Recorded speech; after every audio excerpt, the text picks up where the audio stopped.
All right.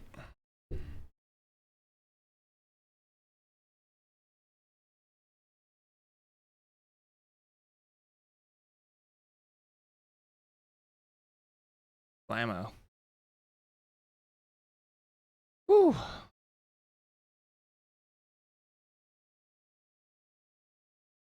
How's it going, Dustin? You're up.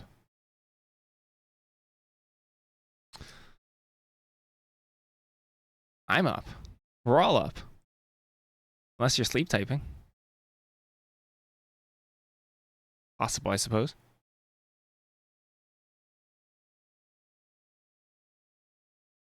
Let's see. We kind of sort of jumped around a decent amount yesterday. A big part of what I did was I laid out the rest of the skeletons, so we have a final set count of what we want our goal to be, which is going to be about 295, which is larger than a normal set by a little bit because I wanted to add a couple extra colorless cards, I think. I just rounded up because I wanted to. We're not like limited to print sheets. So if I want to go up a little by extra cards, I think I can. Let's see. We tuned a couple of cards. We finished most of the 4-color gods. Or we got a pretty good idea for most of the 4-color gods. Which I was pretty happy about. I especially started working on the Learn Lesson cards at lower rarities.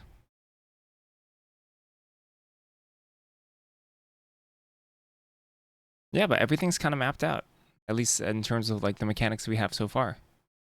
What I want to do today is I want to dedicate some slots to companions to make sure we have them.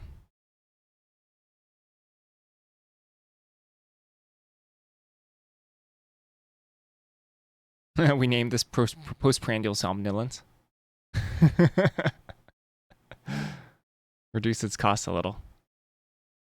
I had to comb through the learn cards at common again to make sure I like them. And I think I'm at a pretty good place with most of them, except maybe one of the red ones. Yeah, but overall, not bad. Overall, not bad.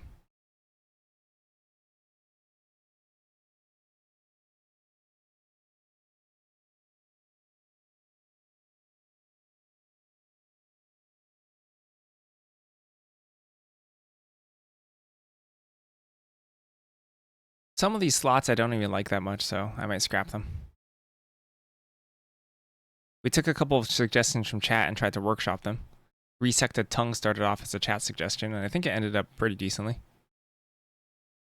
This is the rare learn in black. Each color has one rare learner at monocolor.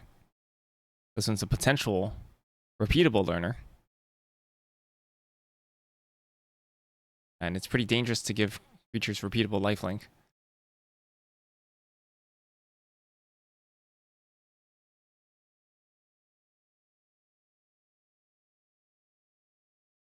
What are my feelings? Pretty good. Pretty good.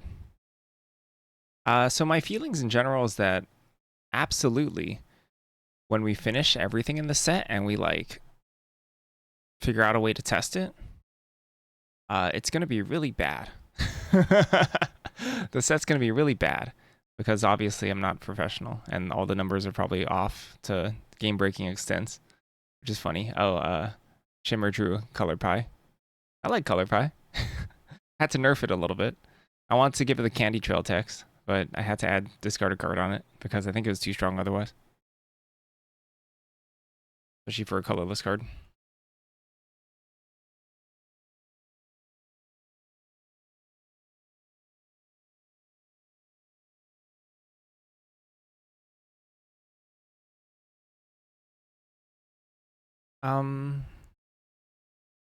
Were you finished with lands?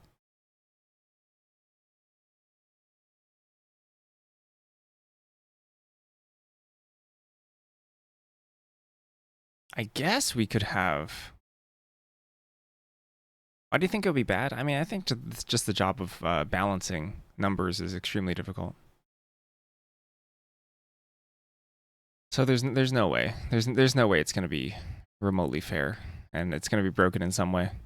Because it comes down to like the tweaking of the commons, especially some of the uncommons.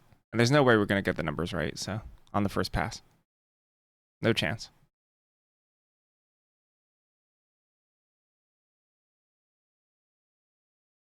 Aloha. I mean, wizards can't even get it right on like their like seventh pass sometimes. But they're also working with a lot more constraints than we are.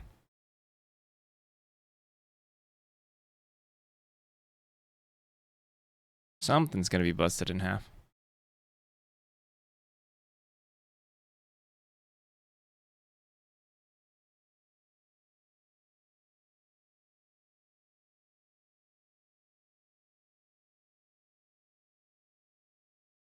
Do I want more?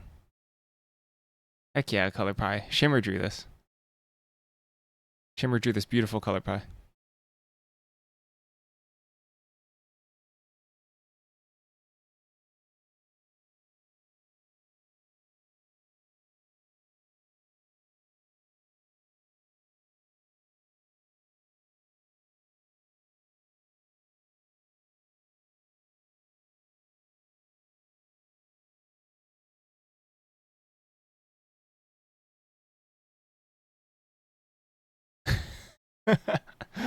How do we miss it for so long?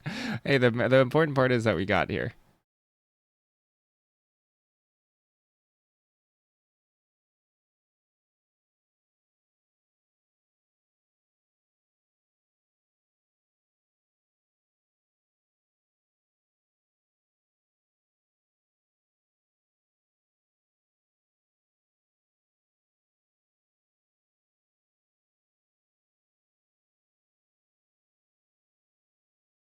You lost the login info for it. You can't recover it? Most things have a way to recover login info.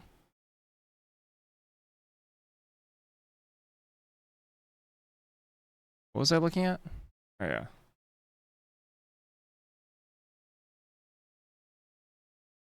How do I draft cards 286? So we're already over by like a bunch. Hmm.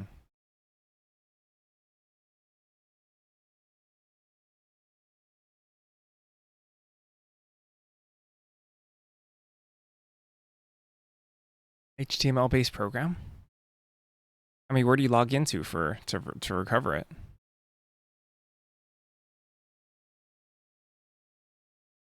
Like, where are you putting this password in? Is it like a locked file or something?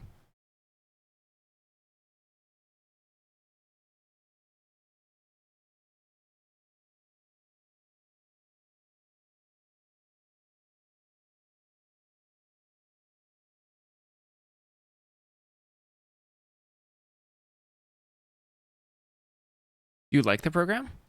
I understand if you want to just redo it. I don't know what it's for exactly, but if you like the program, it seems like it's easier to just hire someone to try and crack it open for you. Okay. It makes sense if you just want to redo it. 300. Is that going to throw off the numbers by that much? Not really, right? Draft cards all the way down. This is only draft cards, right? Ooh, including basic lands. Wow.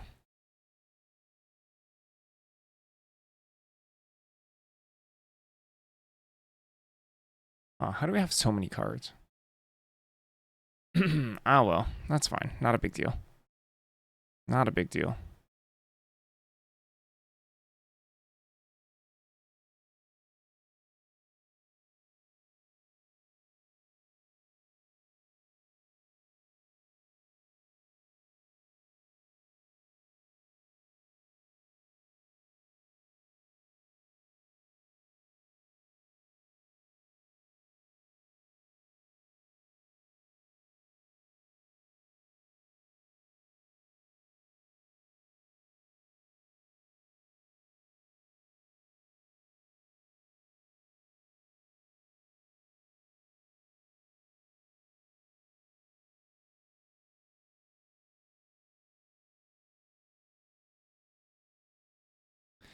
Yeah, I want more lands.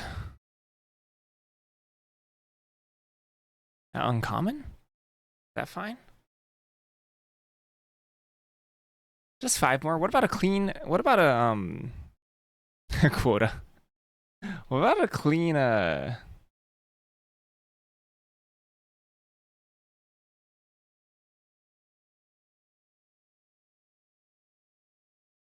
what a clean 300, huh?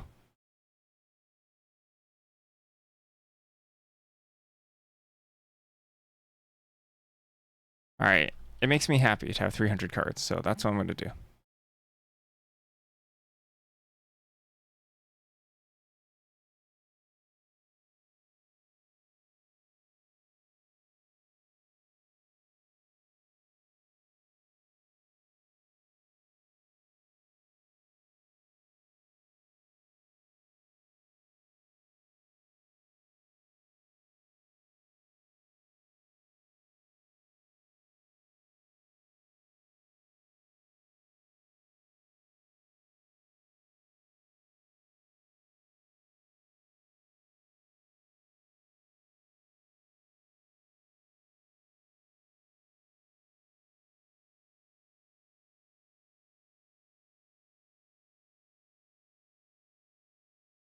Which is certainly like 40 more cards than a normal set, but that's fine. Hopefully it won't throw off the balance too much. What's a draft booster set? Mom? Was Mom a draft booster set?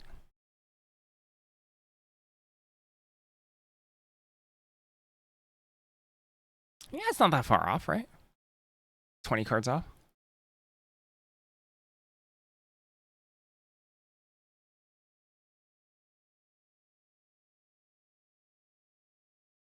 We're doing draft boosters, so that's probably fine.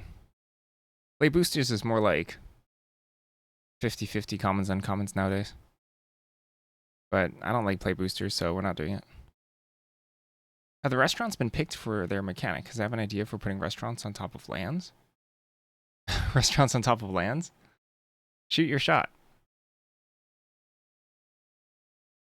That's kind of interesting. Like real estate development? That's kind of cute.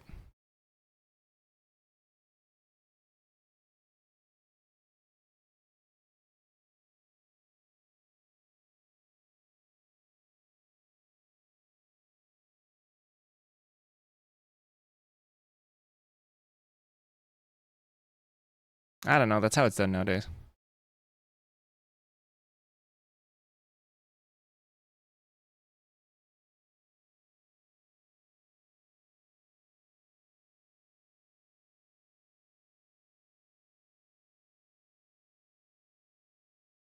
So this is -5. This is what, 90? 90... 91?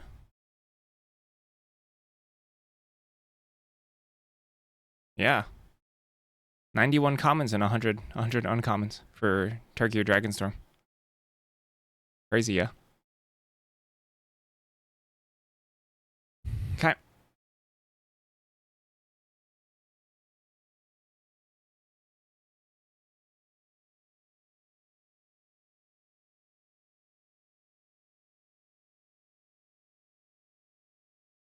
In the set. In the set. I think nowadays there are just as many uncommons as there are commons printed per set. Which, yeah, is pretty unintuitive.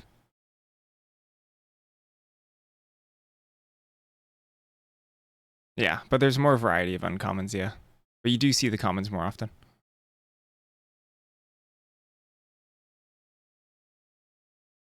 But in terms of like how many are in the sheet. How many rares are there actually? 60?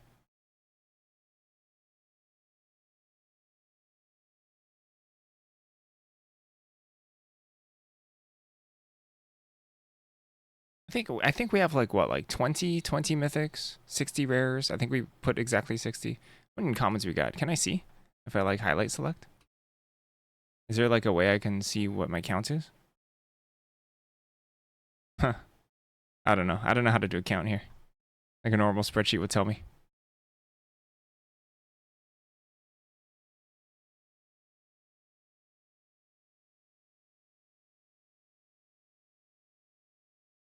I legitimately don't know.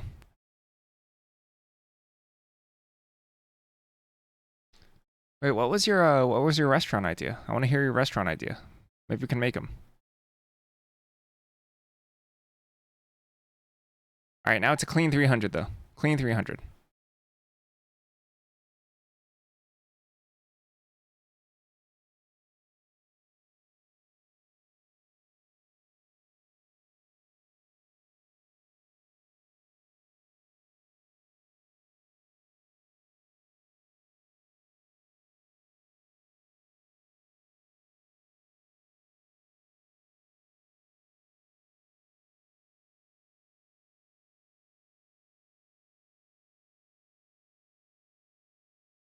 Oh, so you can pack up and move?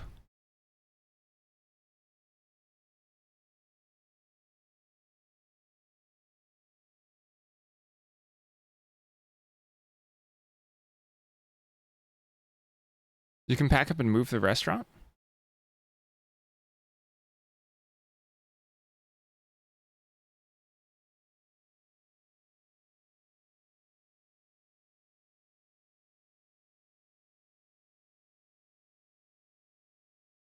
That's kind of funny. But I guess at that point, why does it need to attach to land, right? I mean, it should just be a vehicle. We can make a food truck vehicle. Uncommon, common. Uno vehicle.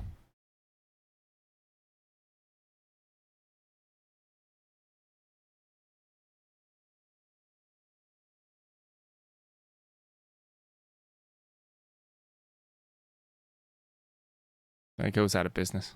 I wonder if it can be a common.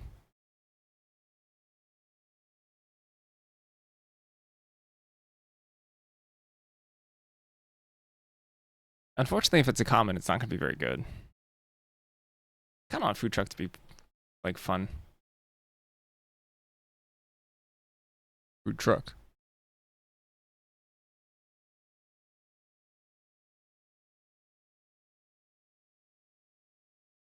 What would a food truck flavorfully do?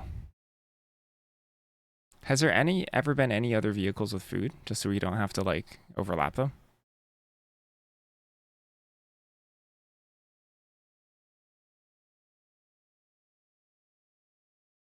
Urza's hot dog stand. That's a food truck.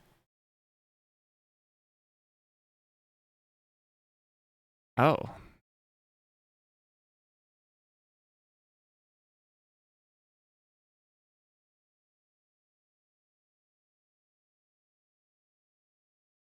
Yeah, I don't know how to do recipes at this point. I don't know if recipes are gonna end up being like a literal recipe. Oh yeah, it is a land vehicle.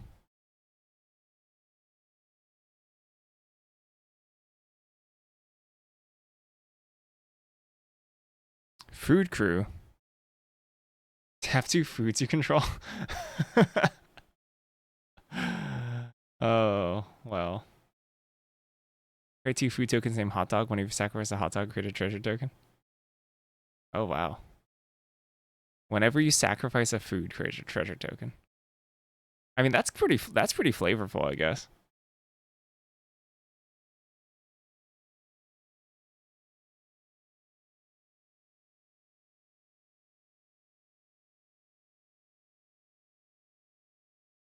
Yeah, we can figure out what was interesting gameplay wise doing that.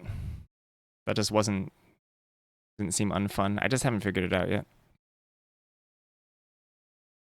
All you can eat buffet.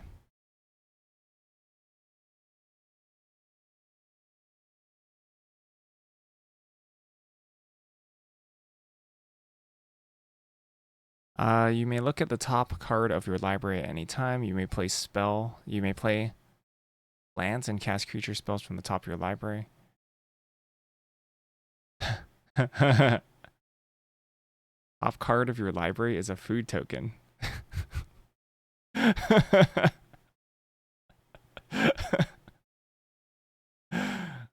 that I mean, you could pretty easily do this by mill one.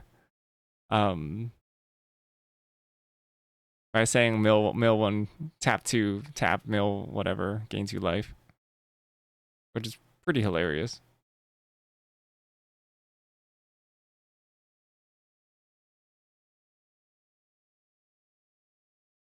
That's actually pretty interesting.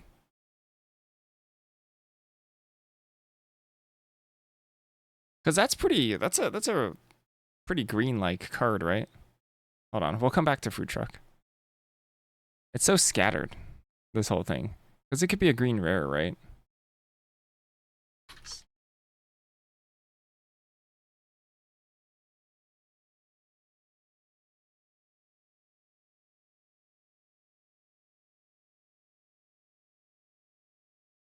I mean, this is like super uncardy, right? I mean, you can't do this in paper. I mean, you can't do this in like the normal Magic rules, right? Can you?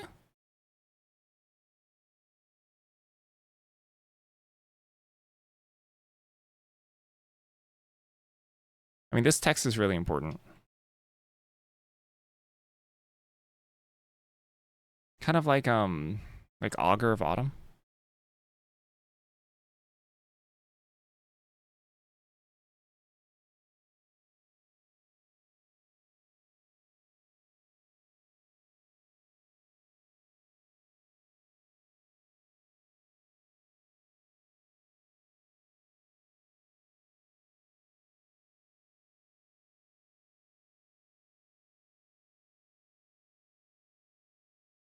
Maybe something like 2-tap.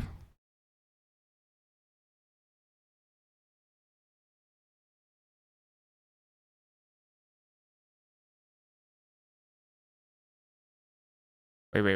Is it just mill 1?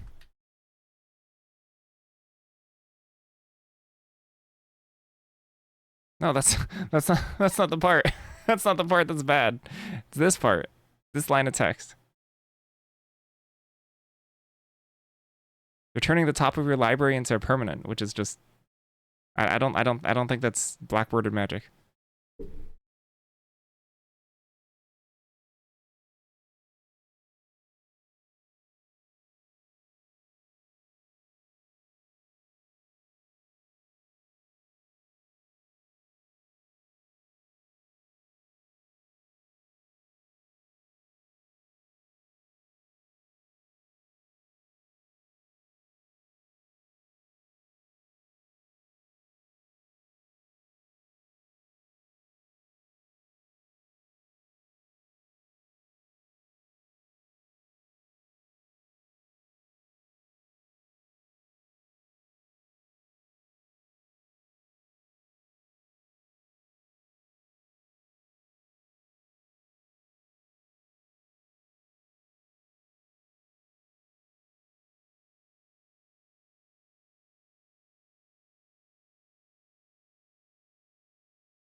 I don't know, something like this.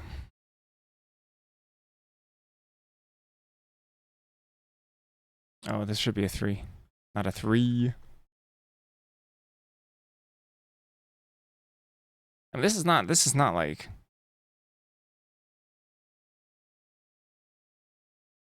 particularly powerful, you know?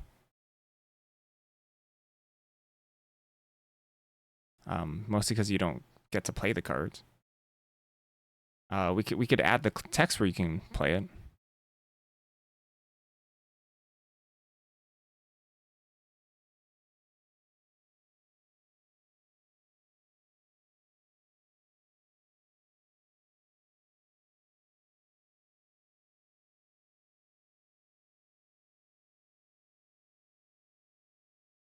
I mean, I guess the unlimited life gain aspect is pretty dang powerful.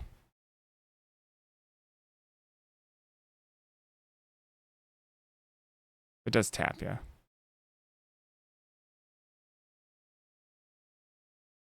It's doing the eating.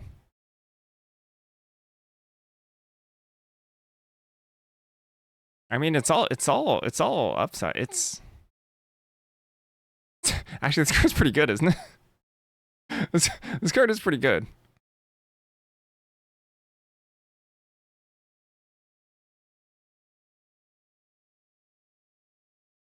Of course, depending on the stats, you know, the stats make a big difference.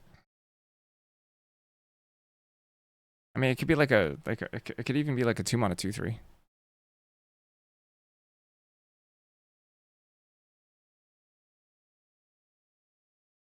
I mean, that's pretty dang strong.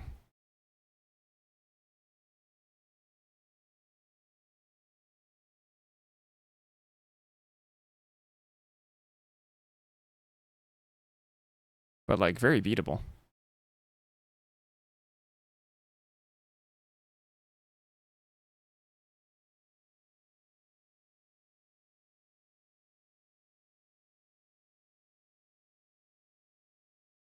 I mean, it feels like you should be able to eat anything, right? The whole idea is that it's just eating uh ironically your brain, which should be black, I suppose. I suppose that should be black.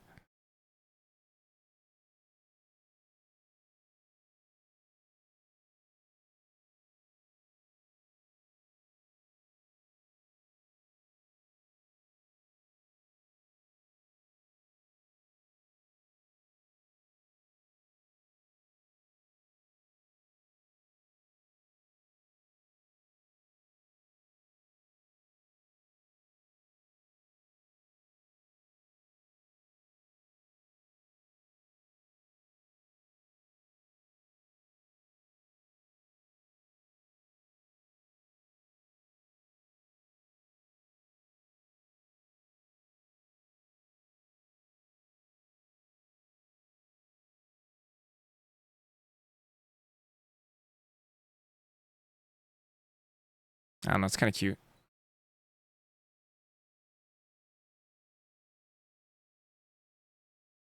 Does green exile from graveyard for effects? It certainly can.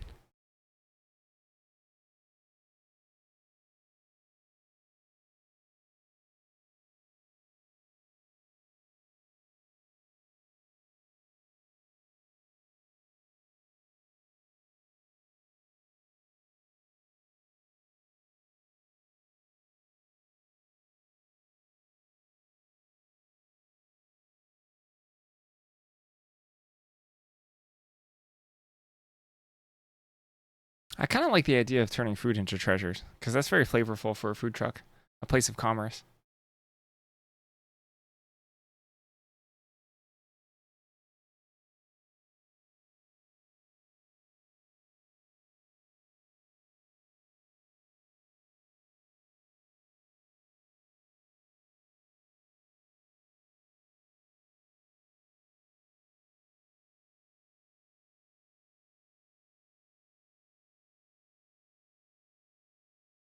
An enchantment from Woe that turned food into rocks.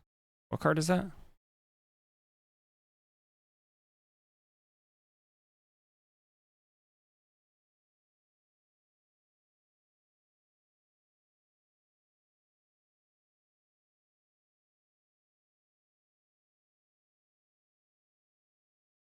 Yeah, it did turn food into.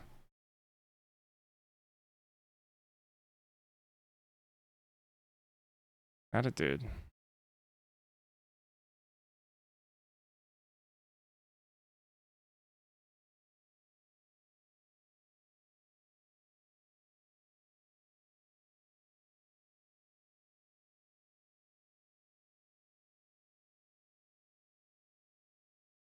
Treasures are treasures are deciduous now.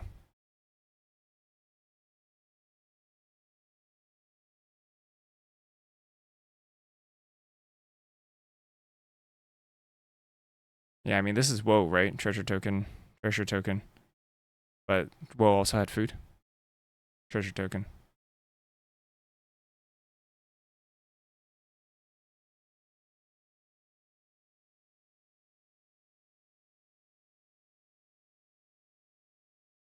I don't think we're sticking like clues and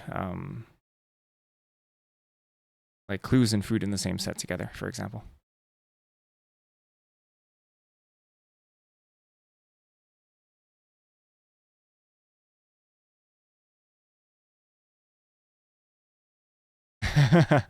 Was that the first time treasure tokens were introduced? I mean, treasure tokens are great. I love treasure tokens.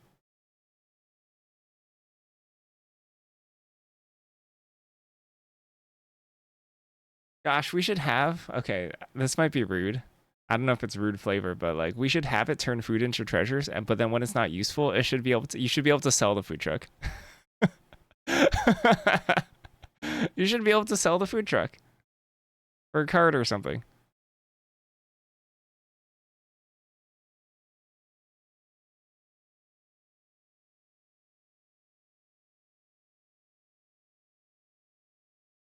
Sacrifice it for more treasures.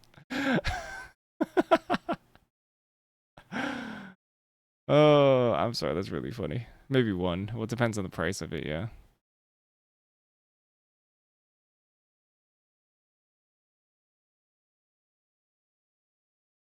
Maybe a treasure and a card.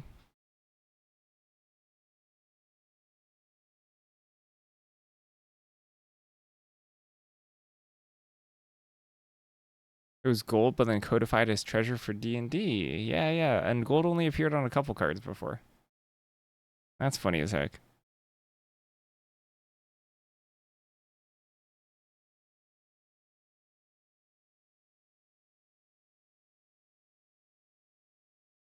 Okay, I don't know if it makes sense for a food truck to have. Gold was too strong, right? Because it didn't have to tap. Or gold was like really strong. Um,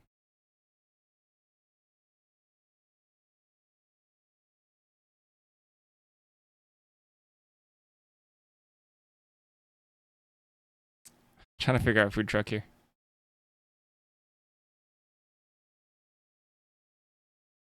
Are there any keywords that a food truck would have? Would a food truck have trample? Should the food truck be like a chonky food truck? Should it be like a 3 mana 4/4?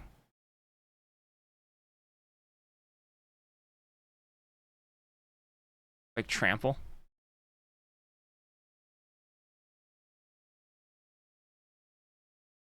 Gotta have two people running a food truck. It's a menace.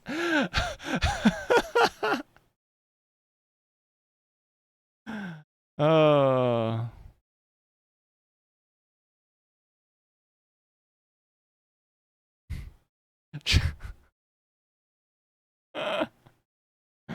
Unbelievable. Let me take a break. Let me take a break. That's actually really funny. Yeah, ice could be ice cream truck as well. All right, we'll see. I'll be right back.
Alright, let's do this.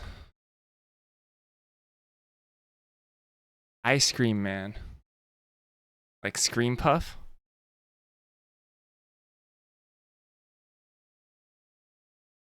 Ice cream truck could stab or stun opponents' creatures? Maybe ice cream maybe food truck should be a common. And this should be ice cream truck.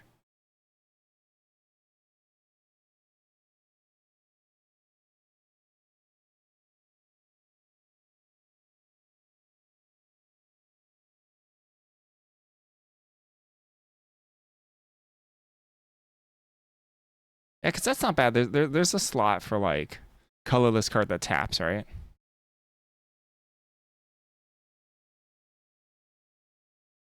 What if it's ooh. What if it's like a vehicle version of Icy Manipulator? You know?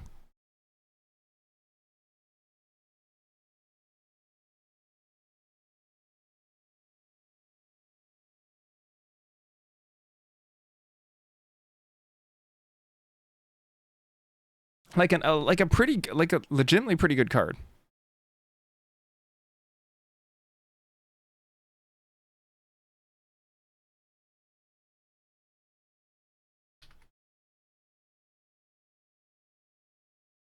So forget Artifactor Land, forget that.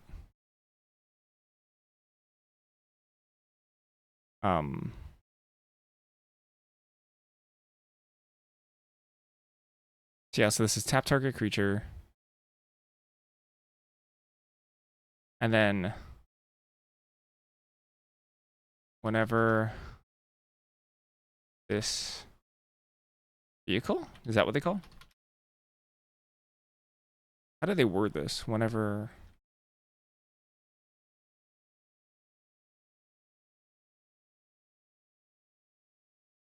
this vehicle.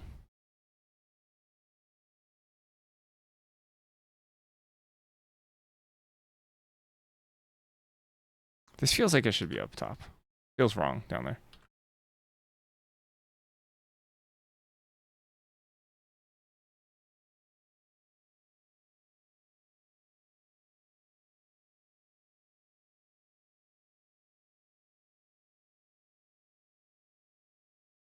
And what if it's as simple as this? Is food truck turning the creatures that activate it into food token too weird? That's very Sweeney Todd. I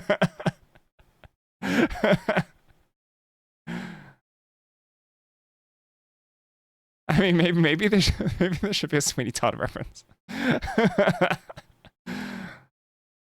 Hey, Sweeney Todd's a show about food.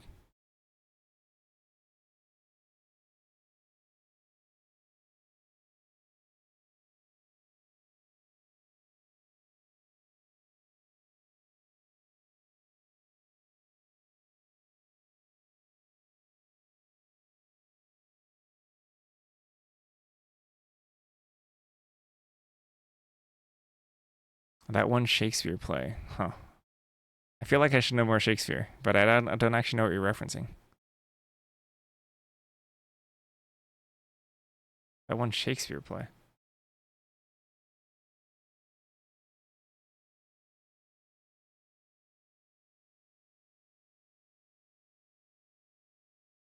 Really?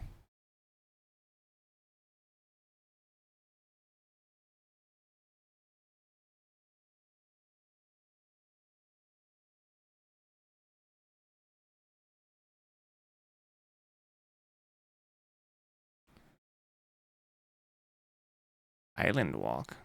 Flying. Is there one with an activated ability? Yeah. Me too. Apparently I'm uncultured.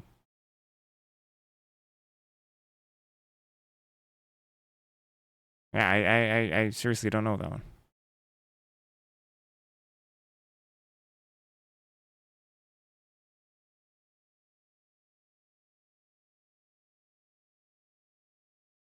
Is it weird? Is it weird to put stun counters on things without tapping them?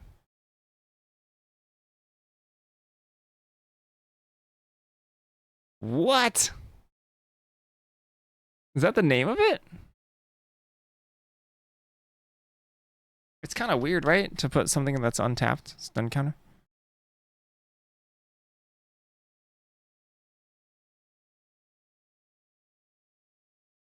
I think it has to tap it.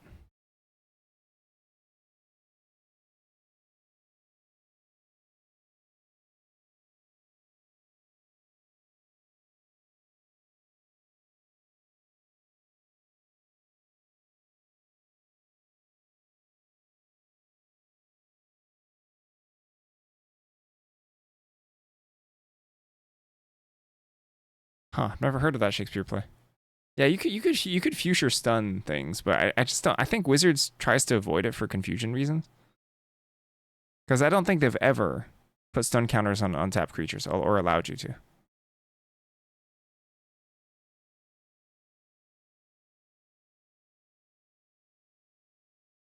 I love Dream Dew in Trancer. Great, great design. They must do it to avoid confusion, and I think I agree with that.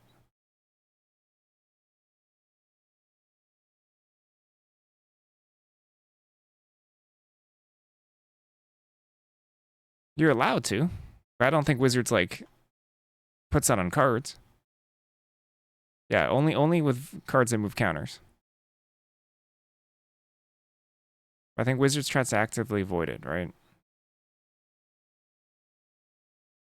And I think that's a smart move. The heck is this? What is that CES symbol?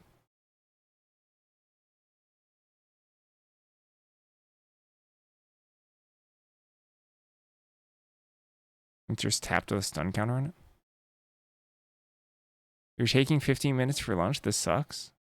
Cause you got your lunch chopped in half.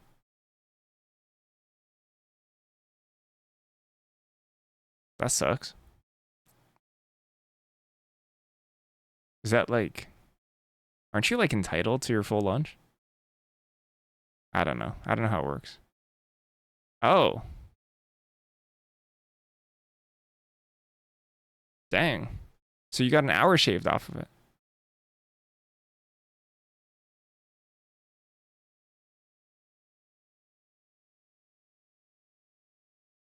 Like I think the crew cost can be like pretty hefty here. Cause like this attack is pretty big.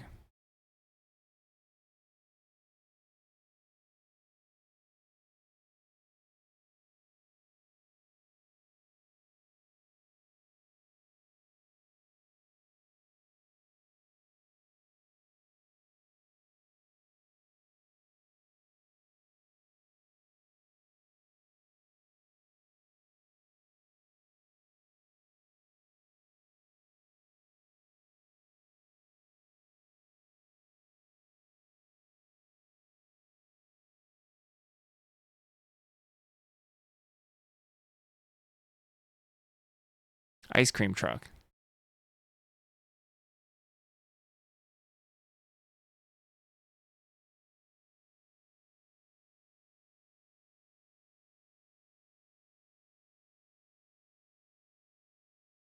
Why are you swamped today?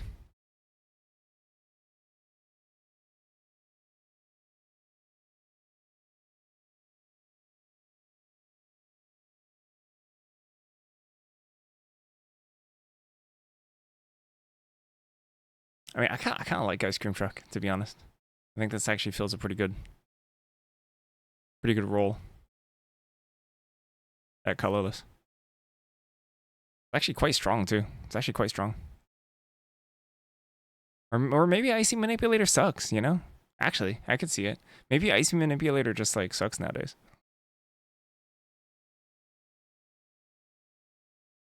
Wow. So that person is no longer a friend. You're never going to talk to them again. I see.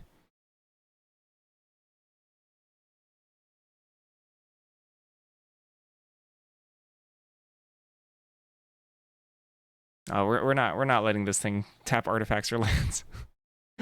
We don't need actual Icy Manipulator back.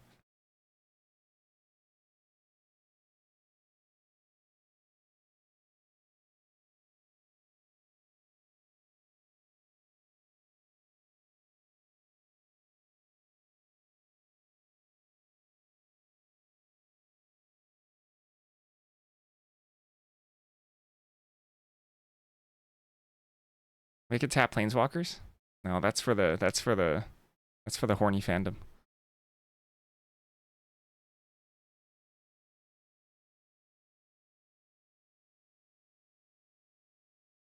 I'm wondering if Icy sucks. I don't actually know. Food truck. Food truck should be like, you know what? This should be like Fleet Wheel. This should be like similar to Fleet Wheel.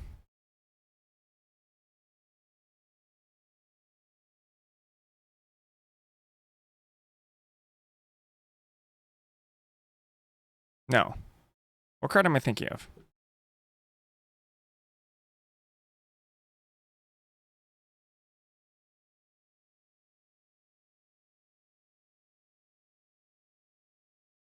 Flywheel? Can it fill this role?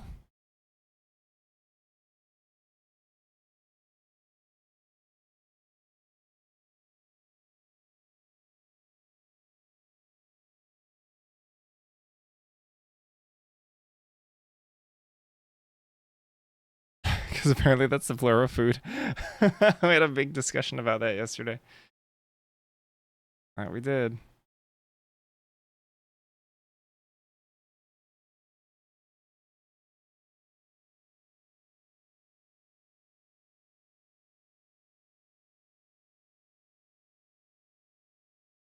What if it, whenever it attacks or blocks, has vigilance maybe?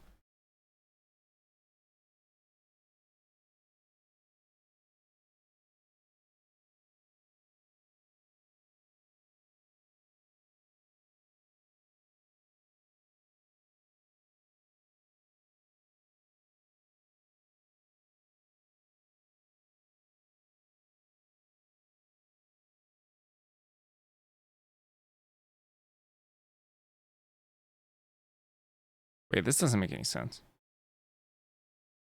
Should make food? Why is it eating food for treasure? This is like something that you're selling food to and getting treasure. This doesn't make any sense. So when it attacks or blocks, I want that to be like when it's meeting a customer. They give money and it poops out food.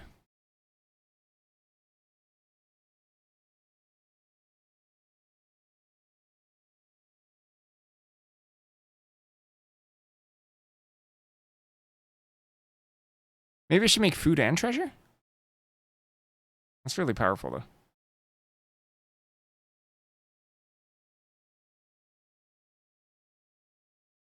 Maybe it's on combat damage?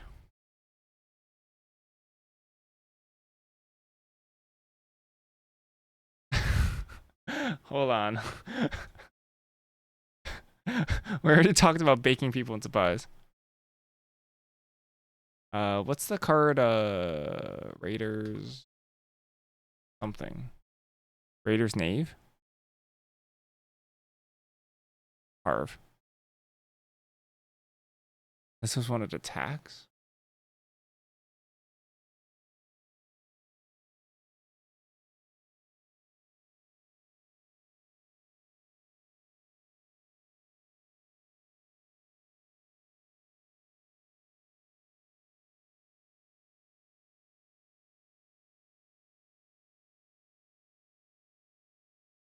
Hmm.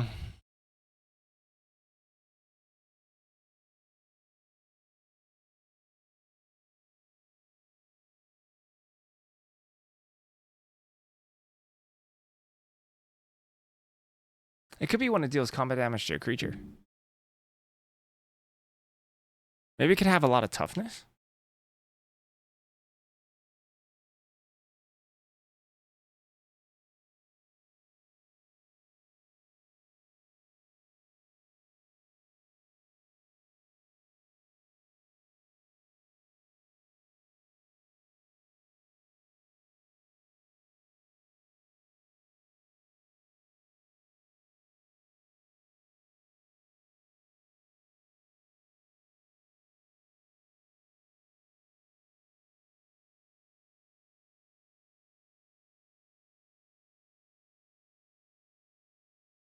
Create a clue token, a food token, and a treasure token.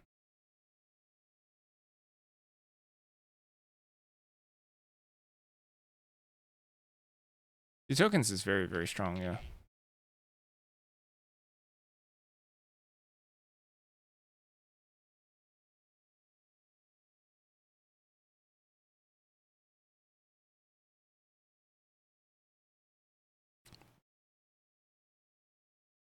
It's an O1. Academy Manufacturer is really, really good.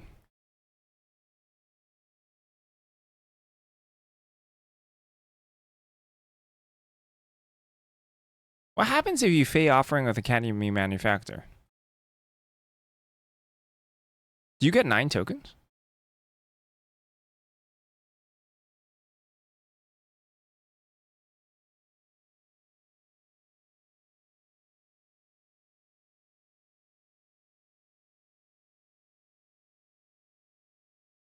That's crazy.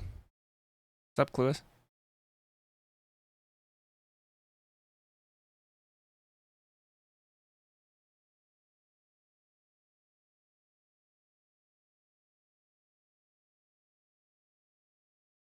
You have 2 Academy Manufacturers instead? I think it's a...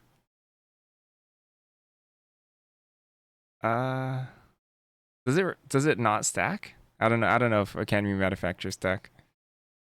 That's pretty nutty though.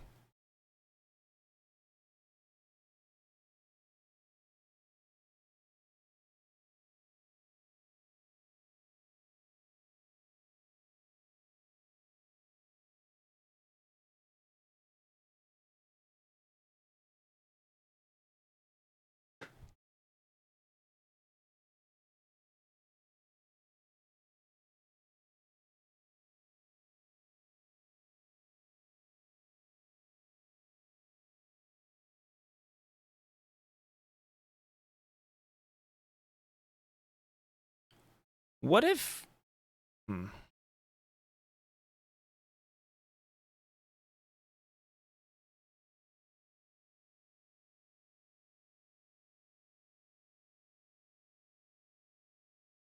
They should stack?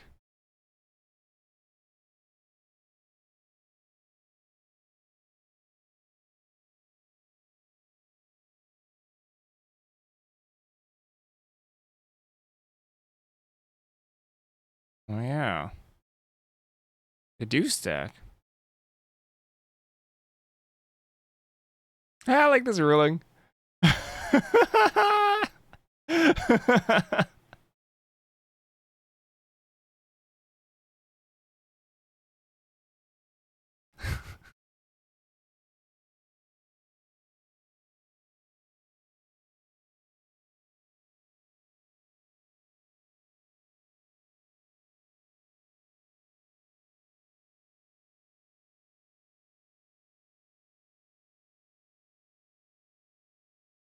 Wow, that's crazy. You just create 1 million.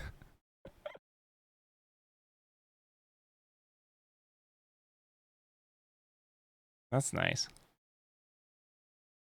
I would like food truck to fill the similar role as flywheel racer. Something that is a pretty bad fixer or a pretty bad way to generate food.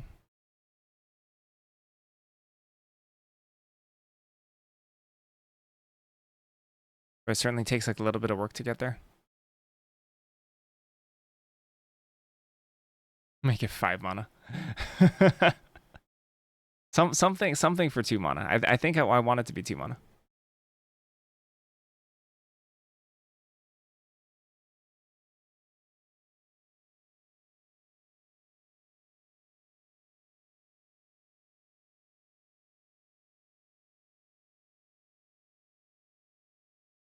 So I mean, in you prepare the food, so maybe when it crews. Huh.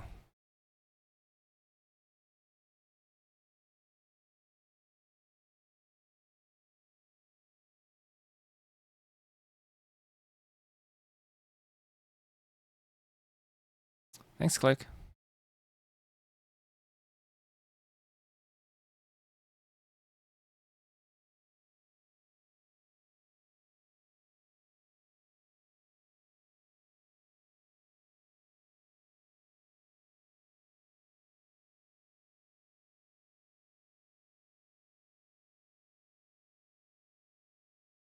We need to be a little weaker than that. I think just adding it on that text is really strong, actually.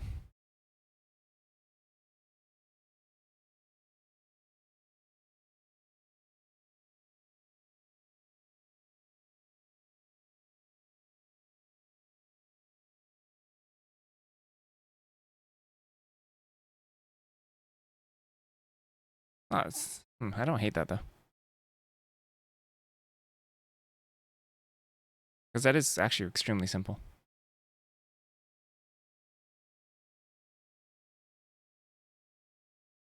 We just need to add a cost.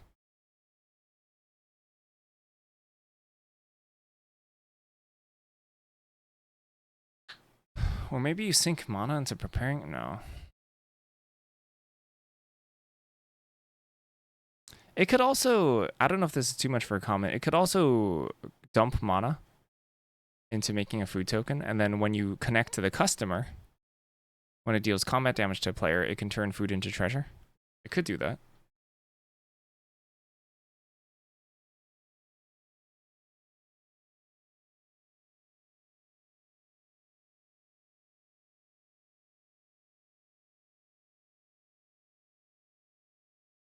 This is a lot for common though.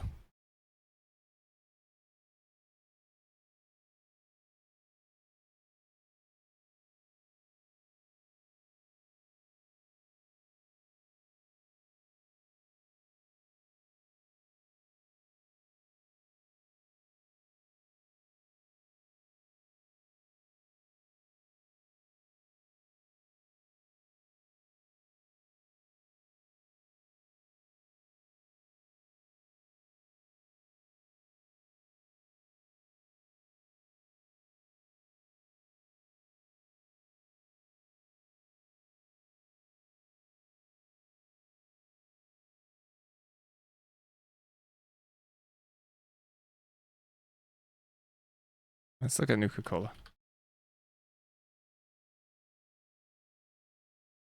Get a food token. Oh yeah, this is the exact same.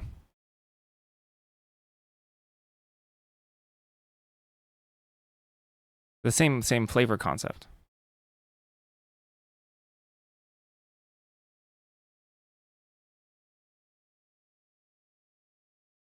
Dang, this is powerful. I guess in the Fallout set, they didn't care about food as much.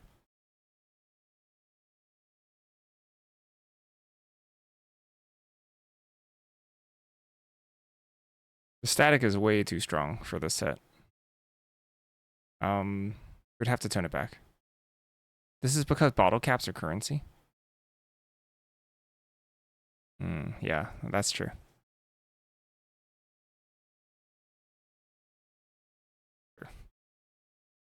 That's cute, actually. So when you drink the thing, you get money.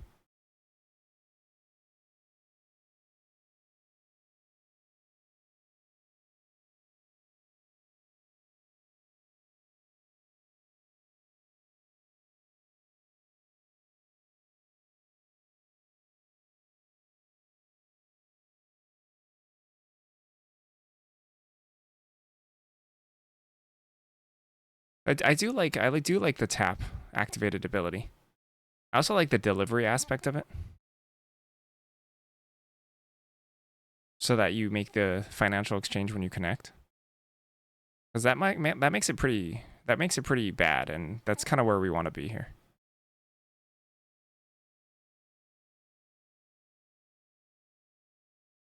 Whenever you sacrifice a food, there should be some more whenever you sacrifice a food things though at higher rarities.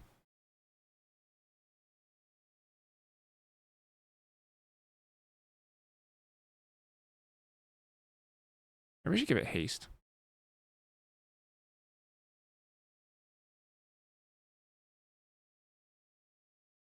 Are fruit trucks fast? Not really. They kind of just stay there, right?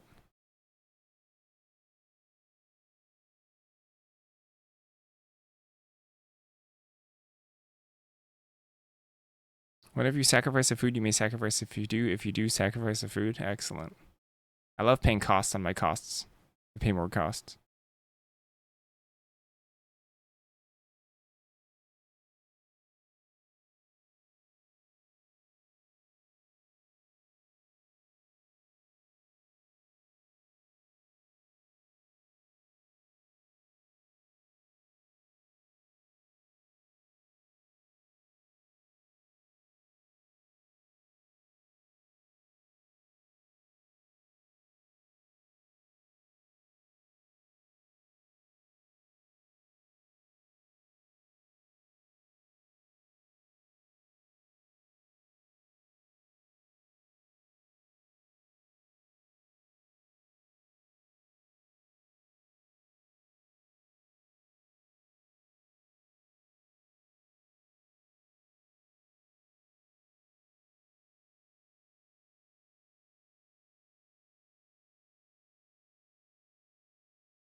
Hmm.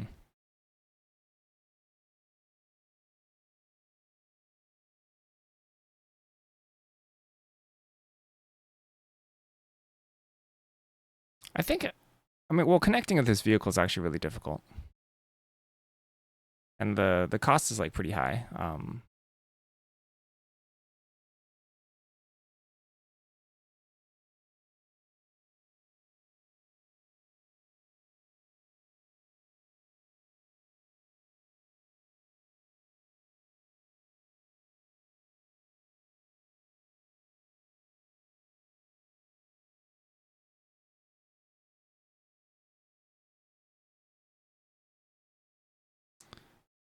Hmm.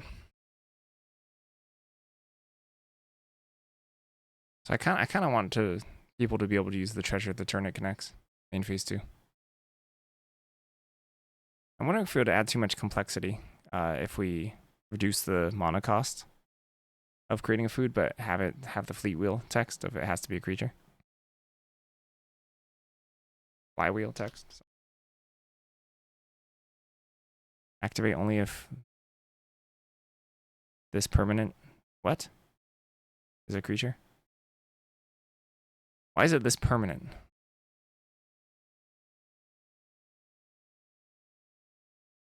Oh, this is not you.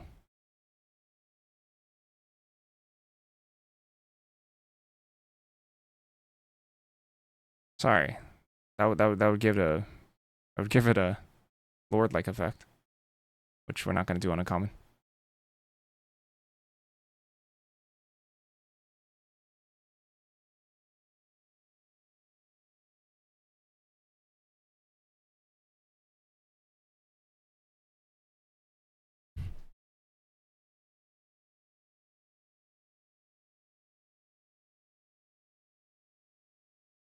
I certainly want the card to be very just okay.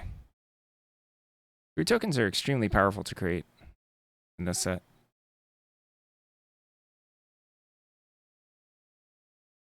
I think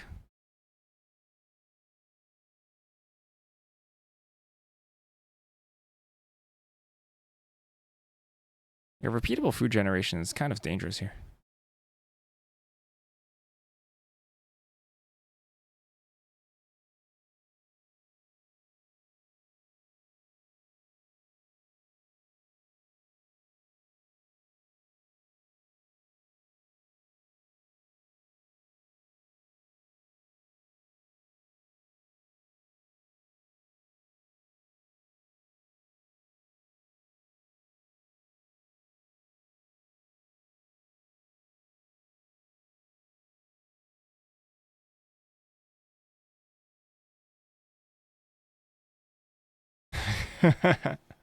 When was the last time Wizards has used the untap symbol?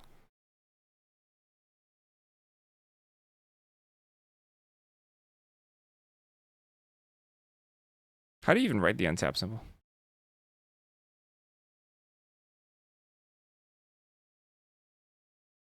Oh, that's blue. Sorry.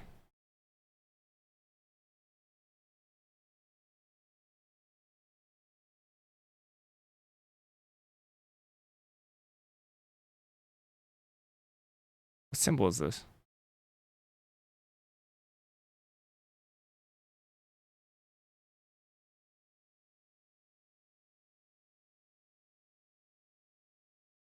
Q?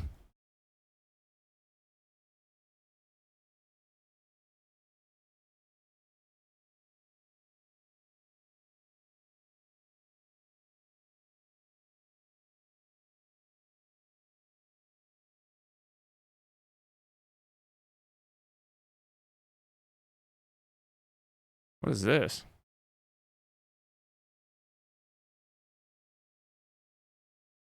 What is this from?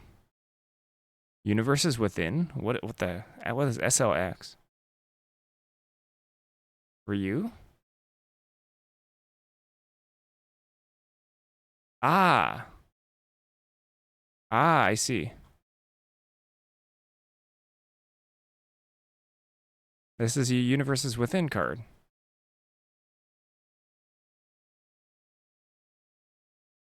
That's hilarious. That's really, really funny. Okay. I know that they're pretty wary of the untap symbol. I think the untap symbol is cool, but I think they're actually really worried about untap symbol for constructed. So untapping is actually kind of spicy. Because I don't have to worry about constructed here. I remember hate Flayer. Gosh, look at this bomb. 7 mana though.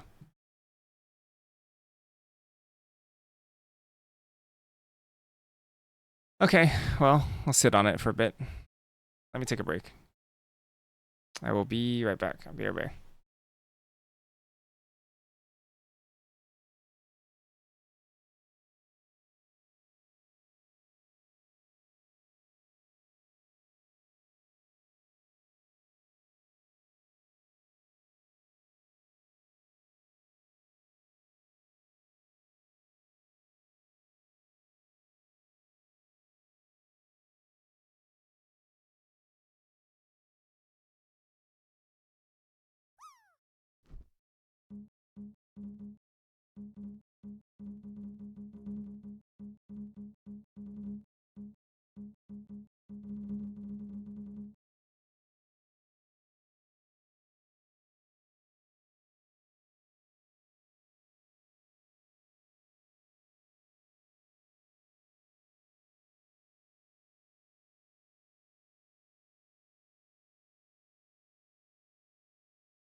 Whew.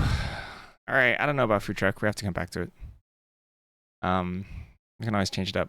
What I wanted to do was assign slots for companions, and I think they will be hybrid. I think hybrid companions are actually a really good idea, so I don't want to change that. I just want to make another cycle hybrid. 1, 2, 3, 4, 5, 6, 7, 8, 10. I could just change all the multicolor to the hybrid companions. Kind of like that.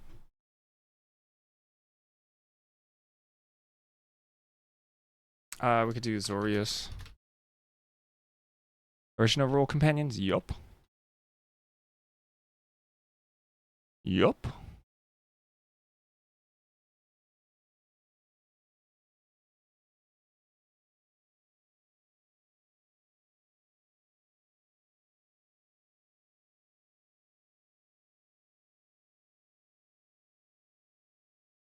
Where'd I put this? Ah. No reminder text on companion? Is that not how you spell companion?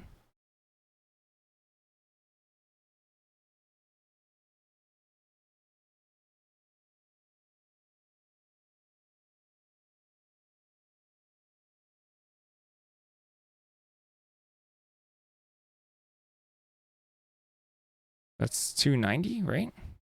291, yep. Like two brid mana, basically.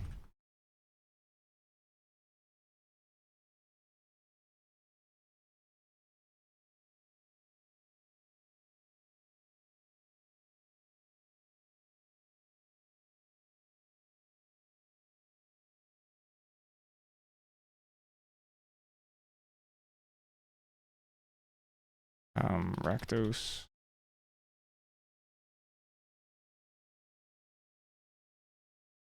Let's make some companions.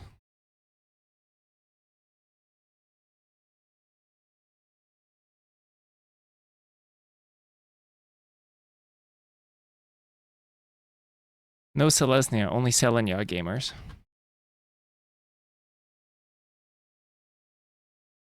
One, two, three, four, five, six. Are we missing anything? Gruul from the main? Yeah, from the main allied colors.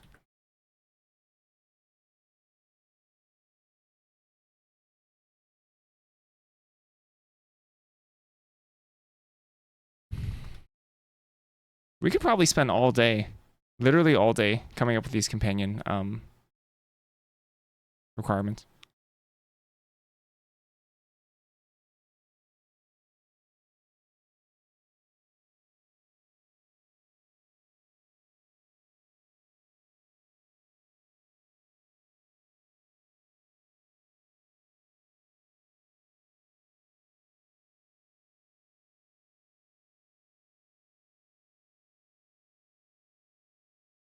Yorion increases your deck size by a third, right?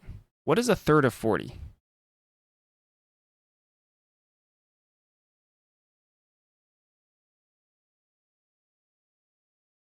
Some not super even number. A third of 40?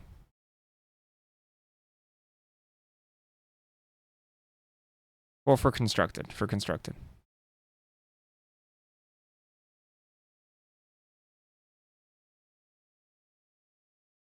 Because Yorion's balanced for constructed, since we don't have to worry about that. Because like Yorion kind of sucks in limited because it increases your deck size too much.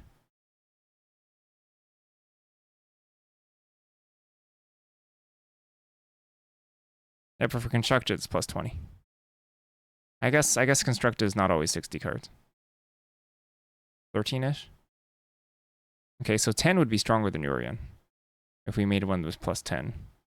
So I don't think the requirement is that bad. 1, 2, 3, 4, 5, 6, 7, 8. We're missing Boros.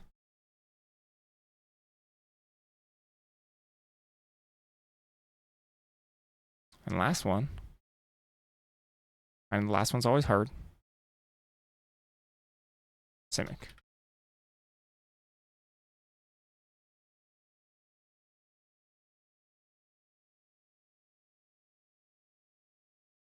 Like, it kind of makes sense for me for the Golgari companion to be the one that cares about deck size.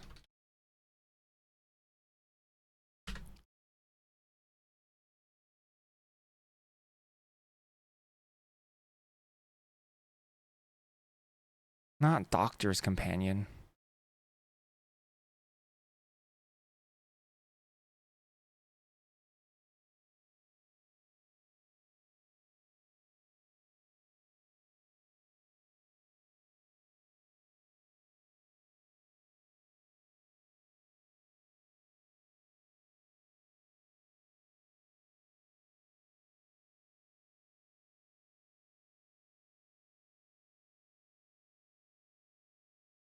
If this card is your chosen companion, you may cast it from once from outside the game. Nice.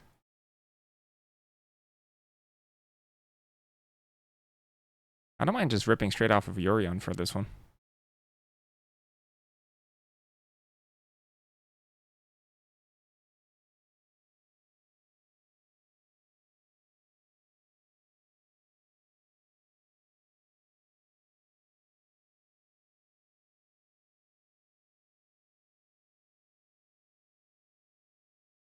Ten cards more.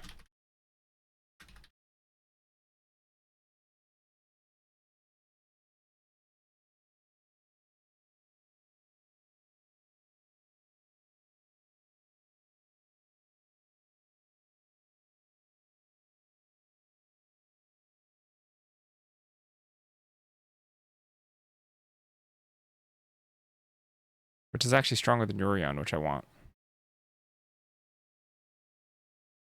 But still pretty big cost and limited.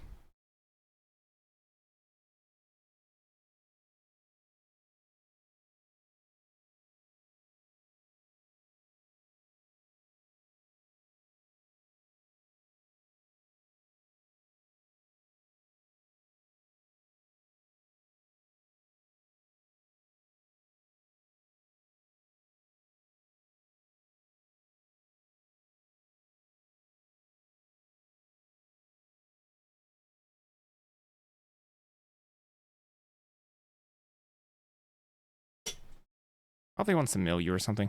Honestly, the companions have like pretty basic effects. There exists a companion in every hybrid color combination, yeah. Which is Golgari's one is Umori, the collector.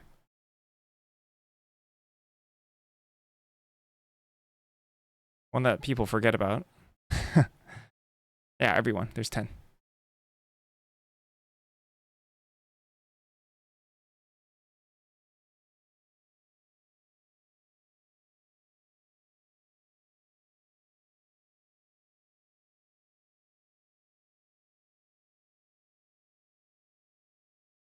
Every permanent card in your starting deck has an activated ability. Okay, we gotta get really creative about these, so that they're actually like doable challenges and limited.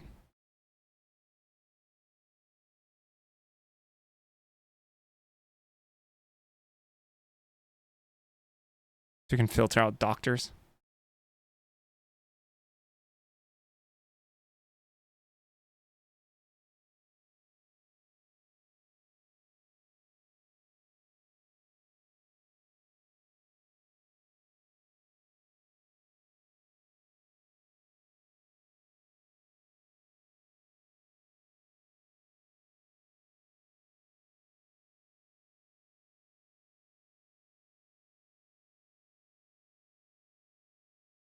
Lutri is actually like a pretty fair companion clause.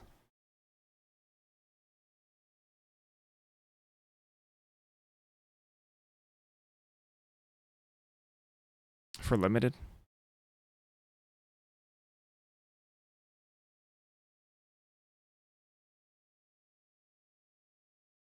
It's a pretty real cost.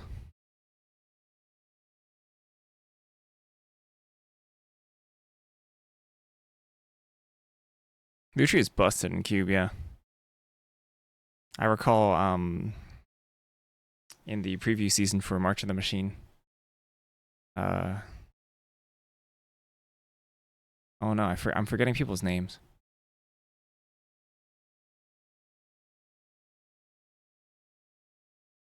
Uh-oh. Uh-oh. Uh-oh, I'm blanking. NCAA. That's right, NCAA. I mean, it's not a name, it's a username, but was saying like Lutri is going to be one of the most overrated cards in March of the Machine. I don't think that ended up being true, but it's certainly a bigger downside than you'd expect in Limited.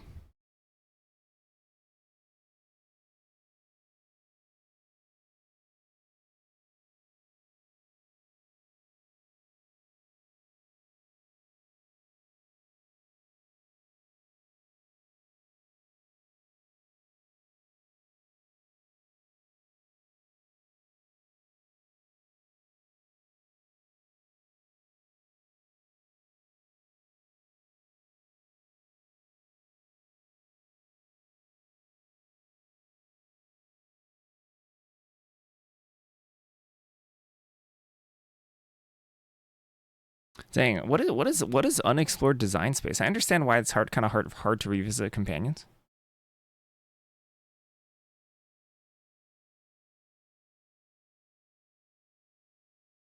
But let's just think about design space.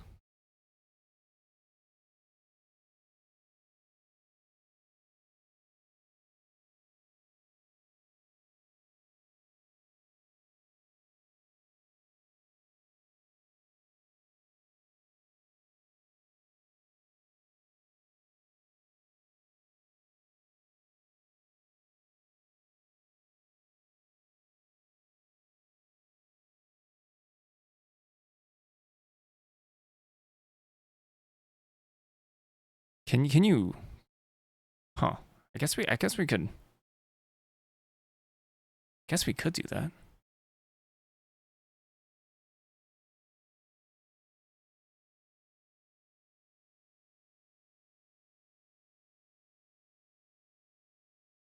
Contains no creatures. Shares a card type.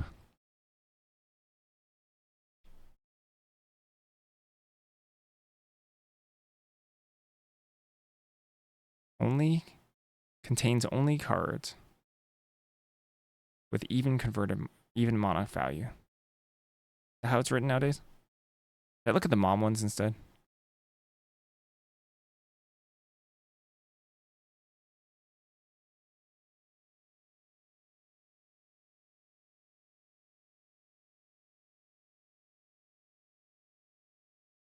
These are like way busier and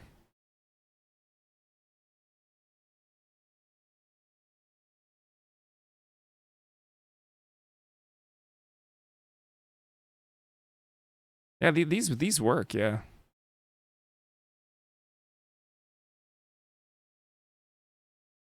It could also be no multicolor cards. That would work.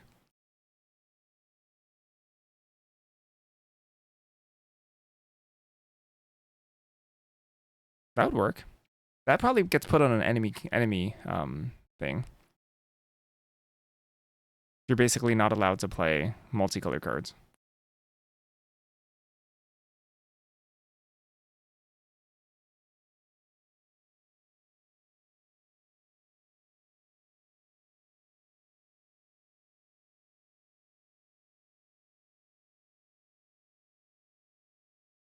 Maybe that would be the hardest one to fulfill on Simic, because Simic is like actually pretty good at splashing.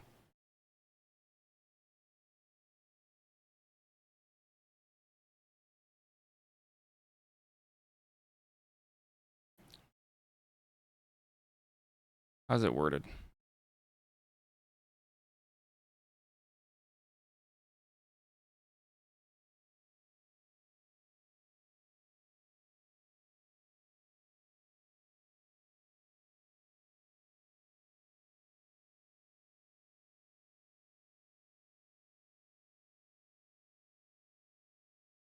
Turning deck contains only cards. Oops.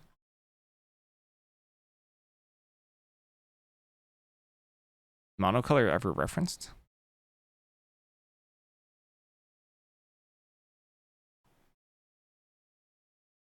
It is.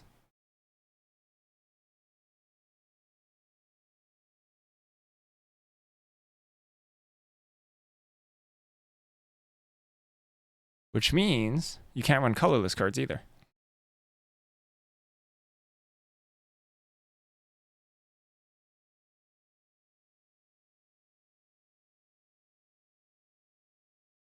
I have to word this to exclude lands. I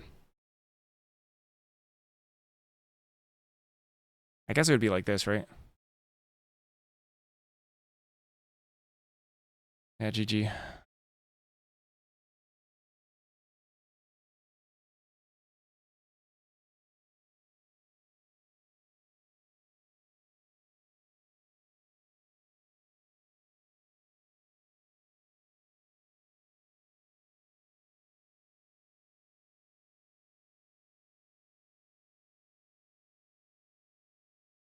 Your deck's non-land cards are all monocolored.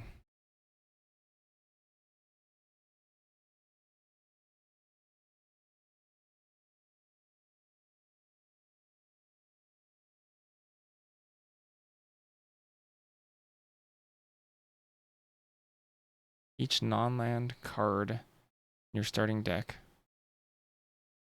is monocolored. Similar wording to Lutri.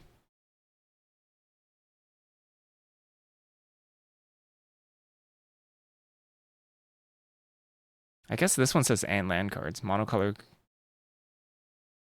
So I could word it, your starting deck contains only cards, only monocolor cards and land cards. I could do that.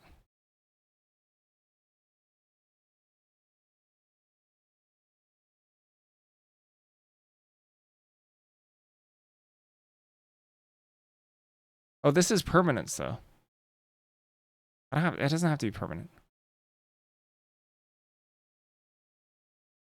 That's even simple. That's even shorter. Each non-land card in your starting deck is monocolored. Yeah, which excludes artifacts. And that excludes gold cards. So that's a pretty good, hefty hoop to jump through. That's pretty hefty. But you can make it work. For a free magic card. That's about the level I want to be at, I think. That's a good one. Is it possible? I don't see why it wouldn't be. Like a companion at the start of the game, like lose 10 life or something. Something like that, right?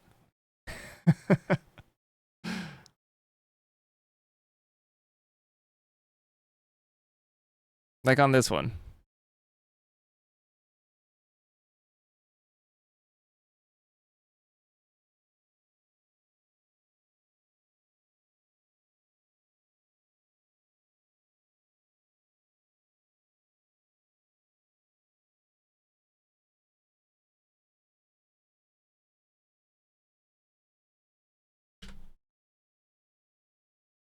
What about a companion that always makes you go second?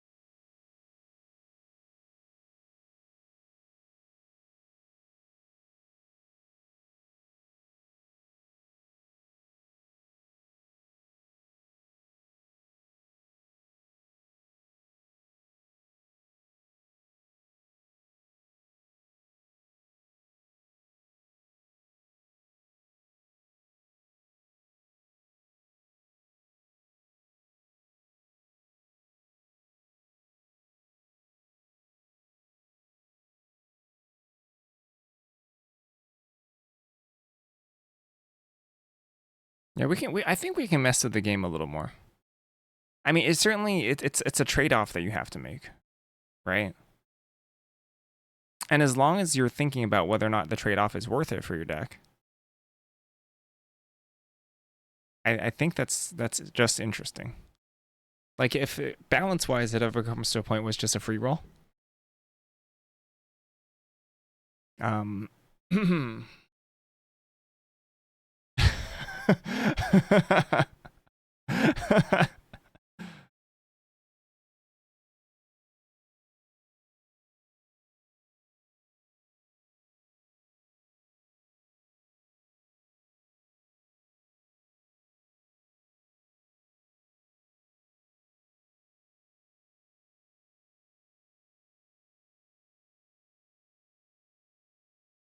we should give this card lifelink.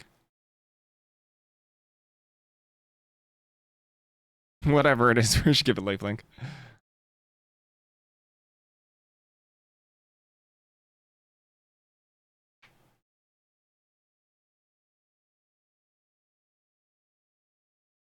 If there are any coin flips or die rolls in the set, I'd put that in. I don't mind just saying it always goes second though. Maybe the isn't one should be about luck, huh?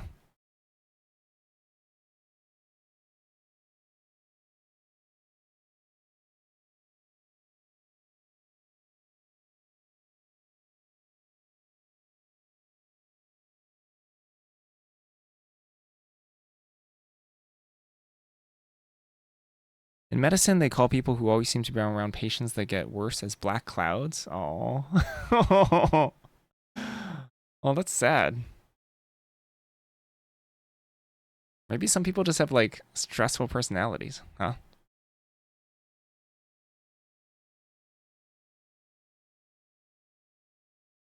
Uh,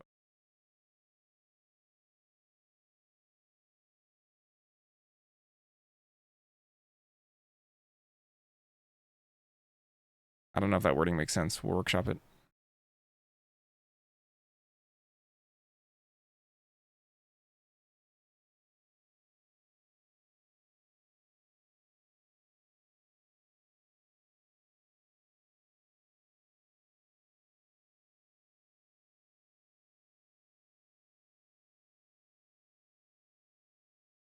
I feel like it would apply to both. Maybe not.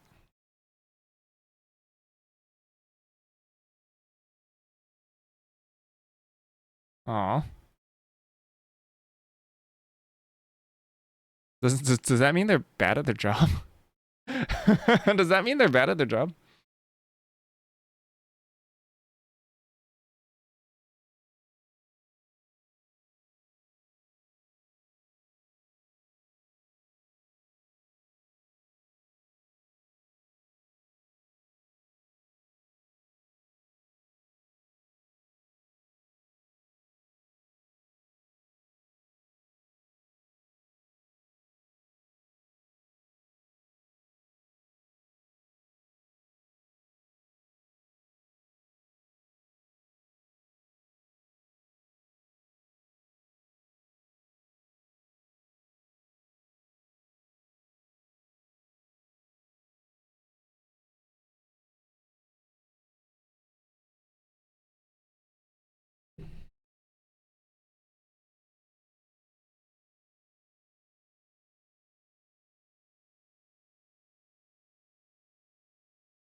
This card might actually be extraordinarily good. Because you can uncompanion a card in sideboarding, can't you?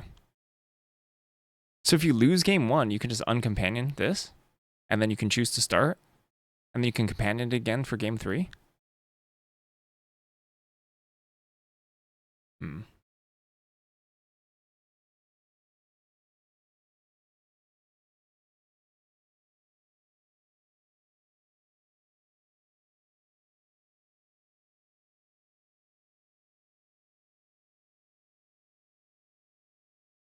That's really strong.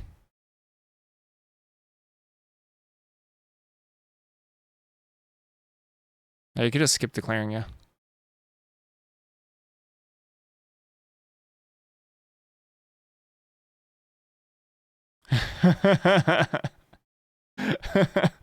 I'm sorry, Toads. It's pretty funny.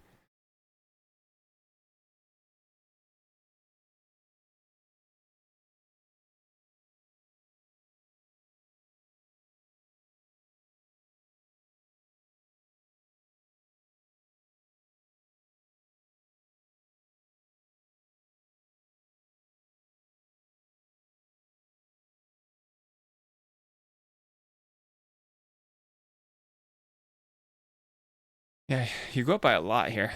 I mean, maybe the companion isn't that strong to compensate, but there's other ways to tweak it. This one's maybe not this one. Maybe this one is not enough of a downside. I mean, like the downside is that like something that happens 50% of the time happens anyway. I'm not sure if I love this. Yeah, it could be big stats. Big stats.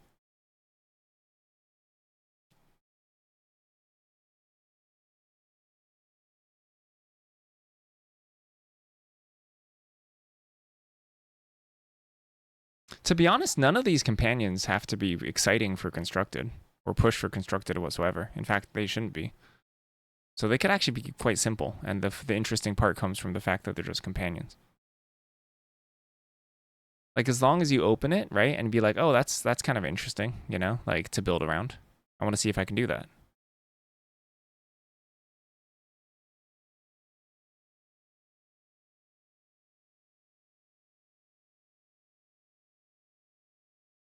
Then I think that's a success.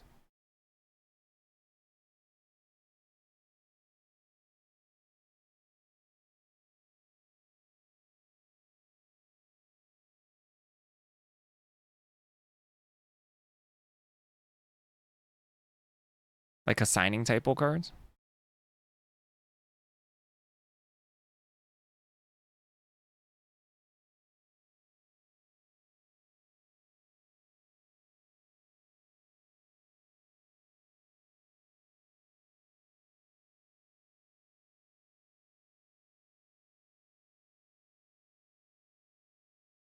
I don't think there's any tribal themes in the set.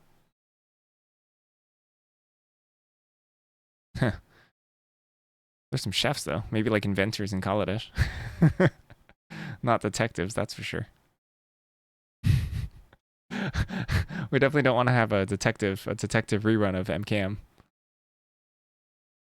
Try to avoid that.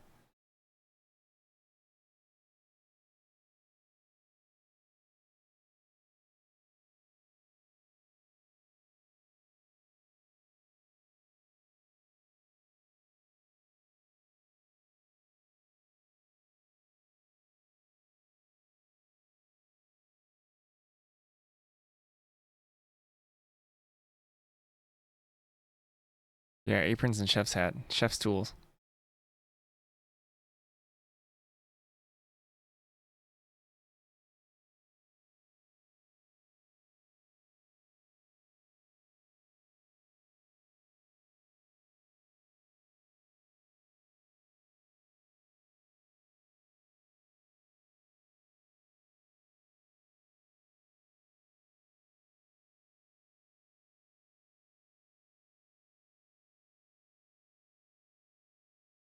I really want companion clauses at the beginning of your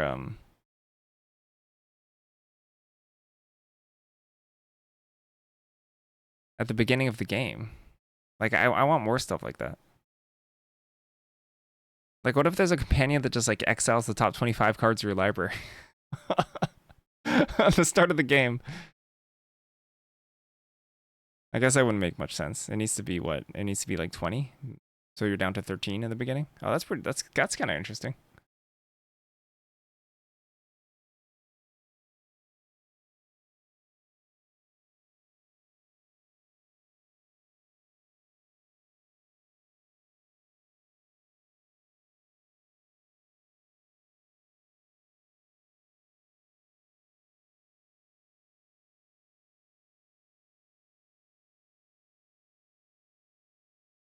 That's not really like a decision that you have to make though. It's just kind of because that one you just maybe take every time. It's either um it's either so if you mill 20 at the start of the game or XL 20, it's either like it's unplayable balance wise, or it's just an auto companion, which I think is bad. I don't want that. I think that starting life total is a little bit more of a decision making that you have to make. Like if you can afford to go down to 13. And I think that this companion specific should be kind of weak.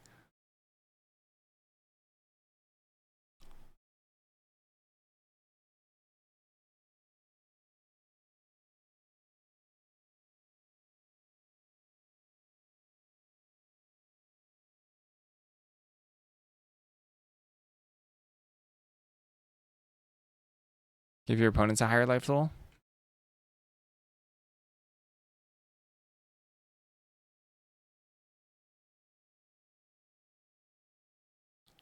I'm not sure if I love that if we're also doing your life total change. Feels like I want a little bit more variety. Could be wrong.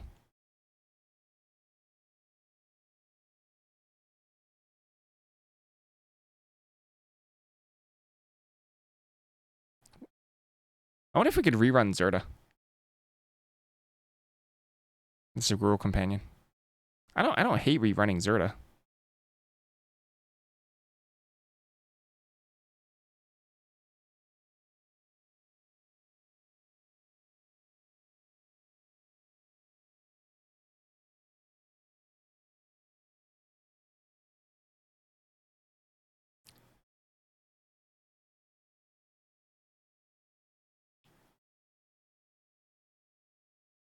Zerta's like actually like kind of thematic in this set. Could just slap Zerta's text on the Gruul companion.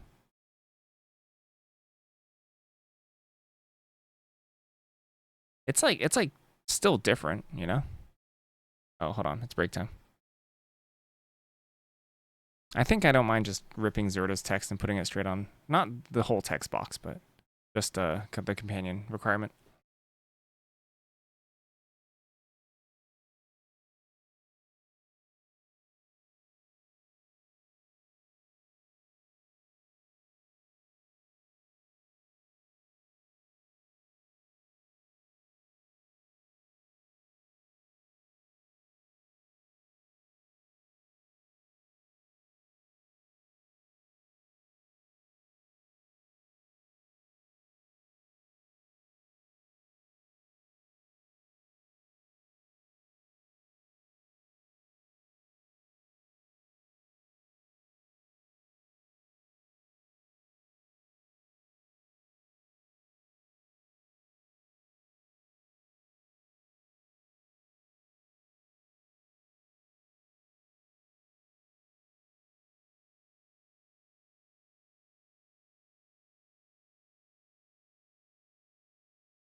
All right.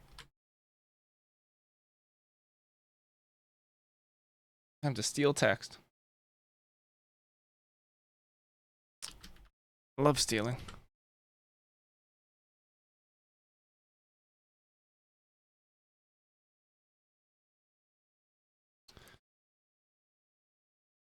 I kind of want this to be Patomaton.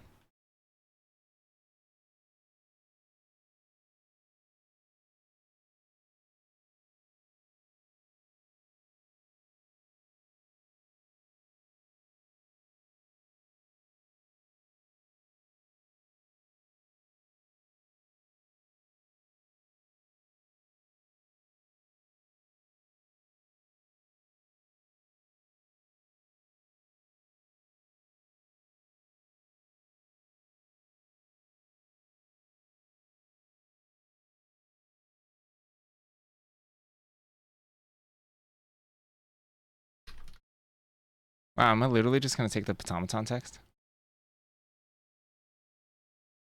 I love Patomaton so much, I'm just recreating the card.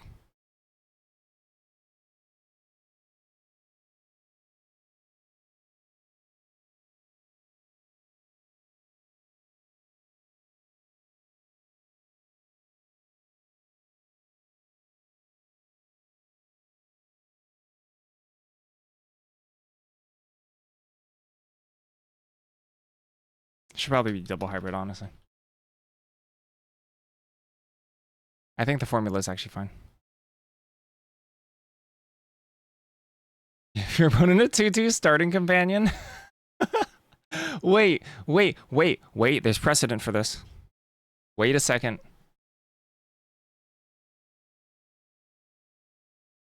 What are they called? Darn it.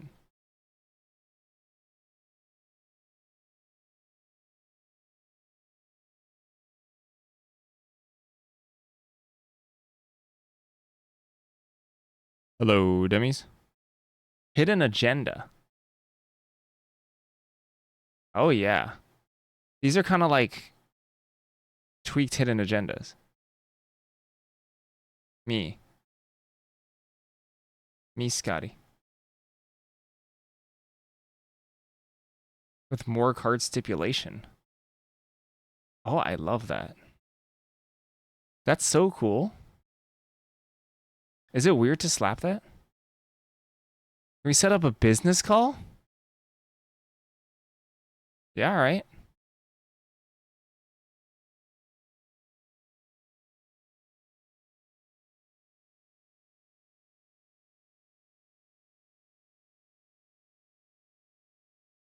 I'm down to talk business.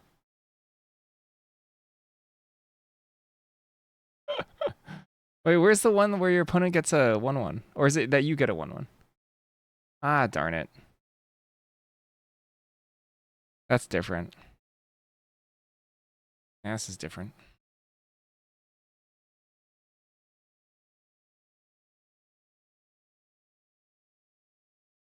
I guess to give your opponent a 2-2 is like an interesting consideration as well.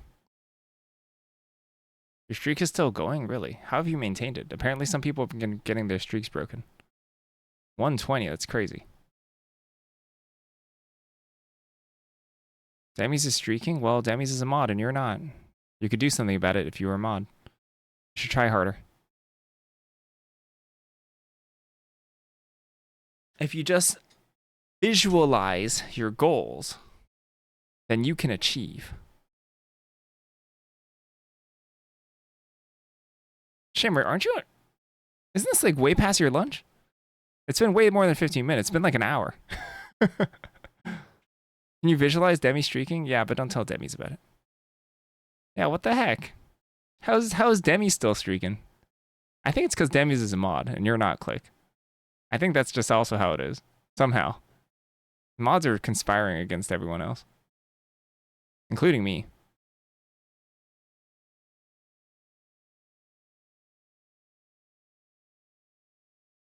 You don't streak, but do you stake?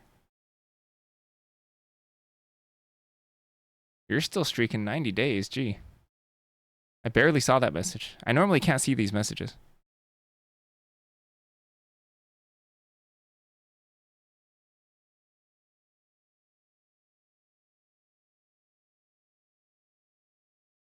Gosh, a lab maniac is so cool.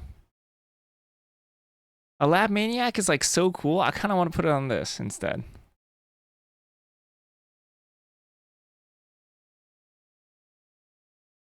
That's such a cool idea.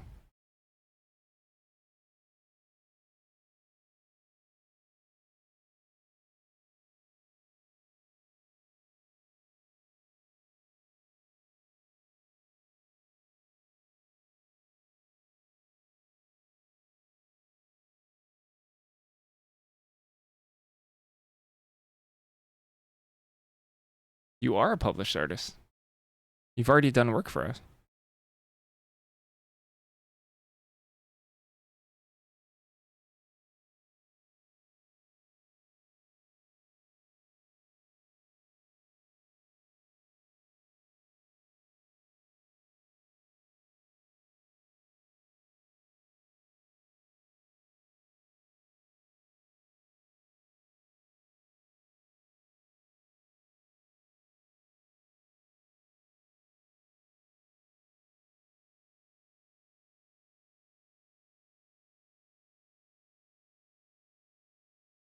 Any multiple words?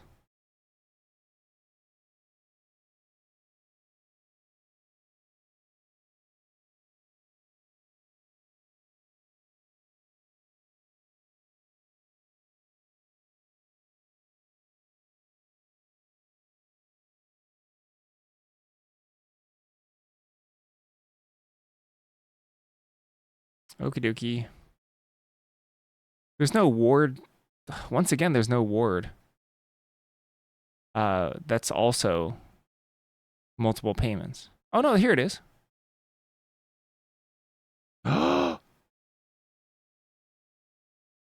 Whoa, this is exactly it.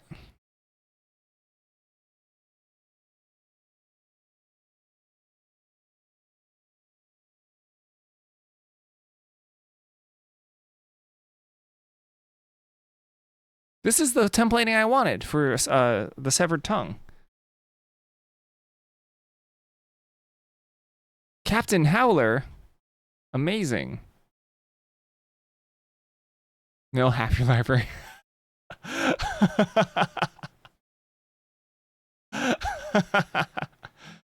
Why is Companion the old text? Because the old text is better. Superior text. It's this.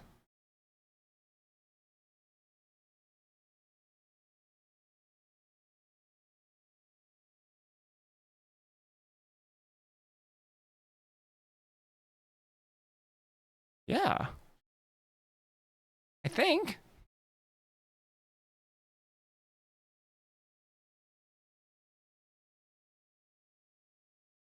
Just like Captain Howler. Literally Captain Howler. To re-equip Resected Tongue, you have to target Captain Howler.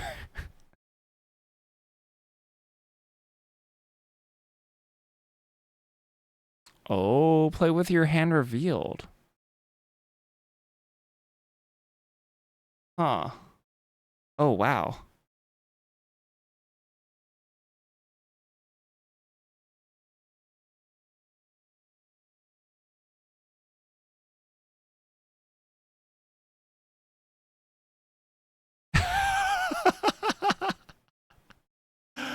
Oh my goodness.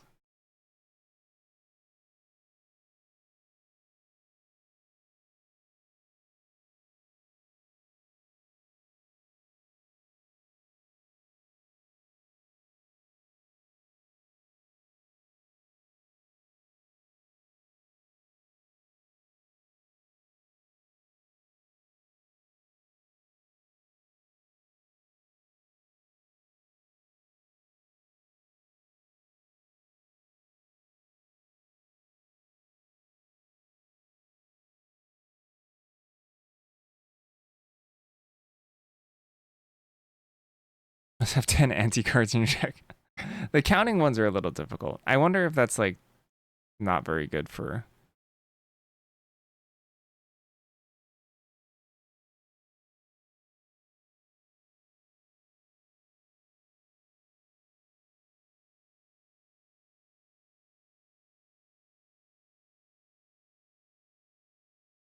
No, like the ones that you have to count your cards in your starting deck, you know? So hard to verify. But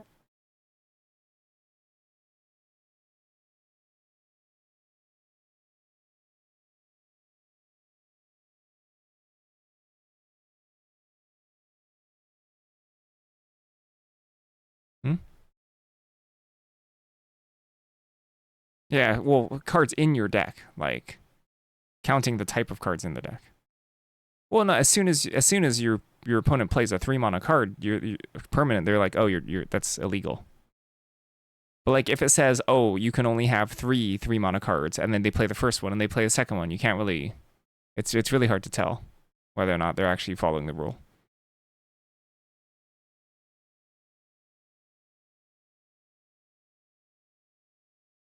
I know it's a joke because it's anti cards, but like when your opponent plays the 9th anti card, like on turn 7, you're like, do they really have a 10th one in there, or like do they really only have 10 or whatever? Yeah, so I think I have to avoid those. This is so cool, but this isn't working. I might want to put it in the Golgari one again. Can't figure out a way to make this work.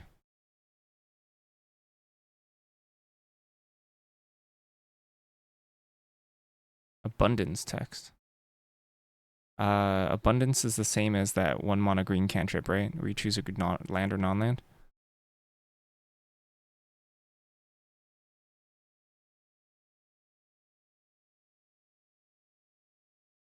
What's that green mana cantrip I'm thinking of? Yeah, Alchemy lets you get really goofy with the card designs because the players can't cheat. It's true.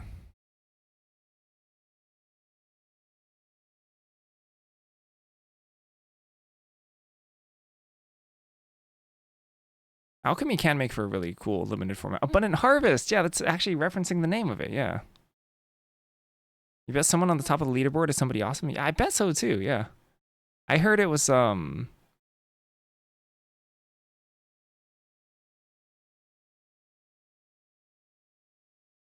Oh, you've resumed your rightful place in #1? Wow. Did you play any more matches? Or did the other person just drop?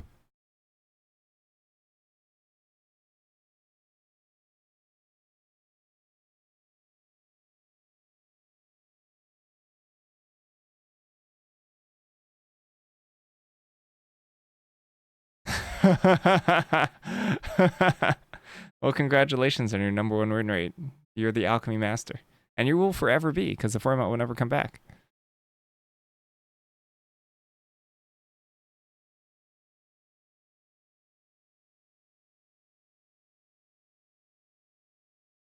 You're retired? Yeah, good.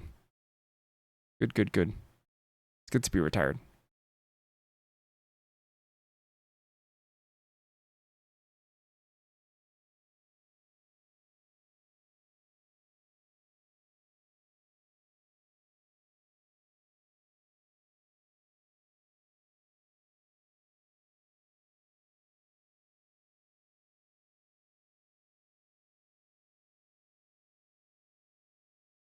Okay, so there's abundance,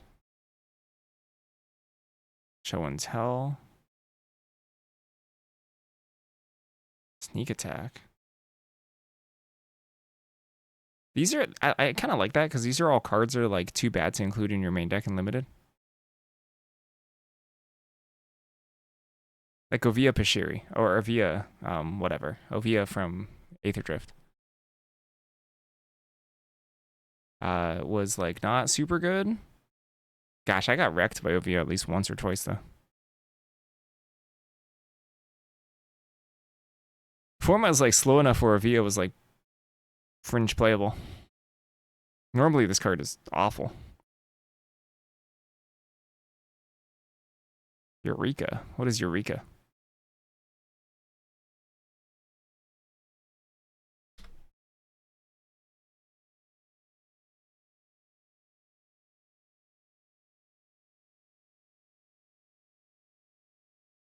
Aether Drift was just slow enough where Ovia was like very, very fringe playable. Mostly if you had like 3 to 4 Ketrodons. Or like a bunch of artifact creatures. Ended up being okay. Because like, you know, some decks, just, especially at the end of the meta, just could not punish you for dropping a 4 mana 1/2.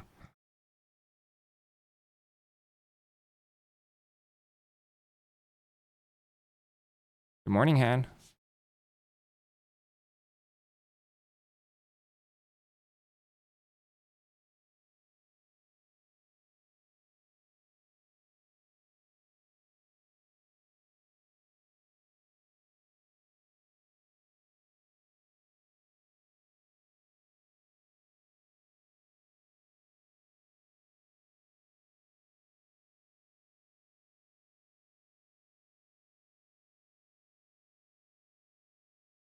Bought the draft token bundle on Arena, but then didn't have the time to look at it. But that token will just sit there forever until you want to use it, so not a big deal that you use it.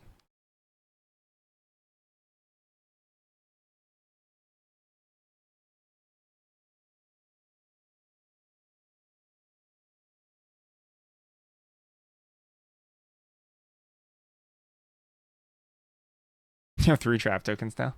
And you never have to use them if you don't want.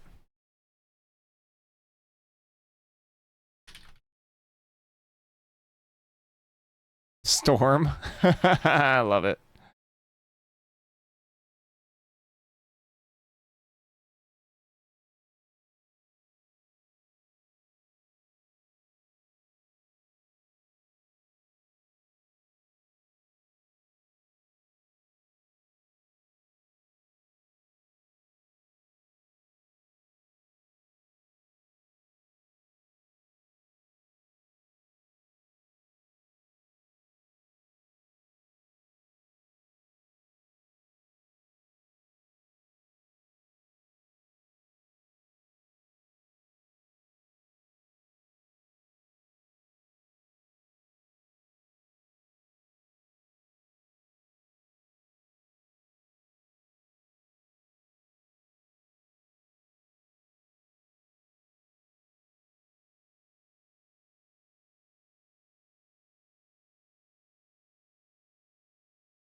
Power of 3 or less. That works.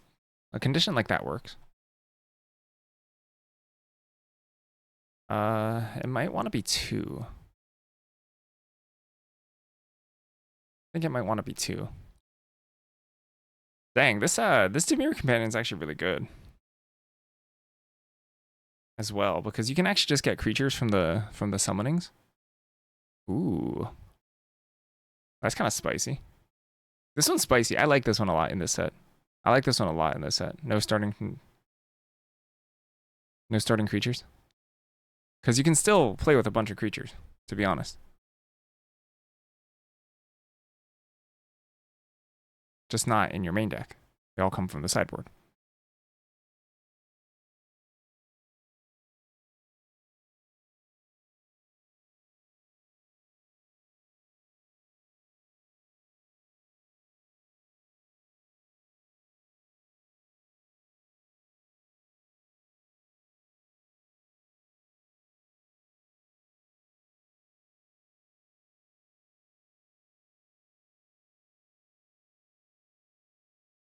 Hello.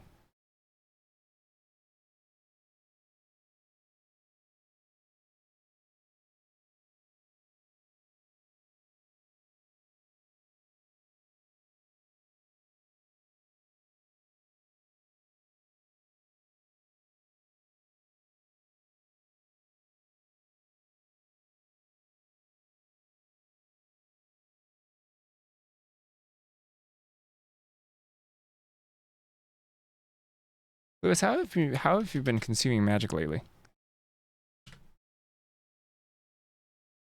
Attacking creatures have Death Touch. Oh, this Bow of Nihilate, or is there another one? Put a +1/+1 counter on target creature.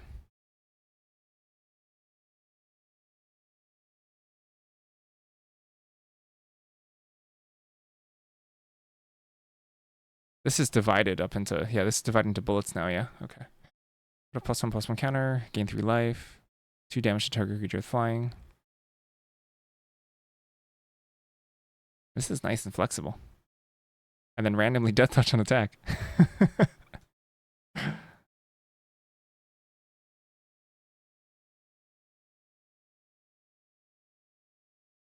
I love like a repeatable like heritage, not heritage reclamation, like Paw Patch formation style.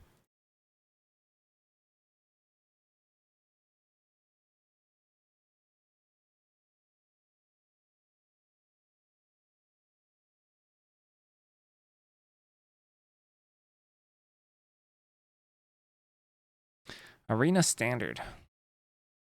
I don't know how Standard's doing nowadays. I've been looking into Alchemy a little bit because I believe there's... Oh, wait. Is there an Alchemy qualifier this weekend? Hold on. I think there is. Oh, wow, that's really soon. Oh, okay. Huh.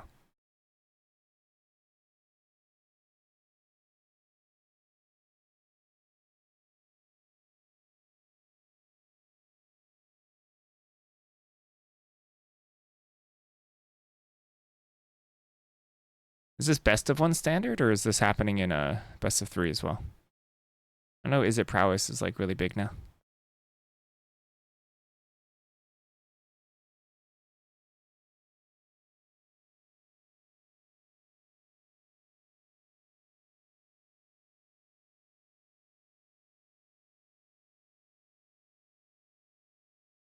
Not knowing how long you need to commit to sit down and play a match is much more difficult.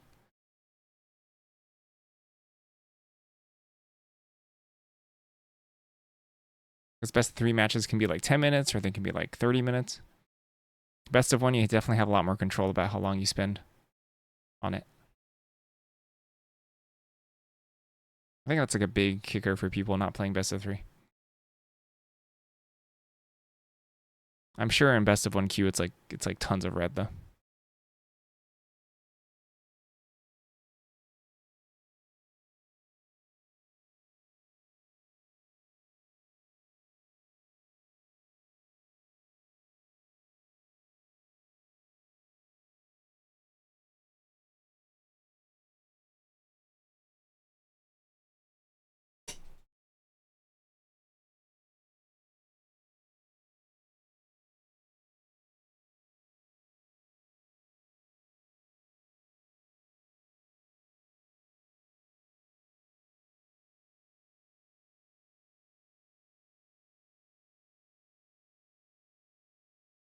Mystical Teachings. Is that 4 mana to fetch an instant? Kind of like Waterlog Teachings? But like with flashback? That's like a popper. That was like an old popper card, yeah. I would love that. Gosh. I really want them to have a. I want them to be. I would play. If there were a draft format that was bullet magic, I would drop everything and only play that format. I don't care if it's best of one. I don't care if anything. It'd probably be best of one. I would play that format. Look at what bullet chess has done to chess. We need bullet magic. Start the rope on immediately. High octane action. Go, go, go. I would love that. Why? Because then everyone makes decisions as badly as I do.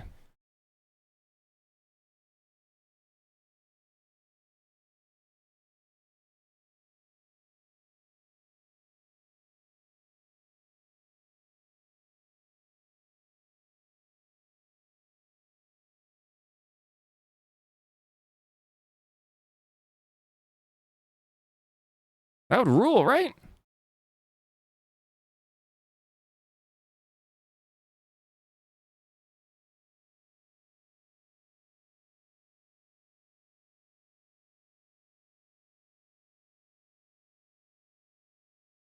Red deck versus red deck with the timer, the rope starting immediately and ticking down would be awesome.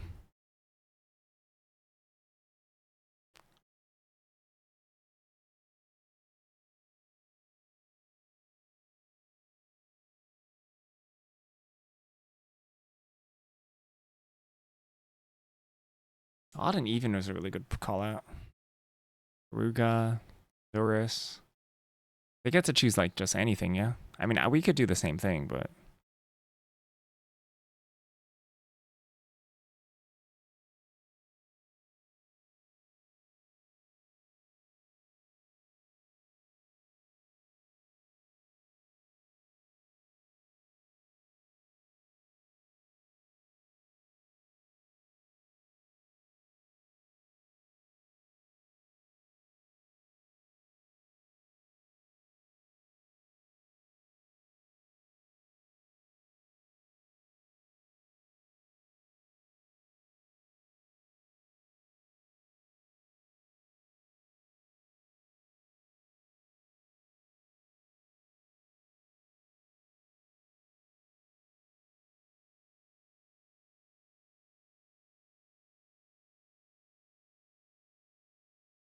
could have something that forces you to discard on the first turn.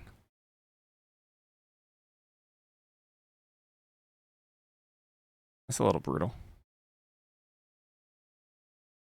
So like what if you draw down up to 8, go down to 7, your maximum hand size is 5, so you'd have to discard 2 cards?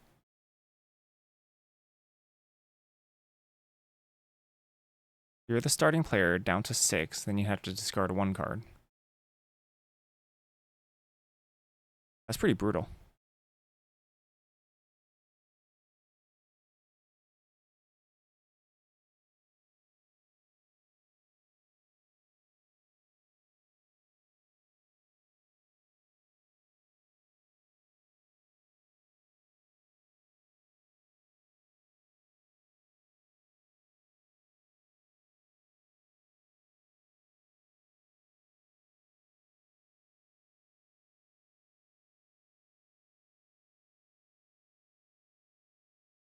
We're doing companions today, yep. Companions are actually really hard to design. Just from brainstorming about them, we're running into a whole lot of issues.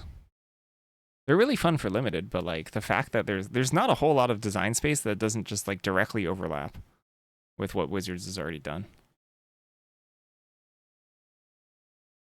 Pretty sure Mark Rosewater said that too. I just didn't think about it at the time he said it.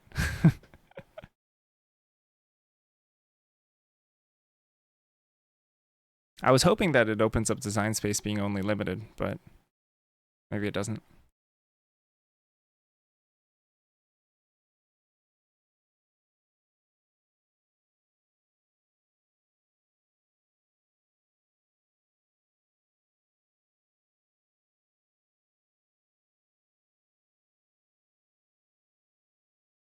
I mean, we can mirror this one with toughness, I guess. Maybe this one can be toughness and then Selesnya can be power or something?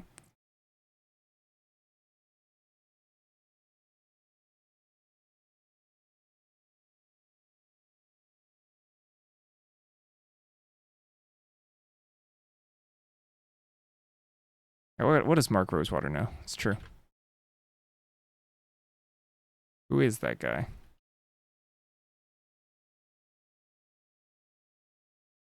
Stormscale Dragon exists to laugh at him.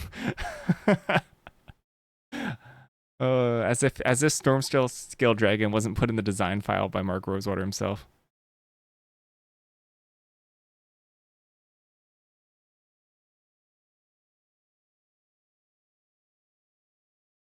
Because this means that Boros can have like some high power creatures. This means that Boros can actually play the 4 mana 5 too. At common that learns. That's pretty good. Certainly a design restriction, but I kind of do like that these are mirrored.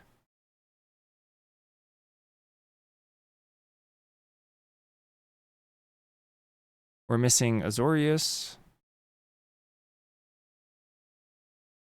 Is it? Rakdos.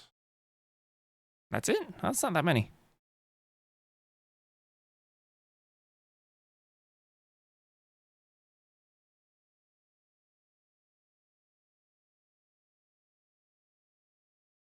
I really wanted a payoff like Dimir Companion here in Strixhaven. Let's see really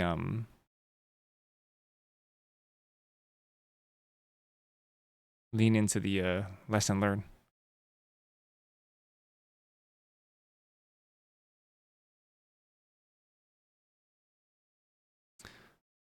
So I think cards like, well, first of all, I have no idea if this works rules wise.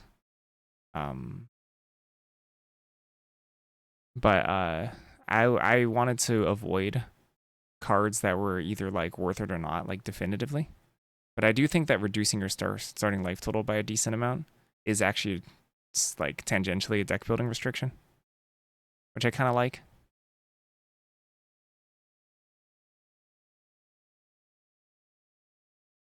The rest of the card isn't made yet, but for example, I didn't want. I made one. Huh? Which one did we make? That was like definitively worth it or not? I don't know, like something like setting your opponent's life total higher. I think falls into the trap of like either always being worth it or always not being worth it, depending on the balance of the card, the development of the card. Not for the set, digital only. Draft companion. You may only draft odd number monocost from this point, stuff like that. Oh yeah, like built-in stipulations. I mean, like companions are kind of like built-in stipulations.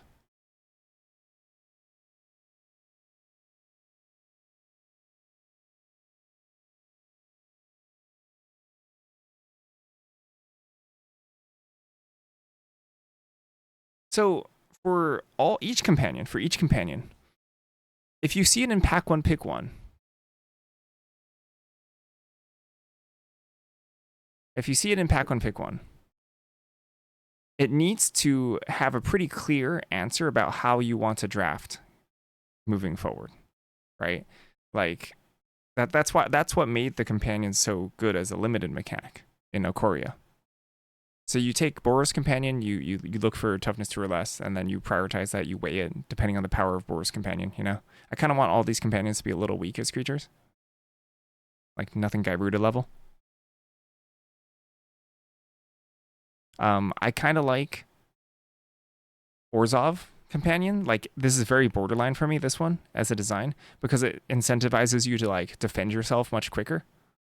And it incentivizes you to lower the curve. Right? You can't draft like a super chunky, clunky deck with Orzhov Companion because you're just going to get run over. But if we're going to have more effects like this that don't directly affect your deck building, they at least need to have a clear way that you change the way you draft. Which I think dealing this much damage to yourself at the start of the game does change the way you draft. I'm a little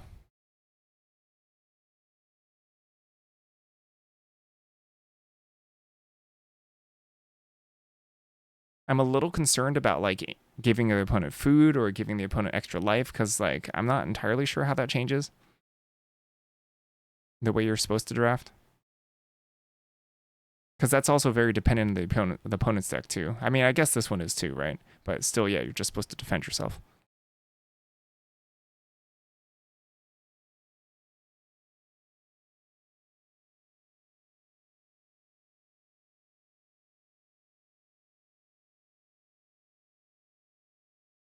If you gain life, gain extra life instead. I'm trying to flesh out the actual companion clauses right now. And then we'll go back and make kind of weak ones.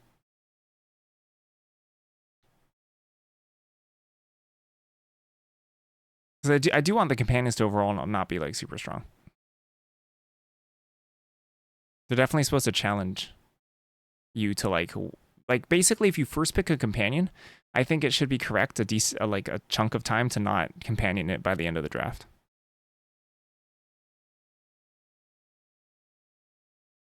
How do you cite a triggered ability? I actually have to take a break. But how do you define a triggered ability? Like contains the word something? Does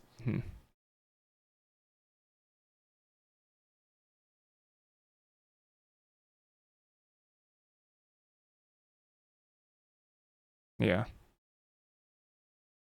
When? When? Does it have to conclude when? Okay.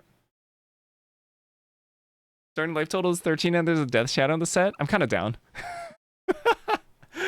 I'm kind of down.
It could be like the hunt. Yeah, like so you suggested, like if they put in a 1/1. I wonder if it could be like a hunted cycle. Um,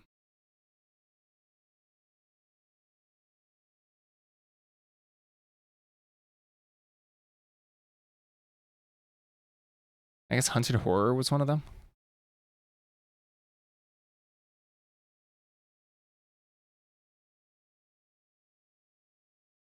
But like at the beginning of the game,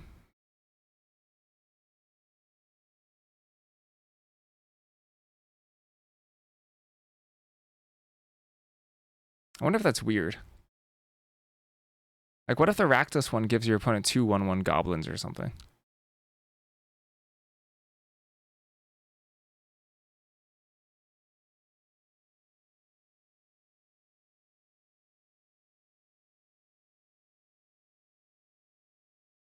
And then when it ETBs, it like lightning helixes or something like that.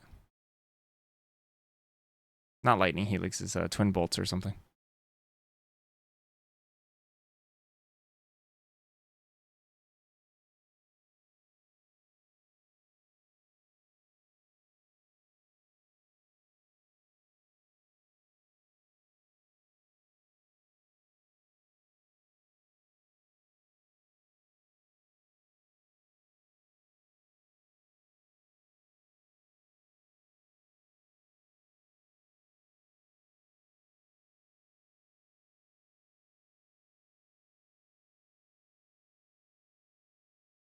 What about Sacred Fires? Could be Fury Text. It could be Fury Text.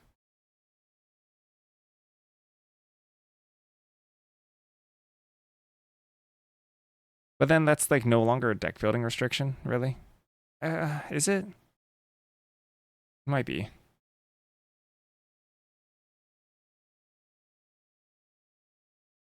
I don't know, maybe just go for it instead of hemming and hawing about it.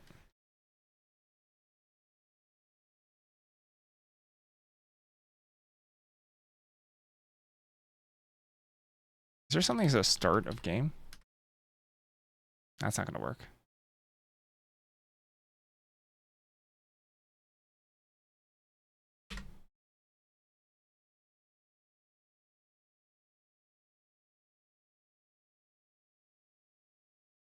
Tribal stipulation, yeah, we have to now think about tribal stuff. If we're gonna put a tribal stipulation in, which I don't hate. Clue has suggested something like that earlier. Sorry, Han.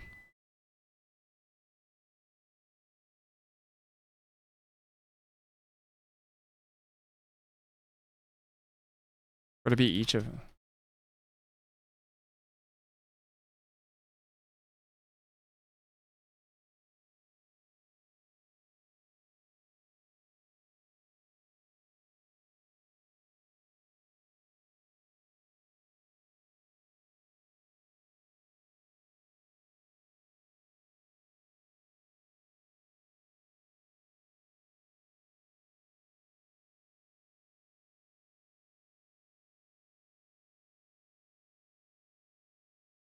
And this is like super steep.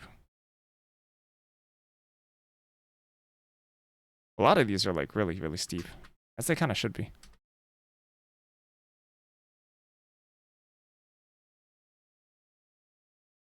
It could include gods and chefs maybe.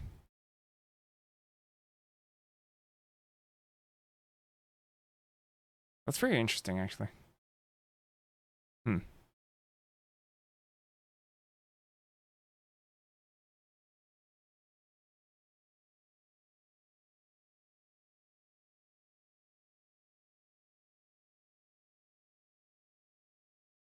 It could also just deal 1 damage to everything. Upon ETB, like not Fire Wheeler.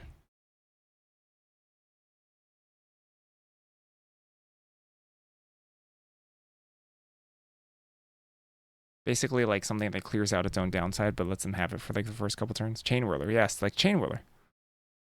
Like Chain Whirler, yeah. I could literally have Chain Whirler text.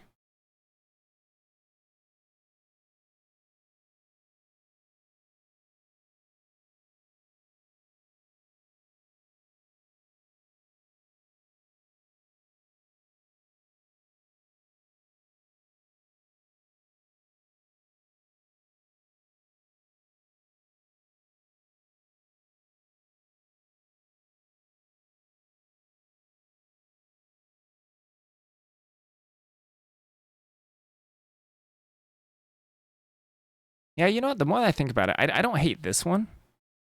So I don't think I love food.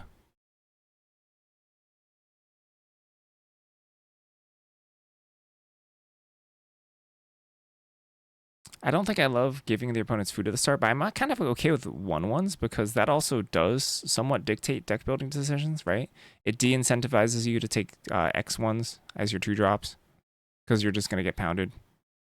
2/2s and like 1/3s go up in value. Because it's actually extremely strong if you can like blank the 2/2s on turn 2 and then just sweep them, right?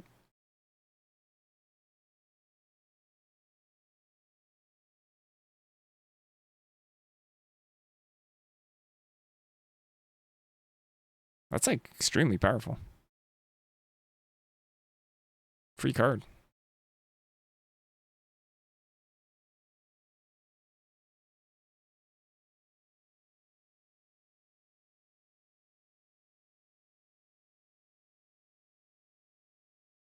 Yeah, I don't hate that.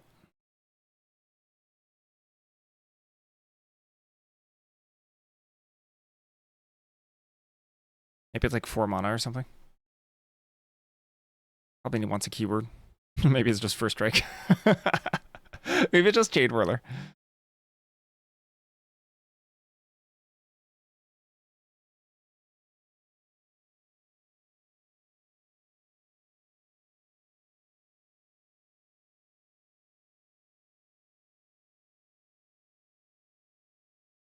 Menace Black Red, yeah, that's pretty good.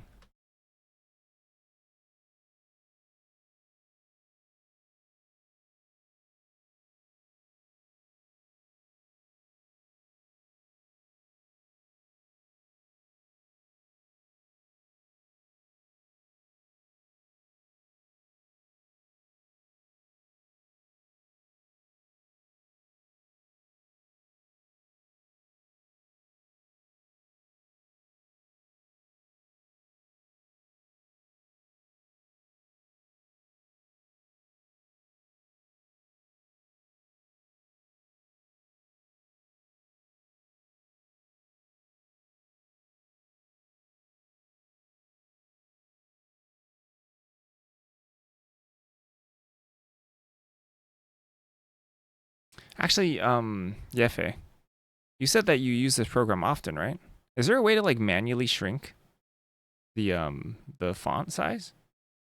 Because like the normal set editor seems to, when there's a lot of text, seems to cut off some at the bottom. Style.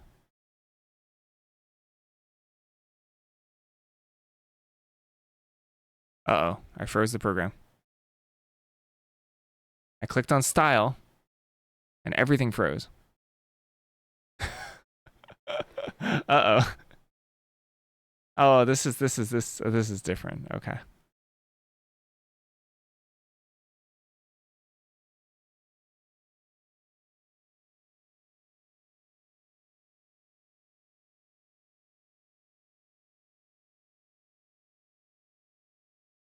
That's a shame.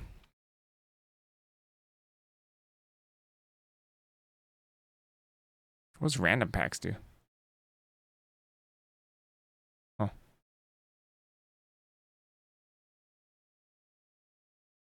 You've accepted it. That just some of it gets cut off.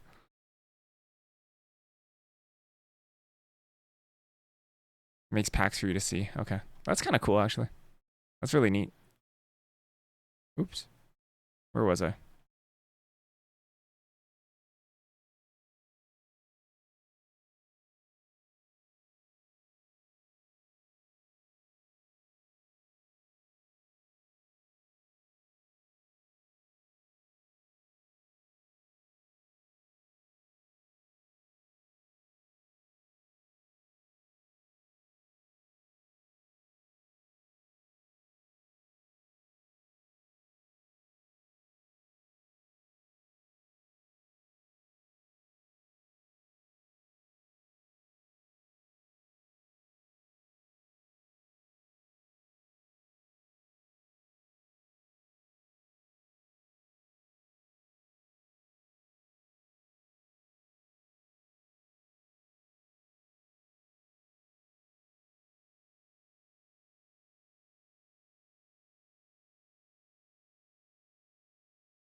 It is, yeah. Each opponent creates 2 1/1 red goblin creature tokens at the start of the game. That is better for space.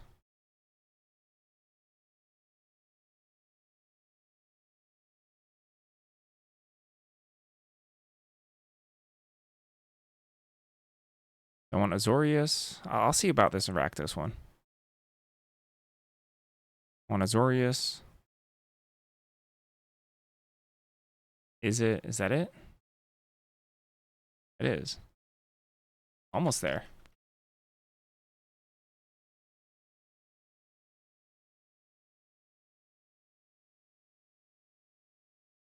Welcome back, Lewis.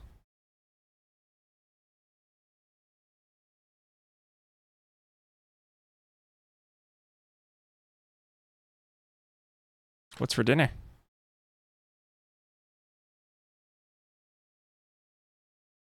Heck, Lewis did the exact same thing. Make it a storm card. All right. 2 for 2.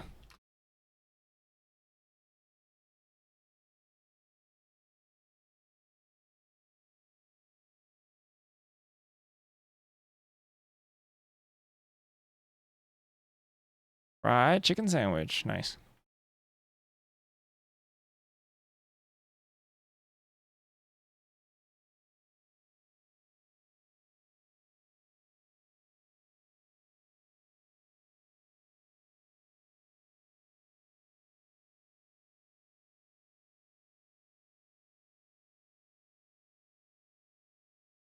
You didn't mean it literally.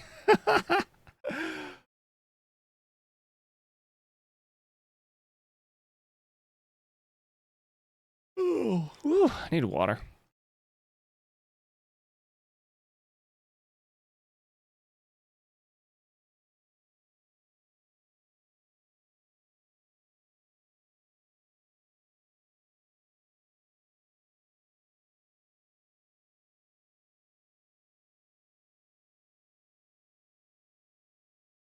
Because we do care about spells matter in this one.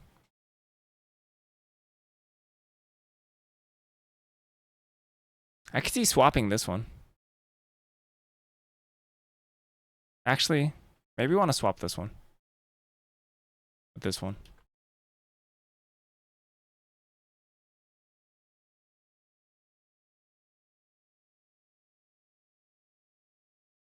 It's like, is it already wants to care about spells? And this way you can really, I actually really like this one in the set, in a learn lesson set.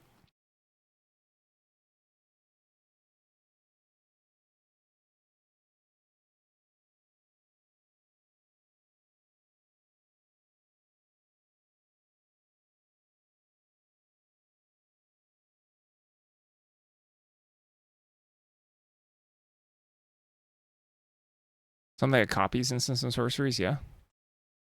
Could be like a snappy as well. Or maybe it just returns something to hand. Oh, what if it's just a rise? Oh, what if it's just a rise? Oh yeah, this is what it already does. You're right. That's what that's what Lurrus already does. You're right. I think maybe it should be a rise from the tides. Something like this. It should make fish.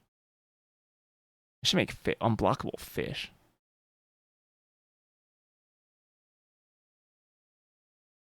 Because I'm already using fish.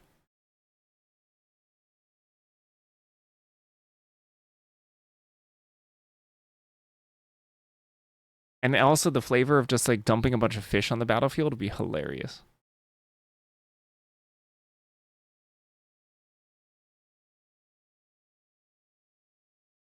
Yeah, maybe too many. Could just be elementals. Wizards doesn't care about how many tokens they print in a set nowadays.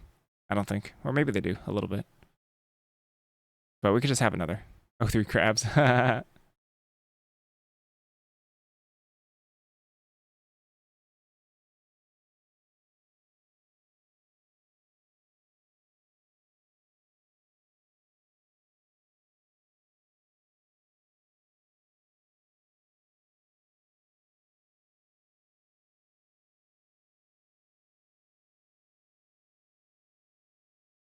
I mean, it could just be priced, right?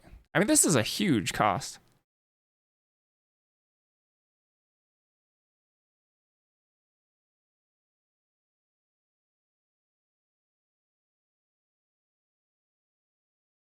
Yeah, you know what? I think I want to take some time today to write like a theme command.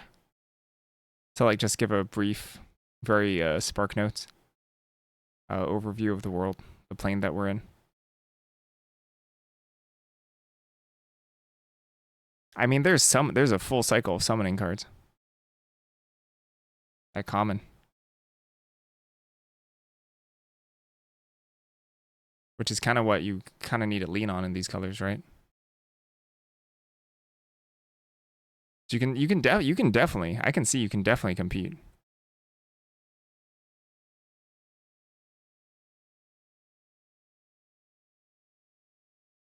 Yeah, the one blue and red token already exists. Elemental, yeah. This one.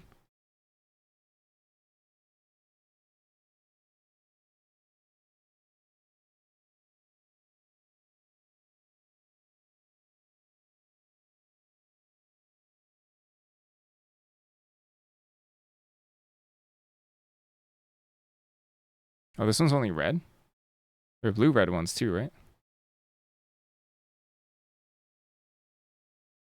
Yeah, where's Ral at? I think I want to make I mean it doesn't matter like too much. Blue and red. Here we go.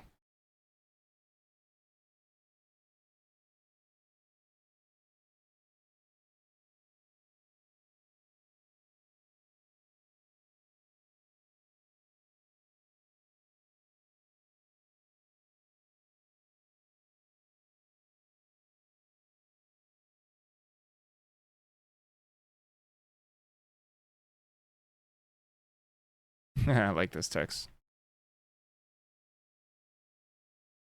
I like this text box.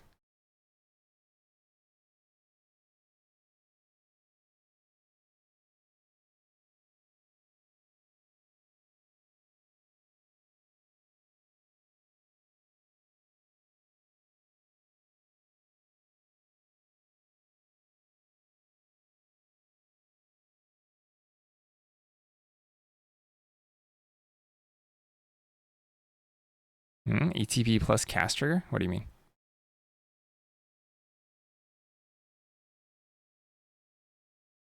Like ETB plus attack?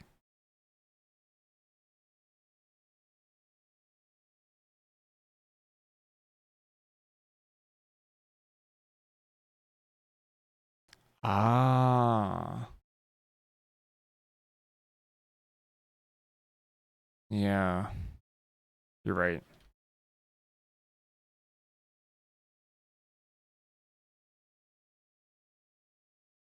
My stuffed sheep soda.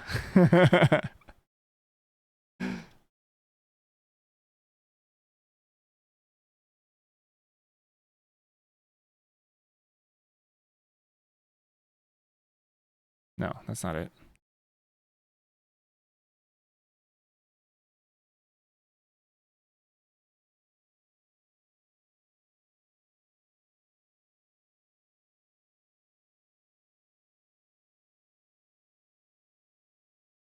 Is that how it's supposed to be worded?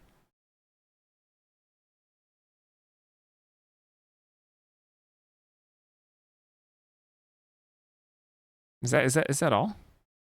You have to do from hand? I don't have to do it from. I certainly shouldn't do it from hand. Because then it wouldn't work, period.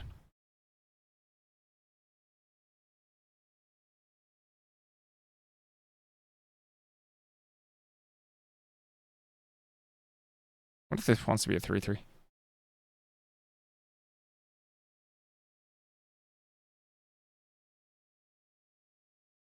I mean, this is actually really strong. Especially if you're learn lessoning in this set.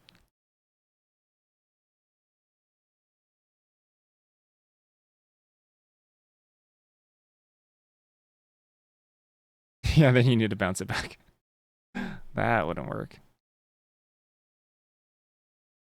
You can return it to your hand and then have it come back into play, which is fine, I think.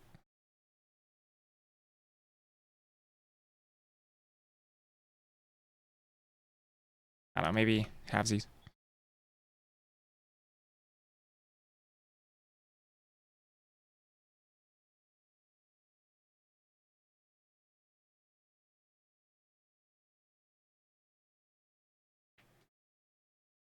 I mean, your entire deck is like non-creature cards. This is gonna make a lot of tokens.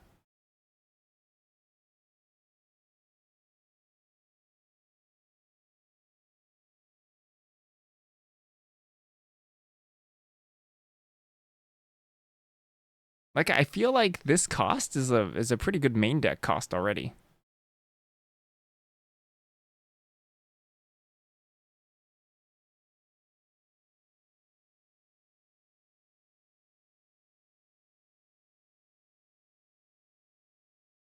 Simic. This. This is actually just Zerta. For the Gruul Companion, I just stapled Zerta and Pit Automaton together. Two cards I like a lot. Can the creature be an ogre? This one? An ogre wizard. You love an is it ogre? What about if it's an ogre wizard?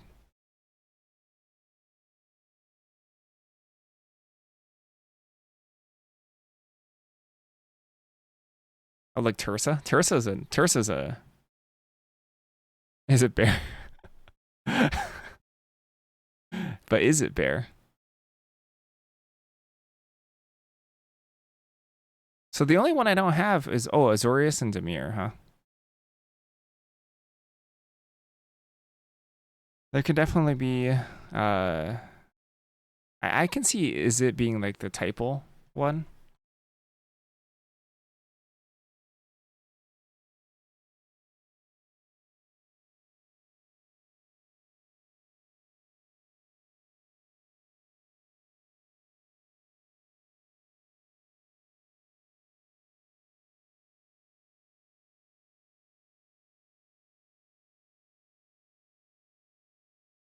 Is it rules appropriate?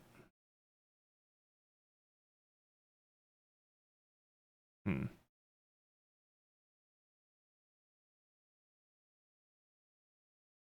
Blue White has an artifact theme in this set.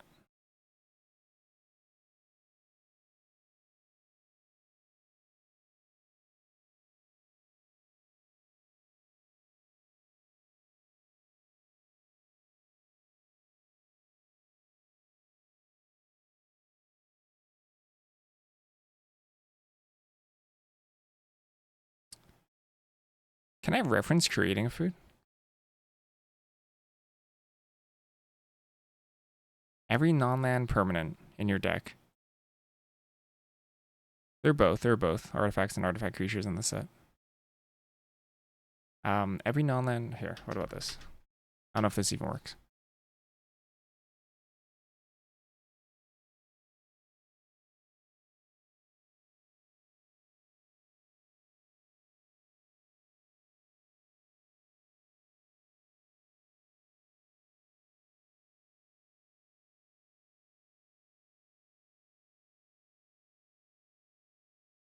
Can I say that? Does the Magic Rules Engine recognize this text at all?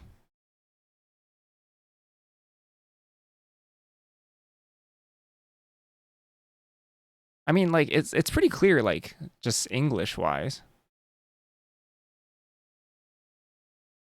I wouldn't expect Magic to be able to handle this, but it does make sense, right? When you read it, like it's pretty clear, I think.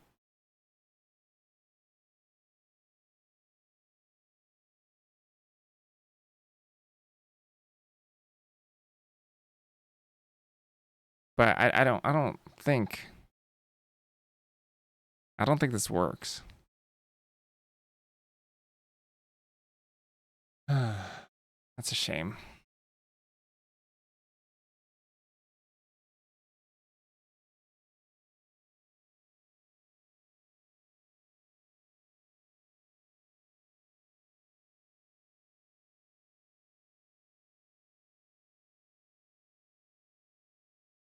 Creatures you control are the chosen type in addition to the other types. The same is true for creature spells.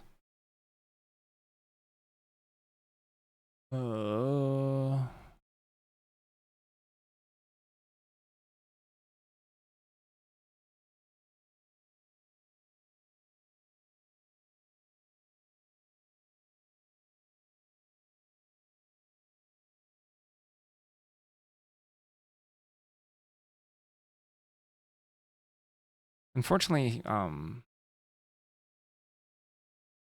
enchantments. That one feels, unfortunately, because it's not really an enchantment deck, it feels really easy, actually.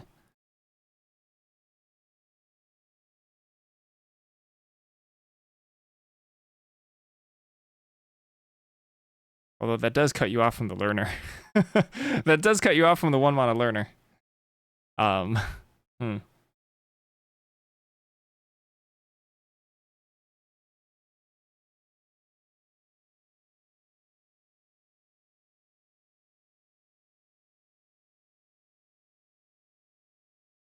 Would it be that difficult to say each non-land permanent is an artifact?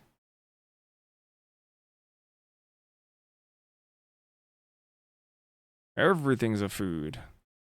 I think we could have a rare turn everything into a food. Maybe not a companion.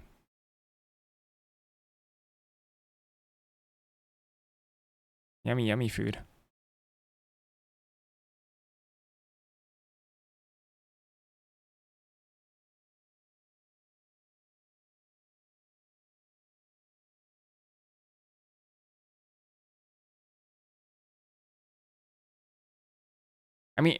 I mean, just to make up for it, maybe the card could just be stronger or something.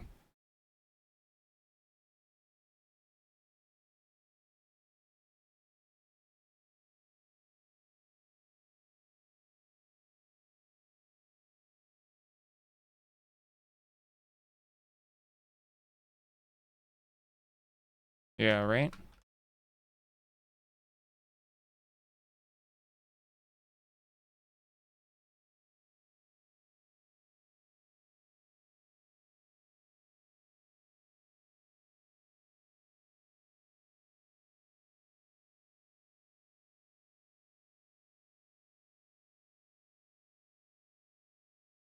I love evil ideas.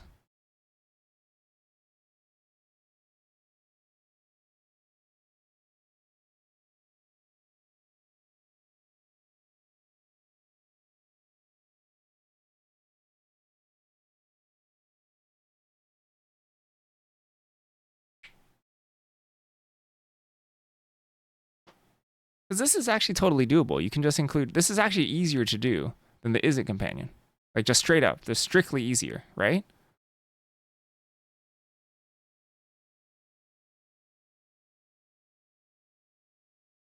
This is just strictly easier than the is it one. Okay, so I don't mind that as much. I don't mind that as much. I kind of like it.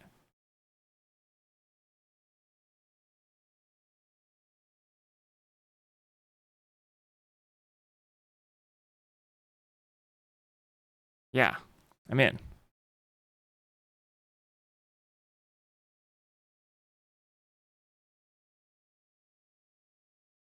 Artifacts your opponents control are food in addition to the other types and gain T, sack, gain 3 life. Any player may activate this ability. uh,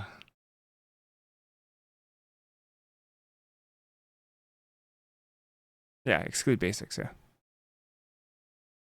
And non-basics even.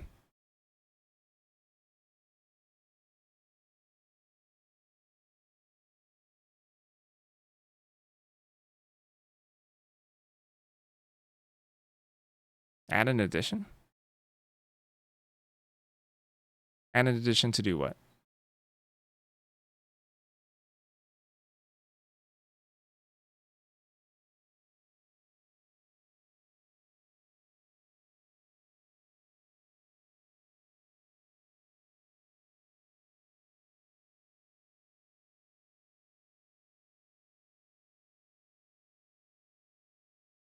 Each non-land permanent in your starting deck is an artifact.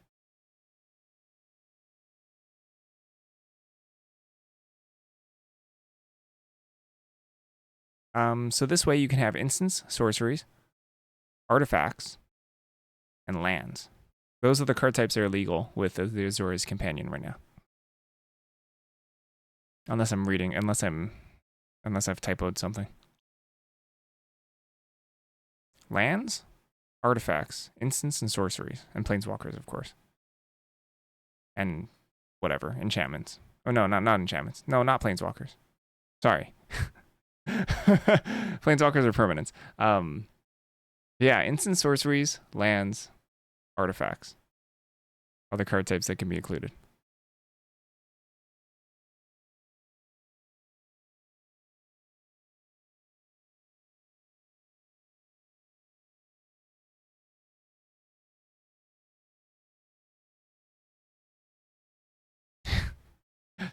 Physically eat the cards.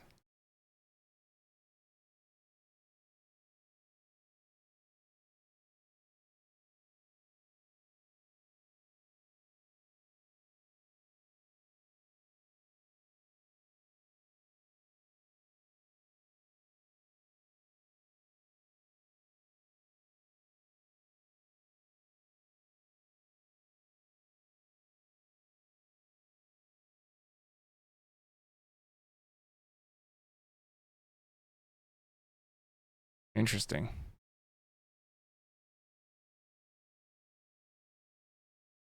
Yeah, you're right. A Disney card. Like Luris has.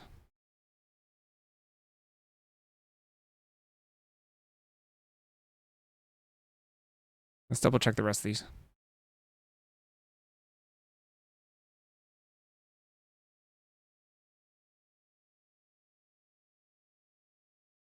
Yep.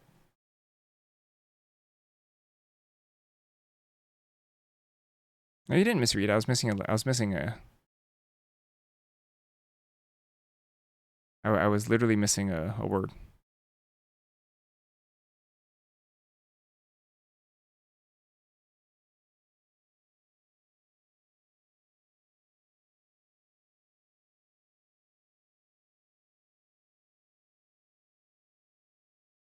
Without that word, you're right. I can't include basic lands. All right, Dimir wins the last one, but I gotta take a break. I'm gonna heat up some soup and eat some soup too. Be right back. I'm actually gonna turn the art game as well. What if Azorius Companion made 1/1 artifact whenever you non-token artifact inserted under your control? That's a thought. I don't mind. Goes pretty wide. I was thinking we could go tall or we could go wide. Either one.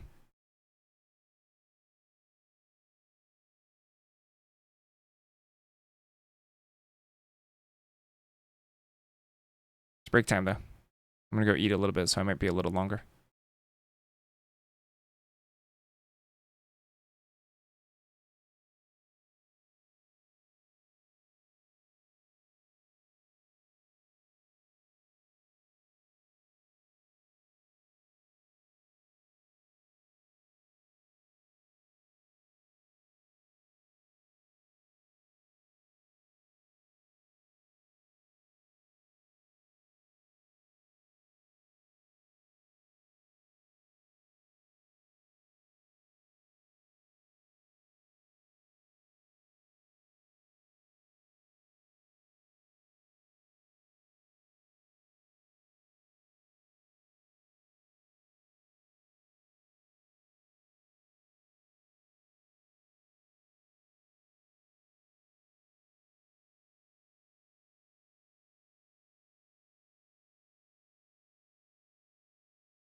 I don't know. That's why.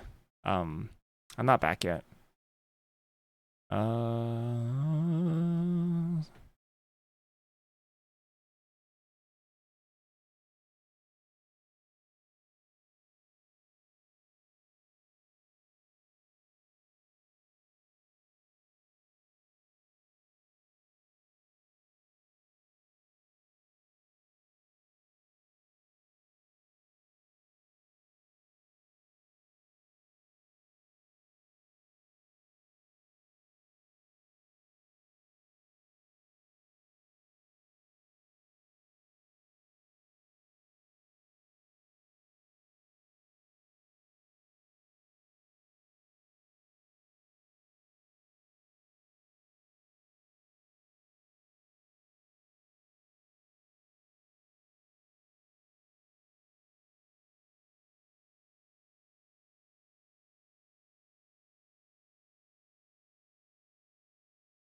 Speed turtle.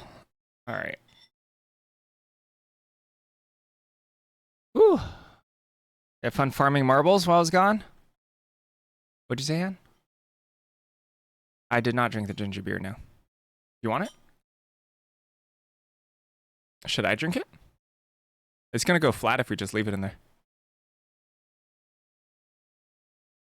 I do like ginger beer. I can drink it.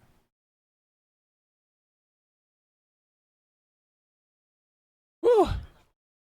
Yeah, we can buy another one. I'm gonna take it.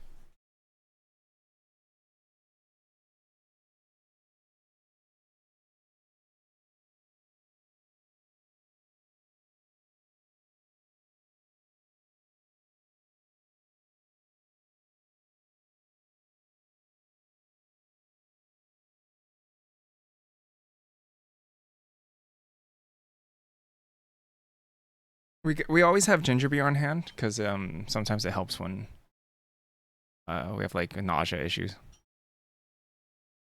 I don't know. It's probably just placebo.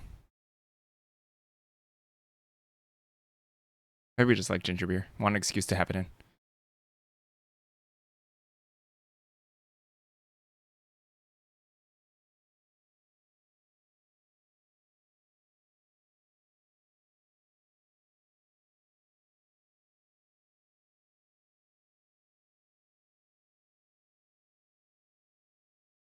Ginger beer is carbonated. Yep. I really want this card to like dual Thoughtseize. Welcome out, Eidolon. Yes. This is going to be a 300 card flat set. Full set. We have Variety Days commissioned out until the next month. The entire month.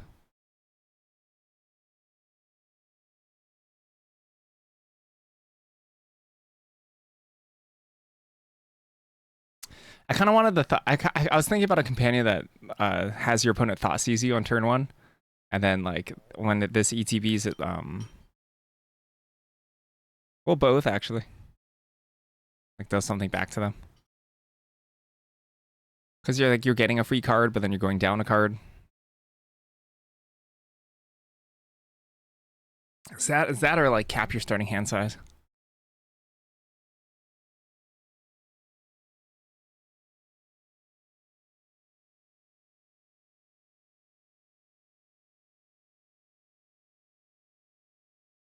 Dimir is the only one we don't have a stipulation for.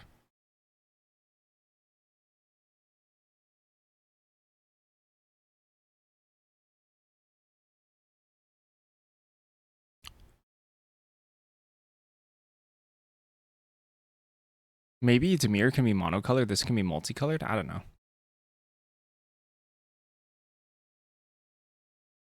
Having each card in your deck be multicolored is like, it's like really tough. Hello, Major Band Geek. Hello, hello, hello. It's flavorful.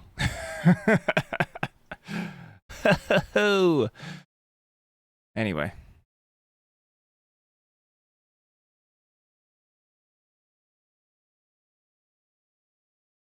We've been coming up with some companions all morning, basically. Right now, the only companion I don't have a clause for is Dimir. Dimir. Flavor Town. Dimir in the archetype notes is just like a control deck, like spells and control and stuff.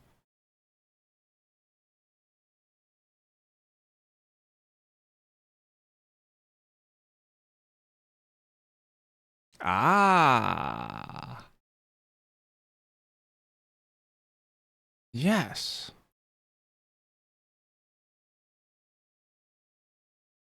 So maybe this is more Dimir.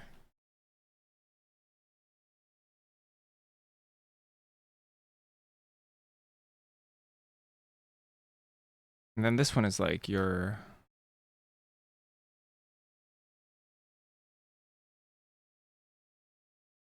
I could see that. Let's try to type out this idea. Your starting deck.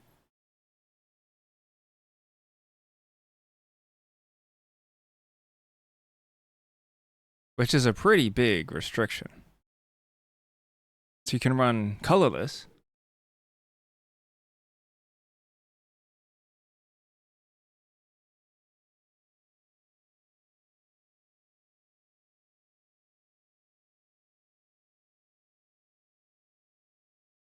We have one that says each non-land permanent in your starting deck is an artifact. That's like kind of close.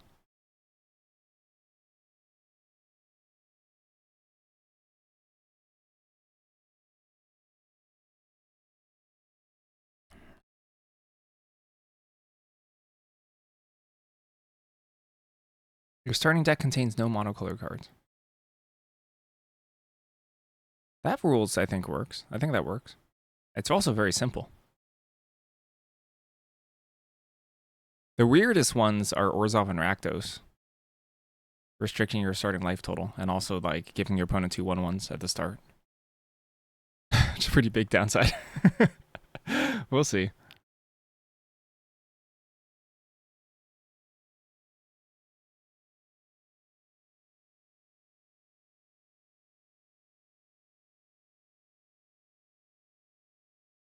It's kind of funny because I feel like these also may be the most not interesting in terms of like how you actually make decisions in the game.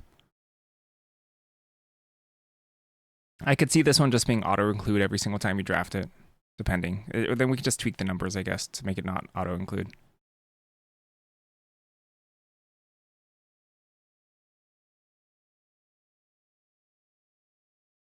But I mean, as I said before, this also incentivizes you to draft specific stat lines.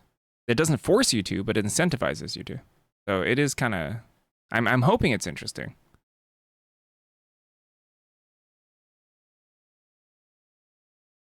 This, too, also incentivizes you to draft in a certain way. It's also kind of funny just starting off at 13.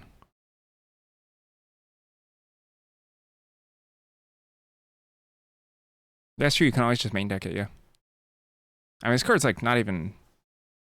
This card's pretty good, but it's not busted, right? If my opponent taps 4 mana, plays like a 4/3 menace that chain whirlers me, that's a good card. A really good card.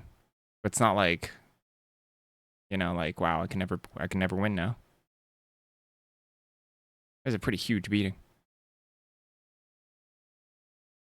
Yeah, okay. I'm kind of in. I'm in. Companions are just cool. Companions are like super cool. Like these ones that have a really steep requirement too, you might just end up give it Death Touch, hasten first strike. All right. All right. Needs it, huh?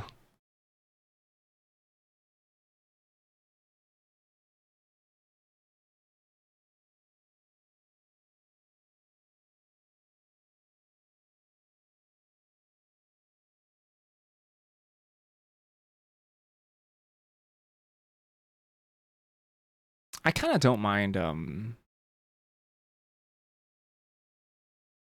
I kind of don't mind the claws.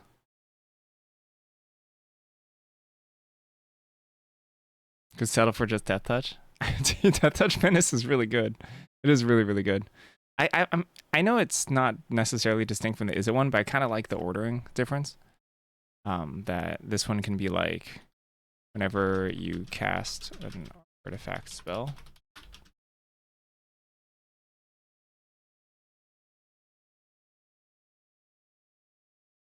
Yeah, it also wipes the board with Death Touch. I forgot about that. I just forgot about that.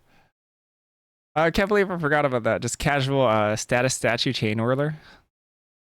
What some people tried to do in standard for a bit.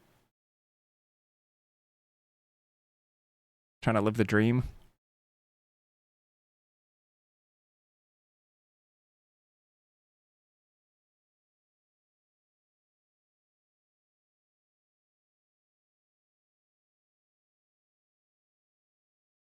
Is there a colorless construct token?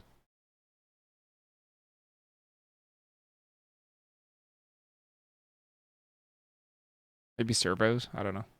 Servos, I don't know if that makes sense. Construct's probably better.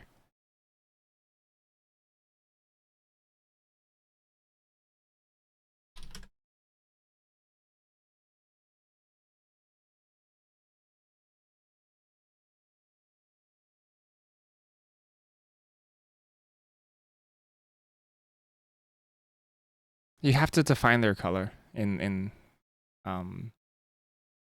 in the text box. I don't think there's ever a token in Magic that doesn't define its color. Oh, like I have to define artifact too, I think. I think servos are like pretty specific to Kaladesh. Or sorry, Avishkar.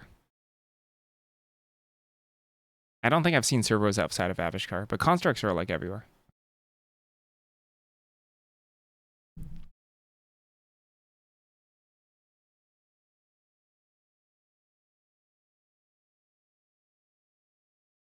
I wish they would shave this off. Like it's so obvious because it has power toughness that it's a creature. I wish Magic would shave it off.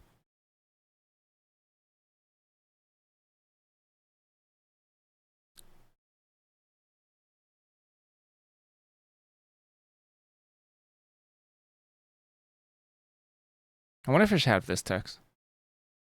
So it just keeps on going bigger. You give it a few years, yeah. I mean, they keep on needing to make space in the text box, so.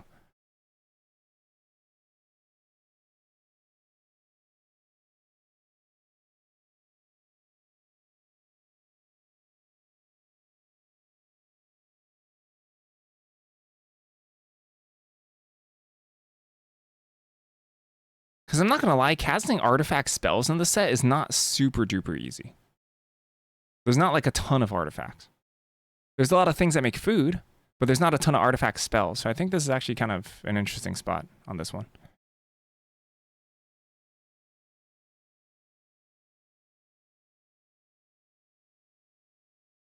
Oh yeah, Mendicant. Maybe Mendicant's text is better. I don't understand why one is worded one way. Why does it reference its name instead of this creature?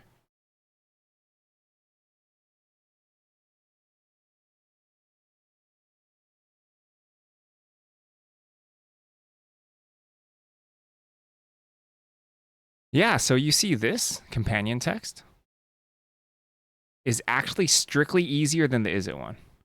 And I think the is it one is doable because of the learn lesson at common, or because of the learn lesson as a main mechanic for the set.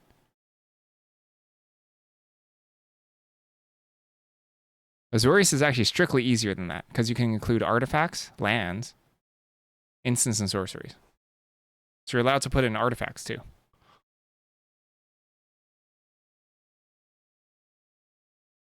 And I think it's fine to be strictly easier.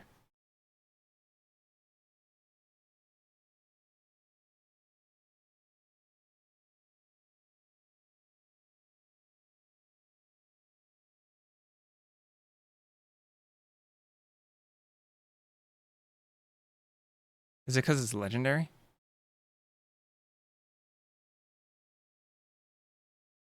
Hi, you okay?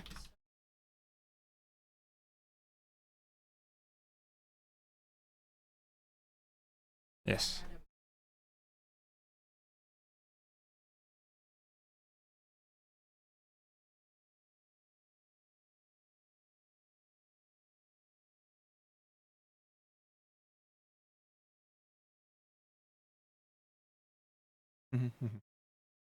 Mm.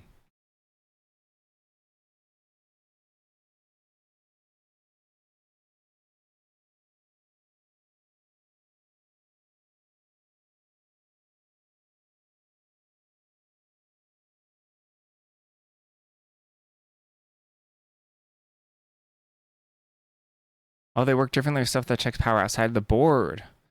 Oh, you're right. They do. Such weird differences. That's weird, but yeah, I get that. Maybe I don't need this text. I don't know. Feels like I want it, but I don't need it.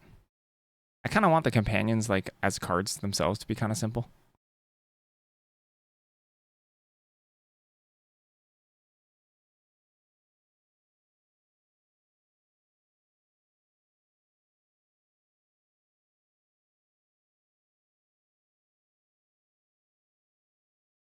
Yeah, no, you're right. You're right. You're absolutely right.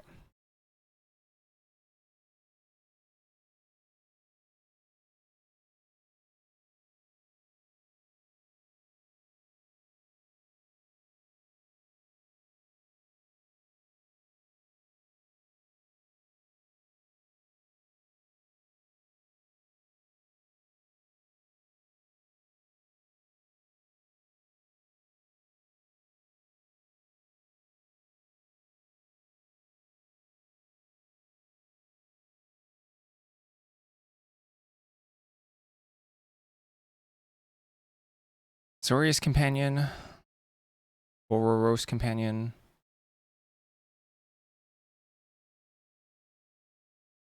Emir companion.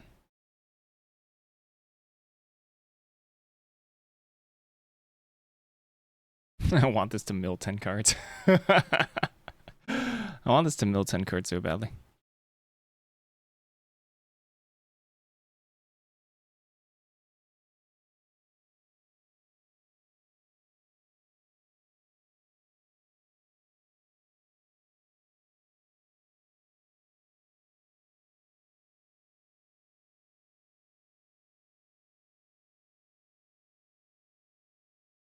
I wonder if it can sack itself to raise dead or something.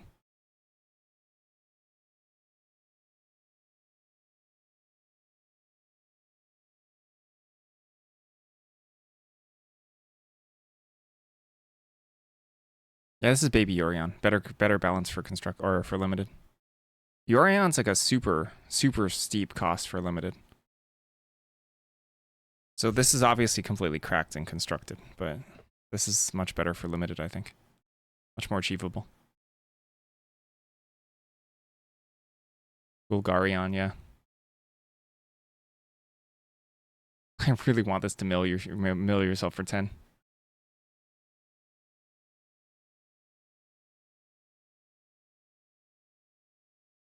How do I word this?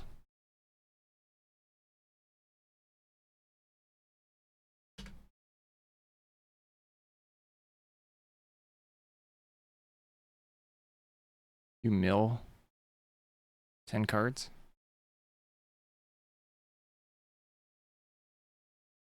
Okay.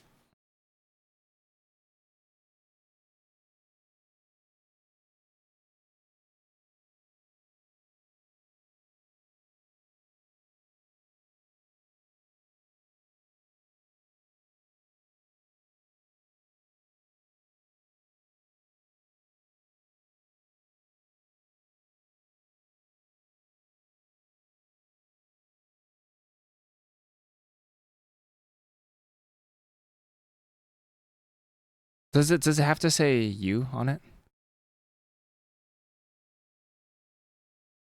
Uh,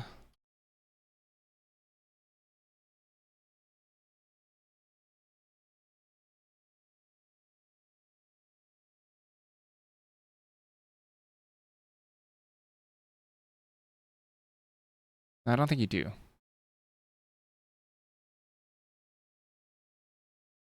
Ixalan card? Does an Ixalan card allow you to mill 10?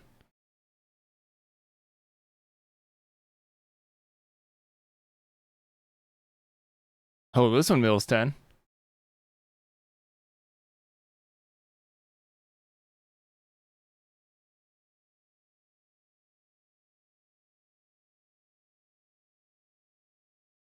I was milling you only, yeah. Yeah, it looks like you don't. You can just say when this creature enters, mill 10 cards.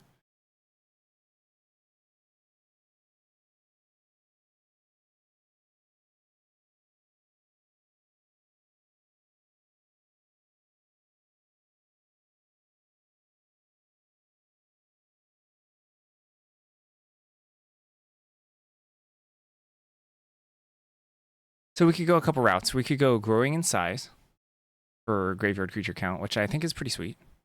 Basically turn into like a gigantic I'm actually kind of okay turning into a gigantic millipede or whatever that card is. Card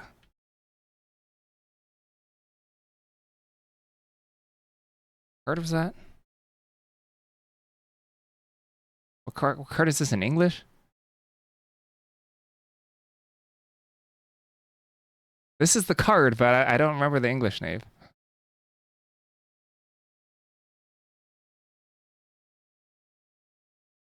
And they reprinted this card, but better recently.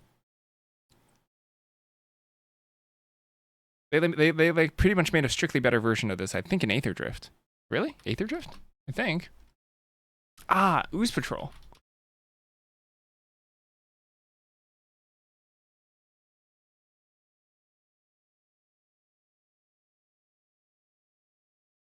It could be a gigantic Ooze Patrol.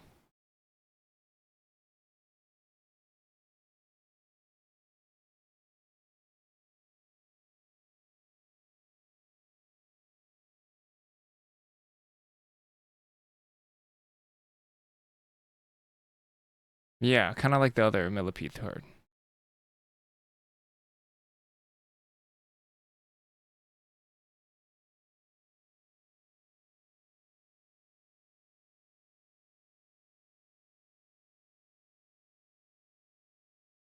Splinterfray. That's a name I haven't heard for a really long time.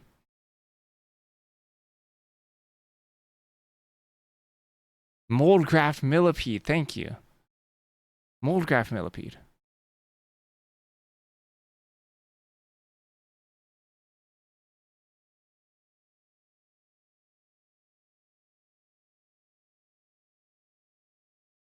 Hold on, let me look at Millipede.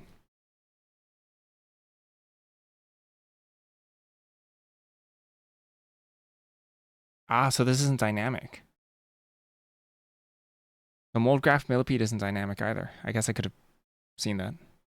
But this one is.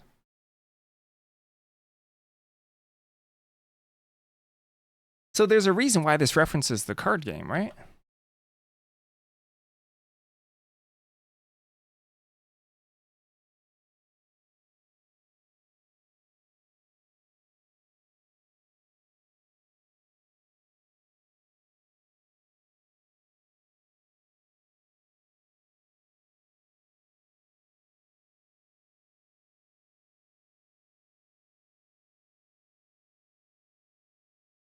Ooh.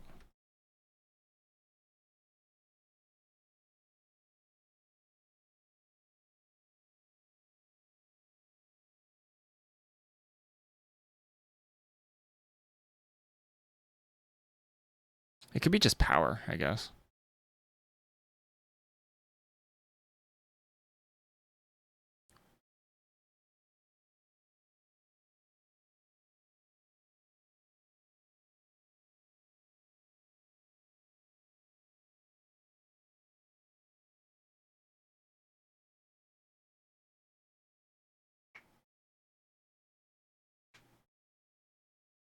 I kind of would like this card to be a little scary to main deck, at risk of just decking yourself.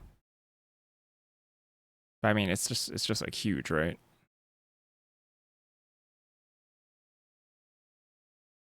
I think it's kind of funny.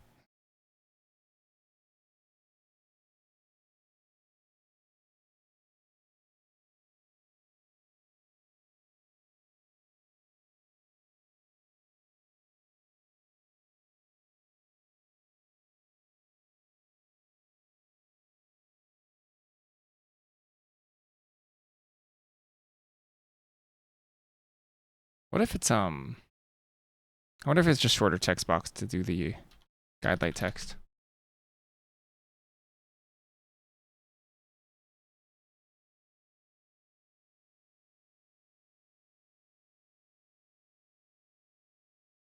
Just make it a 0/0.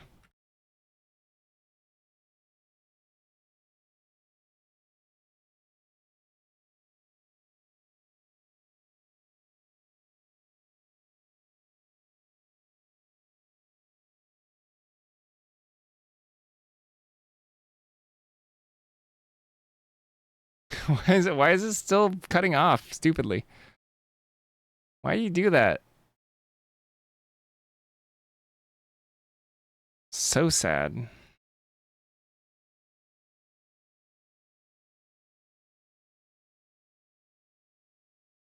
Oh well.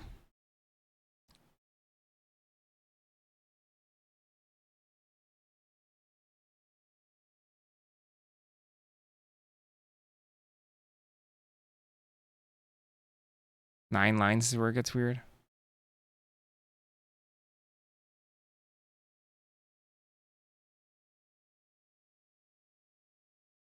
I wonder how I feel about reminder text.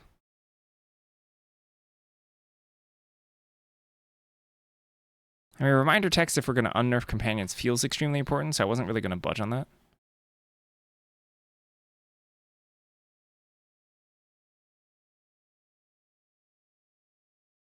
That's so sad.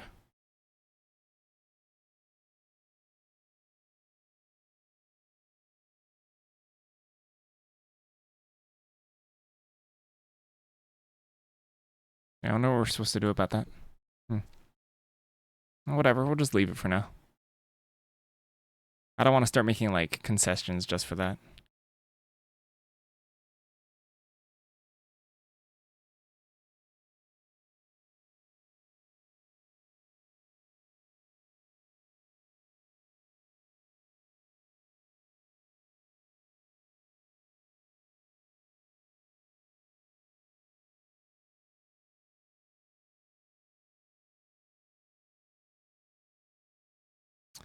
I think I actually literally can't.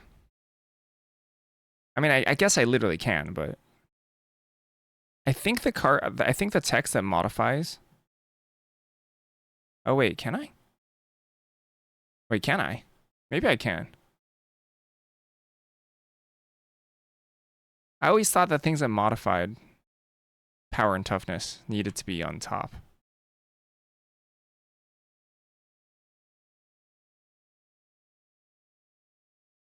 But maybe that's for star creatures.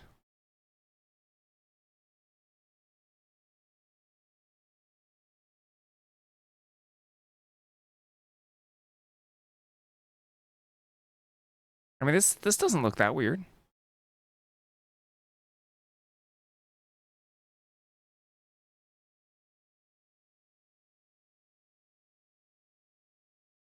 I don't know what the rules are necessarily for ordering, but I think it should be fine.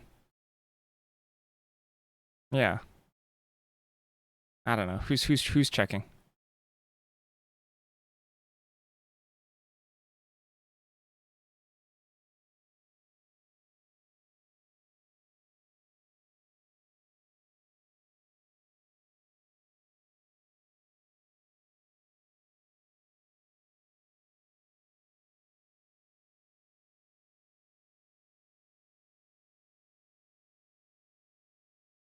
Characteristic defining on top, static on bottom. Ah, but this is a static, so I can put it on bottom, right?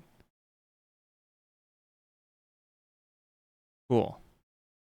But if I wrote the text, this power and toughness is equal to the number of creature cards in your graveyard, that would be a characteristic defining thing. Instead of an ability.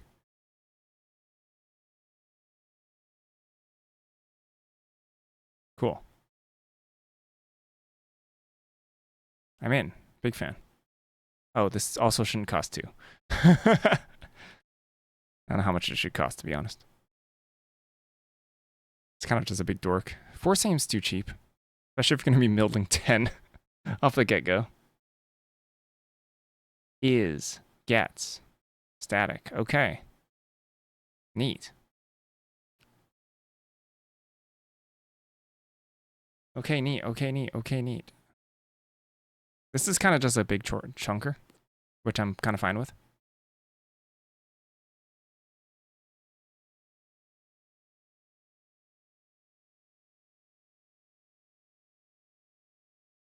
Also of note, in some decks, you know, in some whatever decks, access to the graveyard is actually really, really good.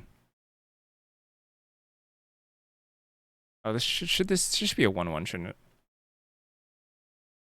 I'm sorry, if you cast this on an empty board, it just dies. Oh, break time already. Okay, hold on, I'll be right back.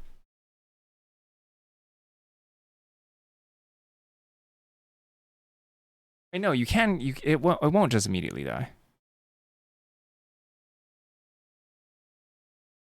Whatever.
Whew.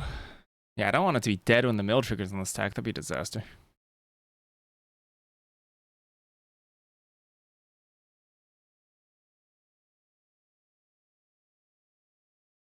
Makes me a little bit happier about making it a 5-drop too.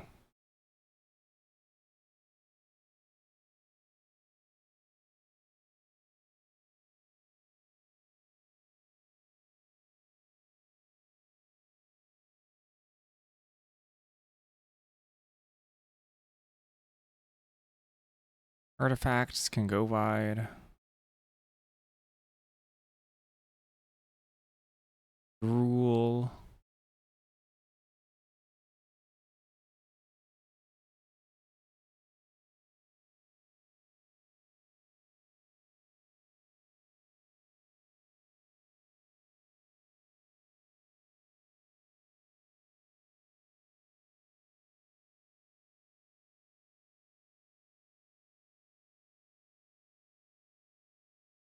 Ogre Wizard for whatever reason we want. Okay, Orzhov Companion. Half the life loss combo. Which is... What is half the life loss combo?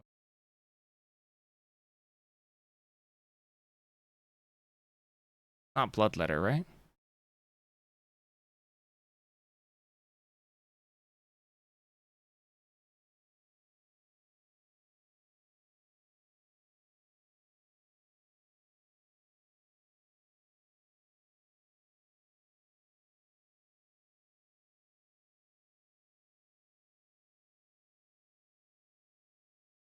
Like Veto.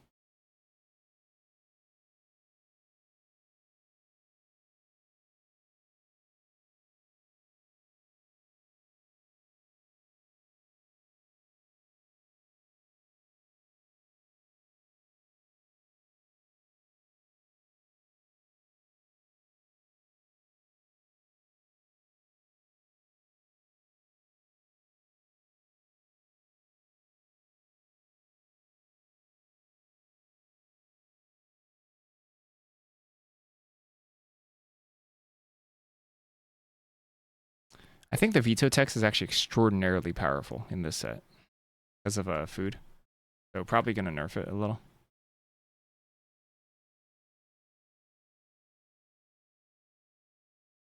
I don't mind there being a lifelink combo in this set, to be honest.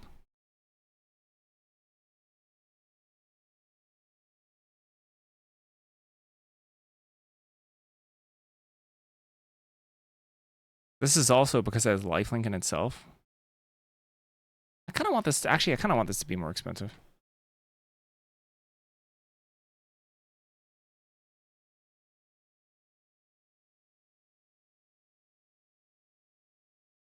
I don't want it to be like so easy to defend yourself when it comes down.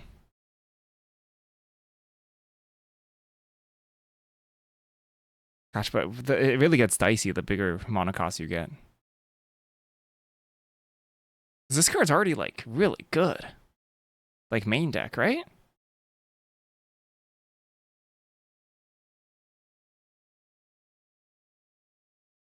Will there be an infinite combo? Oh wait, Dustin said no infinite combos. We'll see.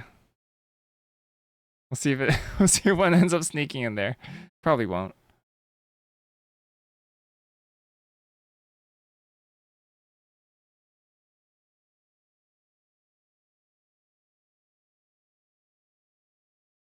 Flying Lifelinker is tough though. That's tough.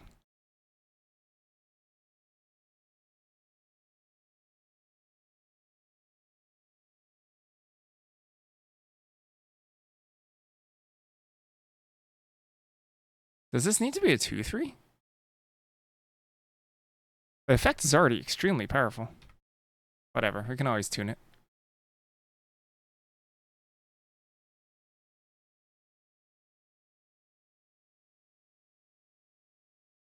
Lifelink is a heck of a keyword.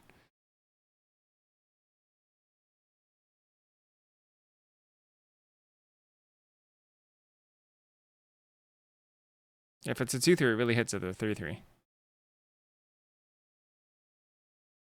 And a 4 mana 3/3 that gains you some life is solid, I think. It's pretty solid.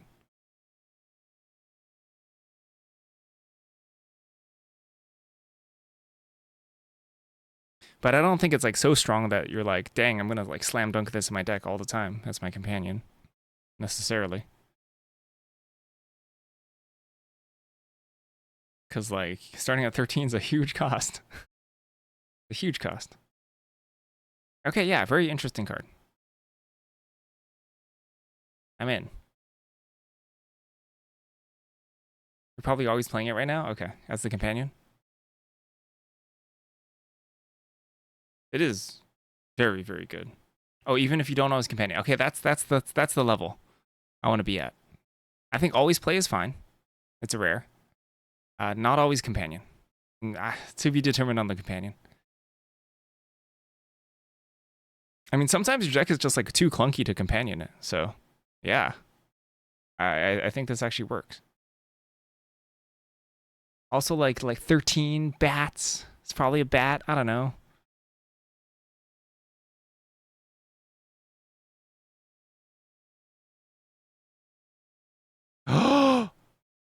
They should all be babies. I forgot. Like we can't lose sight of the original goals here. One of Dustin's requirements is that they're babies in the set. So all the companions maybe should be babies. Even if they're huge babies. Baby ogre wizard.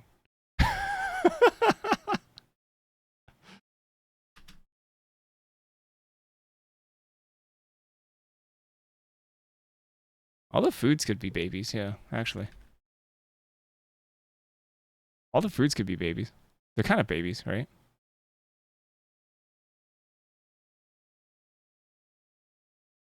Because some of these feel a little swingy to be babies. They do. Food baby. There's already a food baby. Hold on, hold on.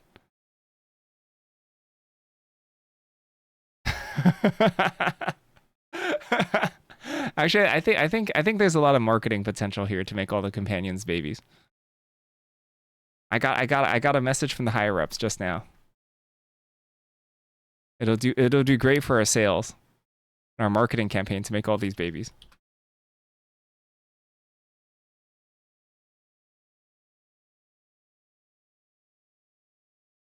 You're already eating one of the babies. You're already eating one of the babies.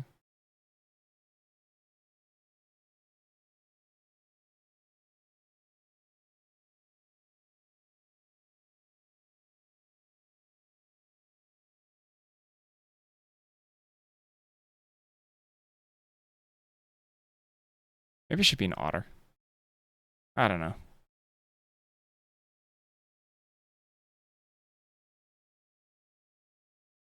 Why did you say is it bear before? If we're gonna make them babies, it feels kind of weird to make it like a, you know, sentient race. A race that's normally sentient.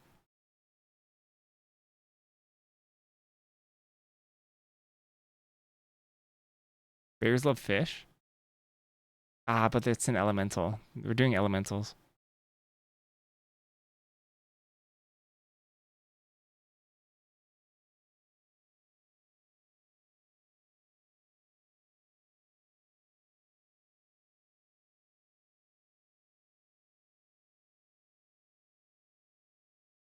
Golgari companion can be a baby insect.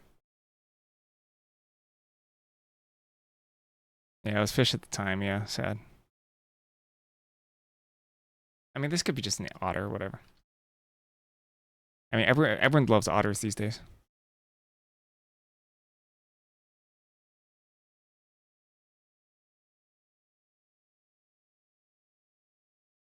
Heck yeah. Baby devil.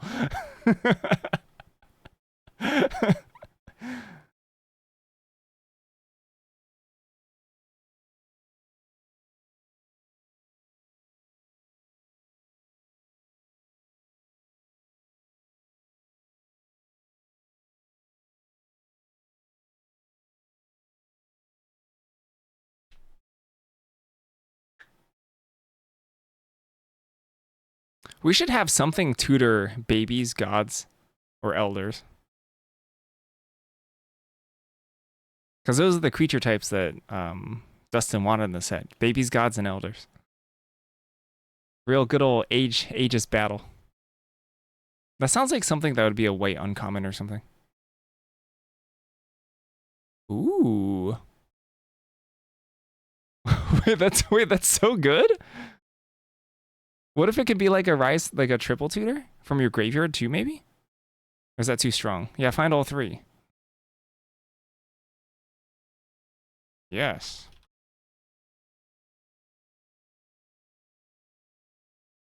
What's the card called? The 2/4. Crap.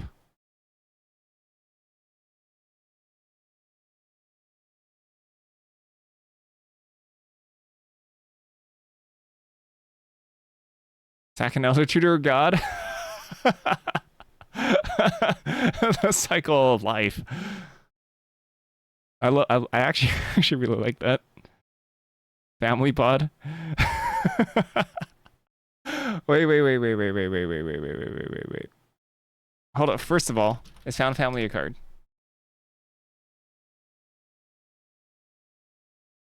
It's not. Perfect. Amazing.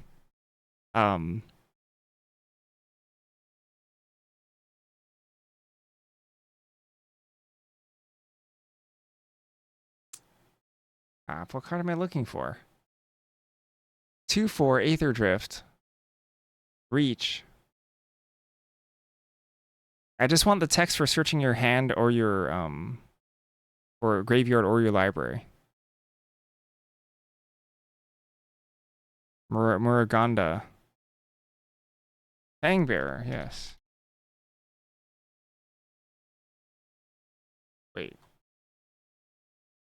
Fang Druid Summoner.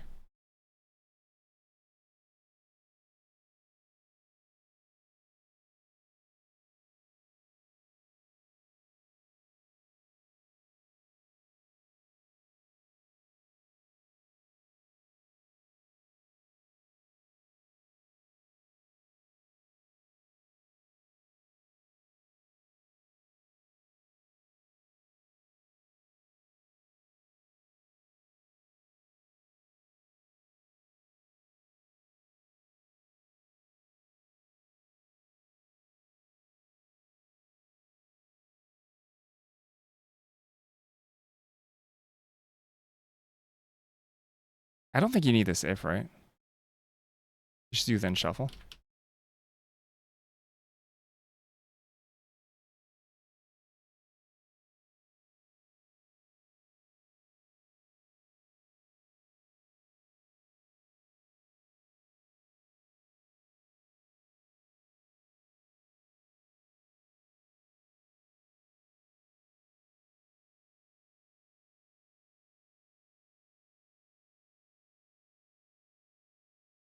Ah, shoot. You're right. You're right.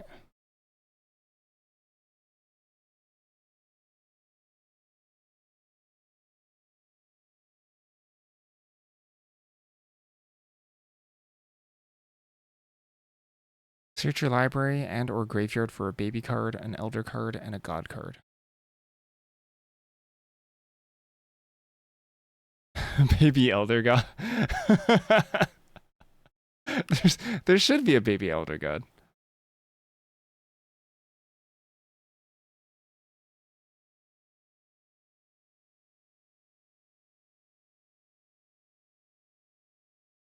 Oh.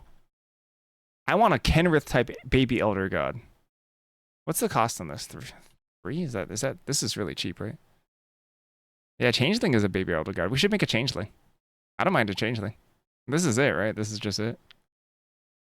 Does this need to cost 4? Depends on how easy it is to get this together, I guess. And how often people are just going to cast it for a 2-for-1. There's like...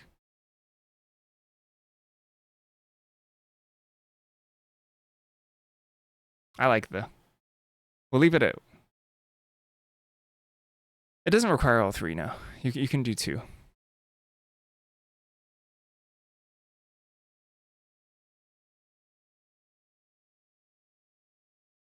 You can even do 1. Because tutor your god for 3 mana, which is terrible. Finding 2 cards and tutoring your god is pretty good.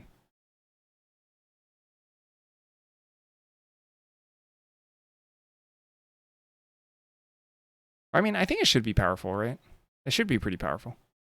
And it's not like, you know, the whole point of the set is that you can't tutor like some crazy unbeatable bomb, because there will be none. Ideally. There'll be no crazy unbeatable bombs.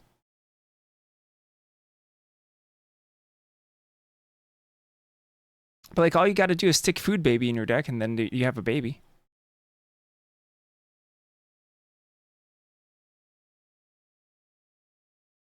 Yeah, this is nice. I like Found Family. Put some banger flavor text on here. once we develop the story a little bit more. Because this also this card feels like it could be incredibly evocative.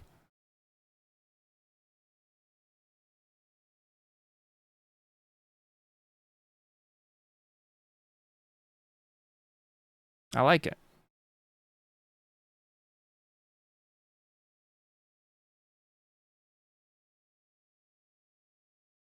Uh, rare, colorless, multicolor mythic.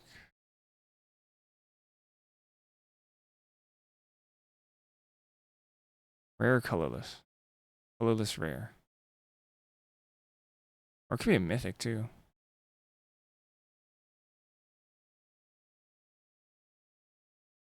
I wonder if it should be a mythic. Because this is Elder God Chef. Just type line is ridiculous. I could just change one of these to be like a. Because a colorless Kenrith actually sounds really interesting to me. And I don't know, it could be like the kid between mom and dad, like the favorite kid.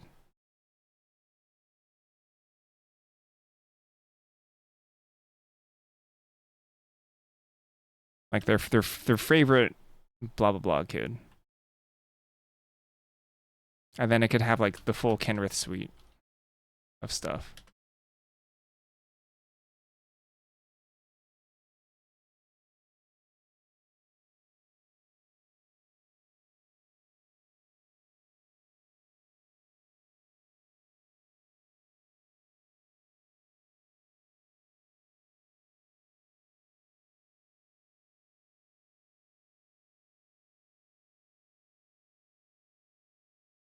What the heck? Oh, because it's listed from expensive to cheap. Oh. Or cheap to expensive.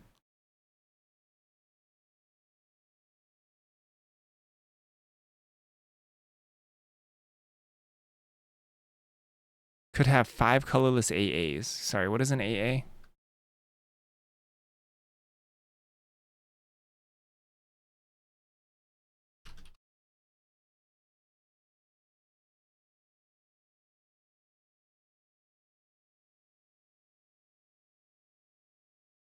I kind of want this to be like the fusion. So like we haven't designed these cards yet, but there's you know, head honcho mom here.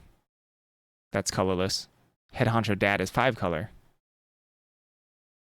Somewhere. Dad's somewhere mucking around down here. Yeah. I don't know about this text box. And so I was thinking like, oh, it could be a colorless baby, Elder God. But like with a WUBRG activated ability.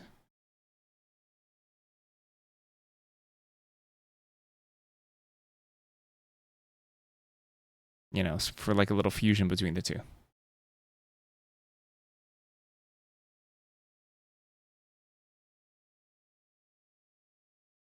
What if we do a reverse Kenrith?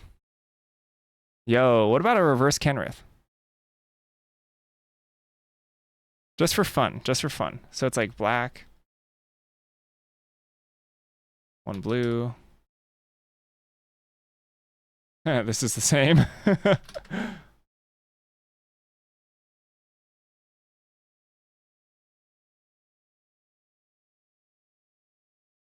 Or is that too magic meta? That might be too magic meta.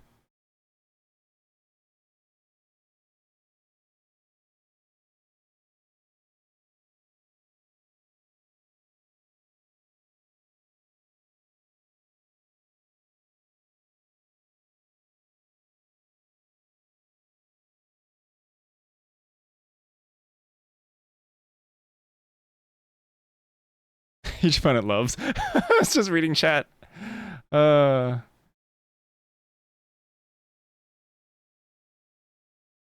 was wondering if loses 1 life would be too much. I could see it getting death touch. Is all creatures gain death touch too much?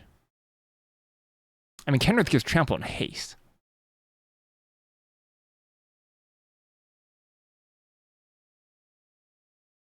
Why is it all creatures, not creatures you control? Is that for a commander?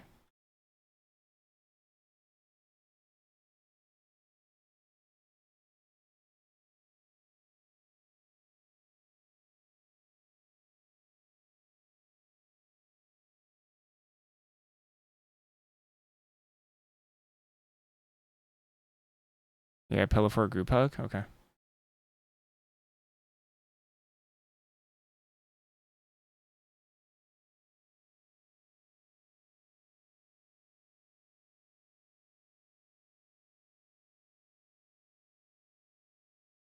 Could be target creature, yeah. That might be better.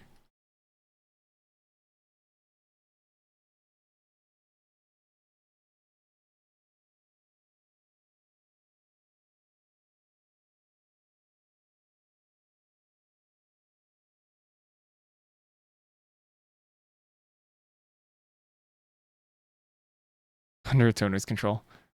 I've seen people try to take cards out of my graveyard with Kenrith. Yeah, the exact same. uh, it's just the middle. It's just the middle card.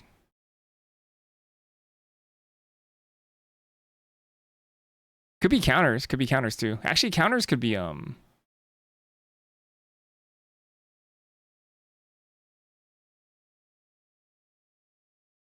make a bear. I could see it making a bear.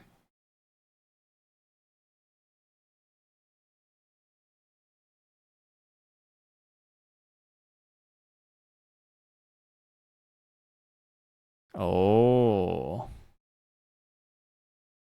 What if this discovers?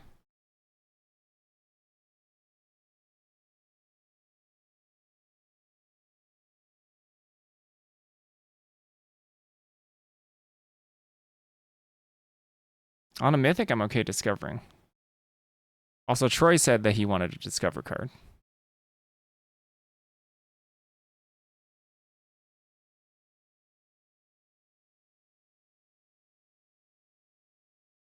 Target player discards a card for 1 black.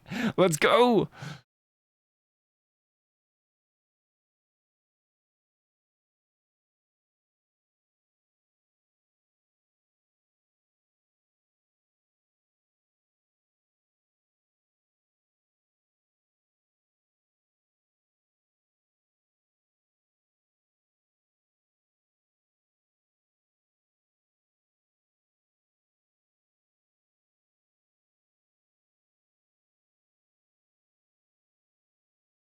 That's not Ixalan. What is the set? LCI?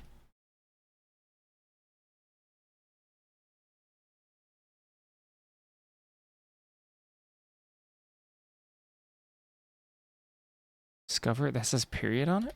Okay. I was wondering if it had a period or not.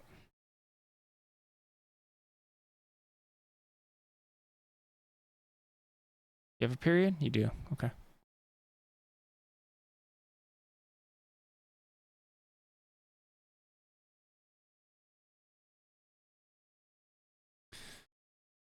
Woo!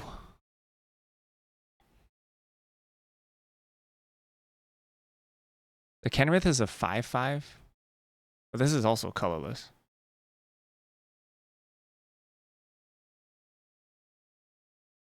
Should it also cost 5?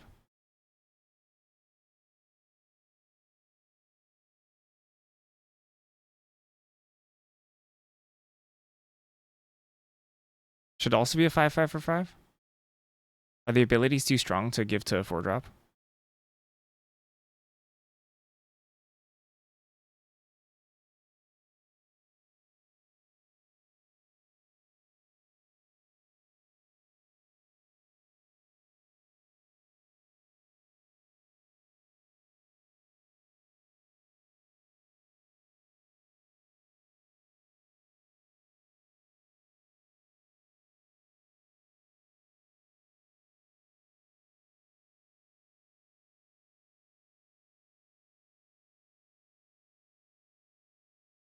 Is there card space for a colorless ability?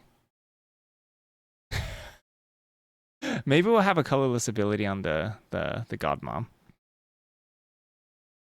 I'm gonna see how it works as a 4-mana 4/4. And this card's obviously like incredibly good, but you could also just put a removal spell at the baby. Remove the baby.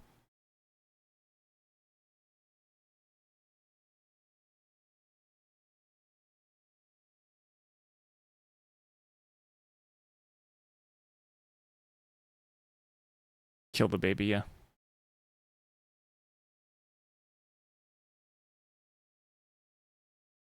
I mean, it's pretty sweet card, I think. One Phyrexian mana. One Phyrexian mana, win the game.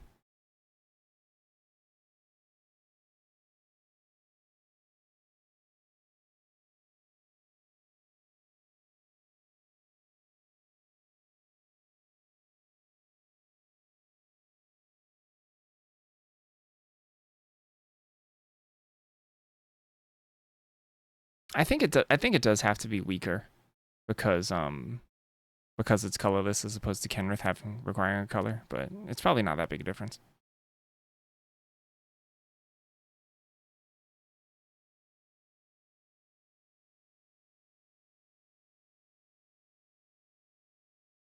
The green ability or the card period. Oh, you mean the color? Or do you mean the colorless ability? The blue one. Is looting too good? It could scry. We could scry.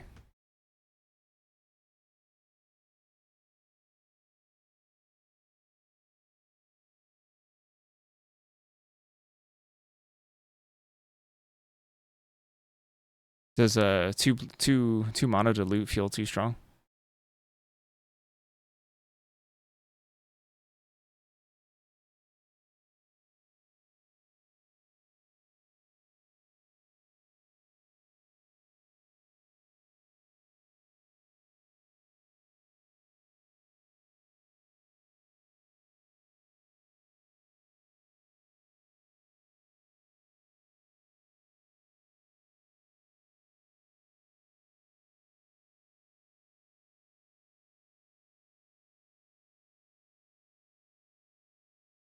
Loot on a garbage creature as a tap.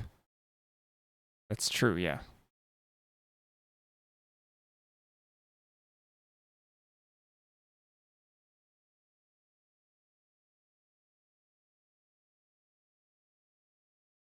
I mean, yeah, it's 4 mana 4/4. It's pretty baseline, pretty decent.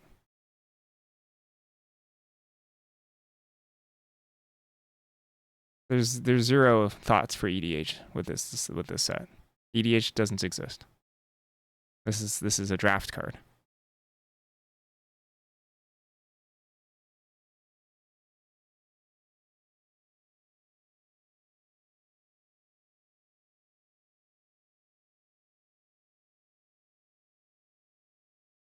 Yeah, it's a good card. I mean, this is really good right now.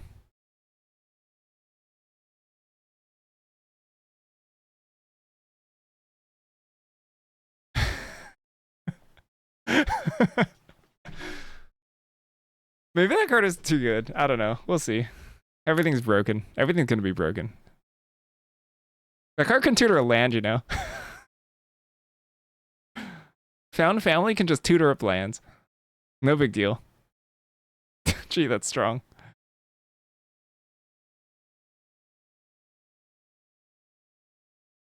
Yeah, we'll just an op later.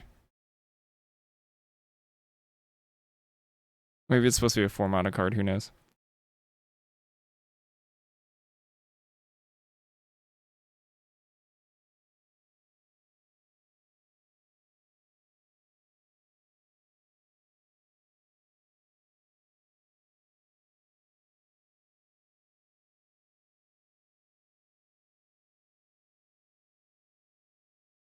I think creating a bear for 4 mana is actually fine, especially because you can, for 5 mana, you can, if your opponent attacks you for 5 mana and you have Golgari mana, you can just create a bear and give it death touch and block.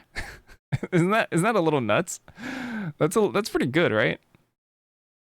Like your opponent's just sitting there with like a 6/6 against your board and they can't even attack because you can just spawn a bear and give it death touch.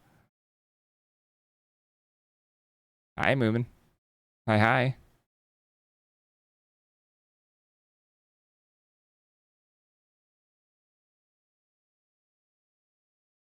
Are you in the set yet? Oh, we should put you in the set. I'll put you in the set.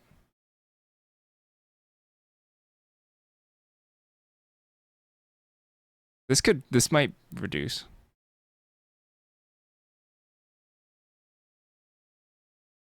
I think the big downside of this is that it doesn't protect itself, but it's only 4 mana.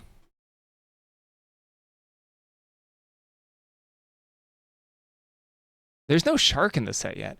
Oh, there should be a baby shark. We should make one of these a baby shark.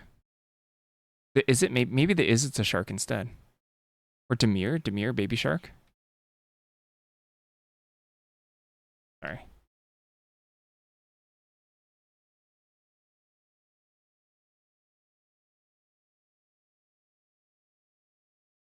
Yeah, we stuck with the food theme and lessons. I still haven't figured out recipes. I'm procrastinating. Maybe the whole set will finish and we'll never insert recipes in the set.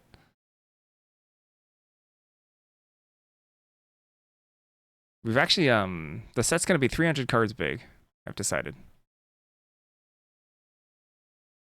We actually just made our companions. It's a little bit larger than normal, but I wanted to fit a couple extra cards in. I got greedy. Greed is good. MDFCs that transform. Oh!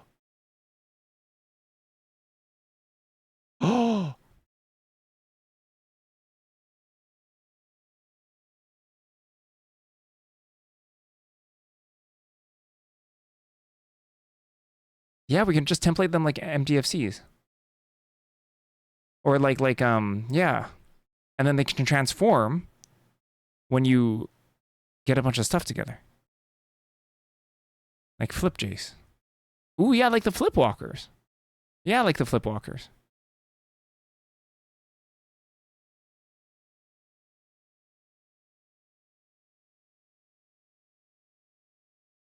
They could be like permanents that flip, and then you can they're just recast like battles. Yes. So that way we can have them finish a recipe and actually be a spell. It doesn't have to be a permanent. Yeah, kind of like battles.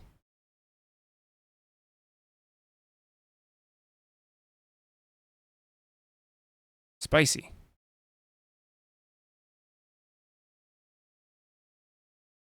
I was struggling when we were talking, like when we first concepted recipes. I was kind of struggling with it. After you finish the recipe, yes. I was definitely struggling with the idea of them being cases and stuff because like fitting all the text on the front side, I couldn't really figure that out. But it could just have two sides. That makes so much that really frees up a lot of space. That's good. That's good.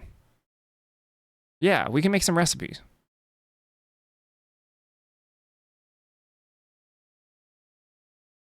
Probably a cycle of uncommons. Not. I don't think there are any. I don't think there are any common lessons, or sorry, common recipes. I think it's a little complicated for that.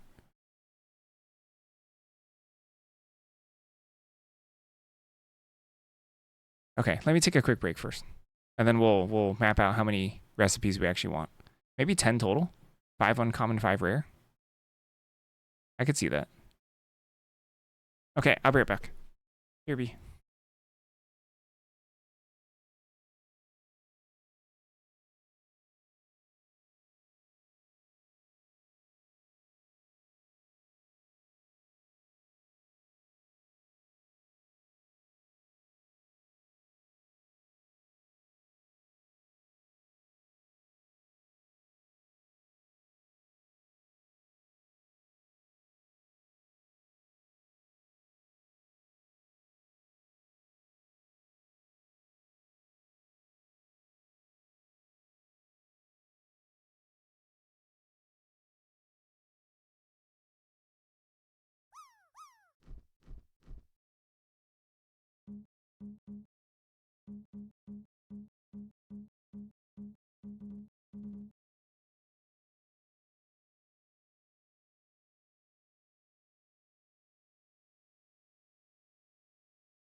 Whew.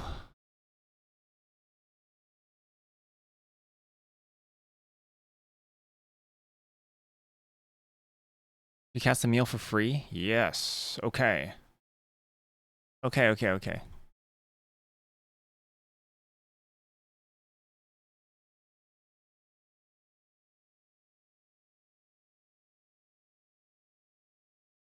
So I think I want one recipe. Be a creature on the backside.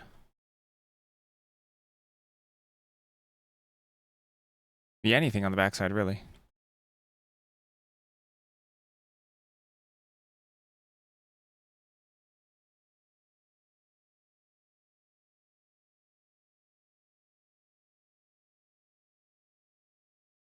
And I think a rare recipe too.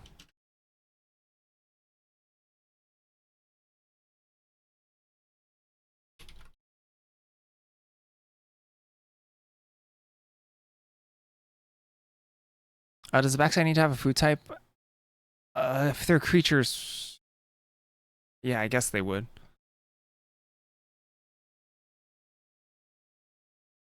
They don't have to be creatures though.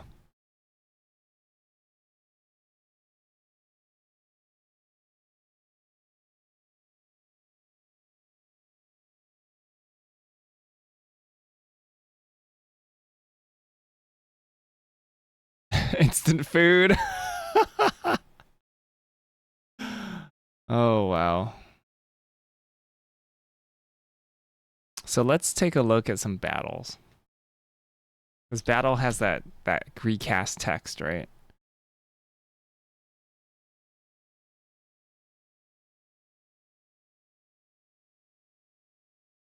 Then cast it transform.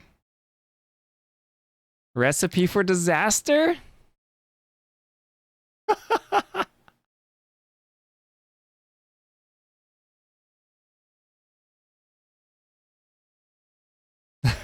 Just deck yourself out immediately. Chef's kiss. Gotta love that.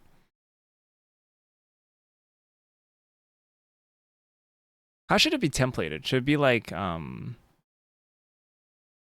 how should the titles be? Should recipe be in the title? I think it should, right? Should it be recipe colon something, or should it be like blah blah blah recipe? I mean, it could be like recipe disaster, right?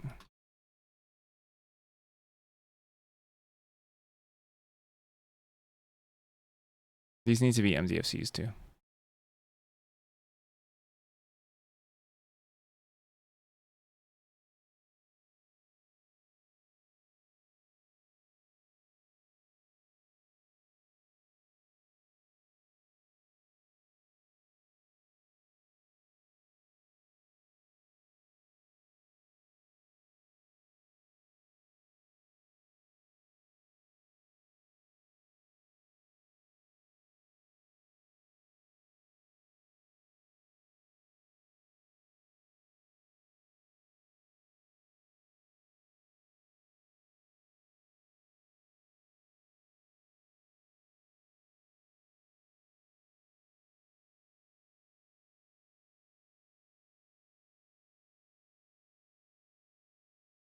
Here, assault and battery.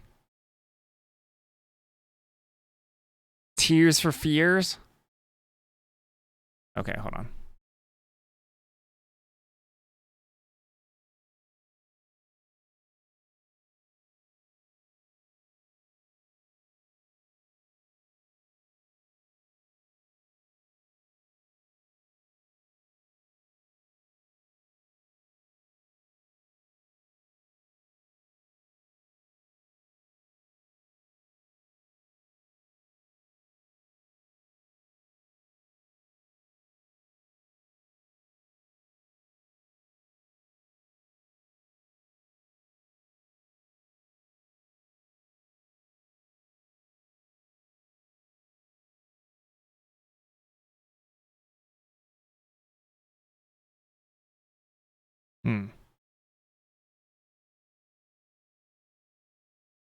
Could also be disaster on the backside.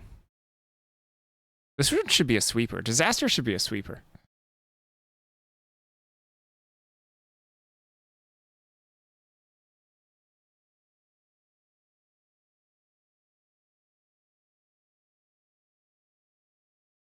ETPs and end step checks.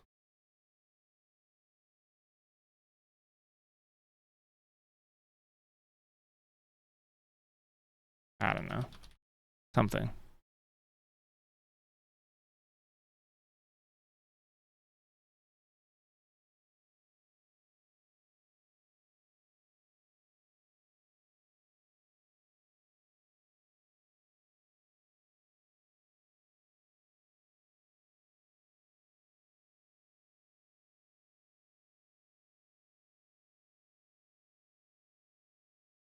I could see that.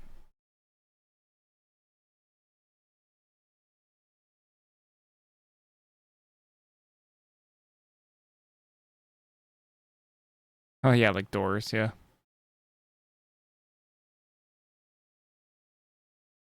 Are they all enchantments?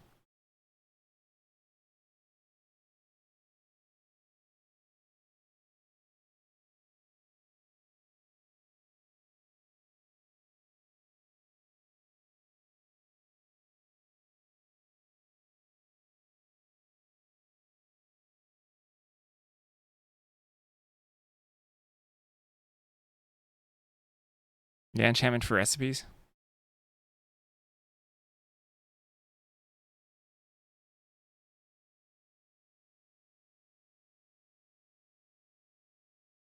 Battles were very strange, yeah.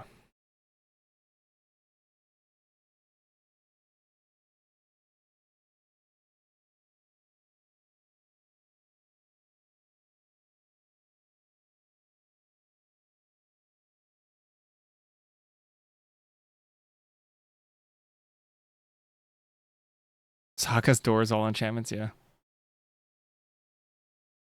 I mean, they said battles are going to come back. We just haven't seen the battles at all.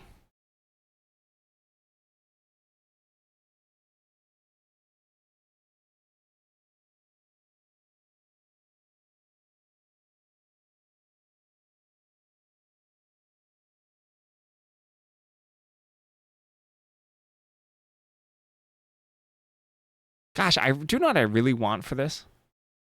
I think it should have an ETB. And then what I really want are check boxes. And I don't know how to pull that off. You know, like almost like a grocery list, so that there'd be like a box here, right? And then it would be um, like creature dies, and then this wouldn't be like a player draws 2 or more cards or something. Yeah.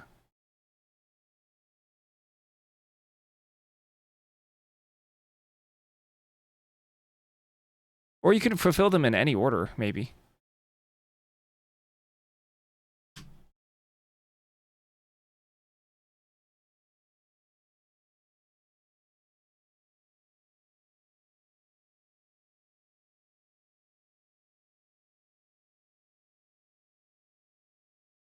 A little harder to do with counters, yeah. Maybe you do have to do them in order, yeah, because that would be easier to track, right?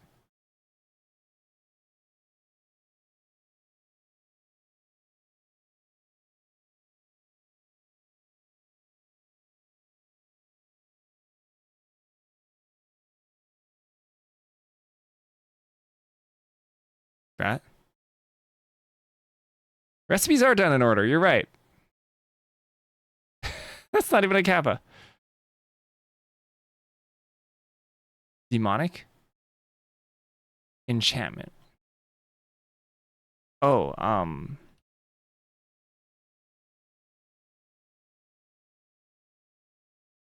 you just remember.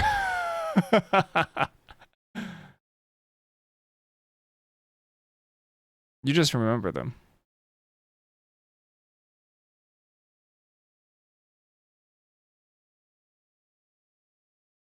Hmm.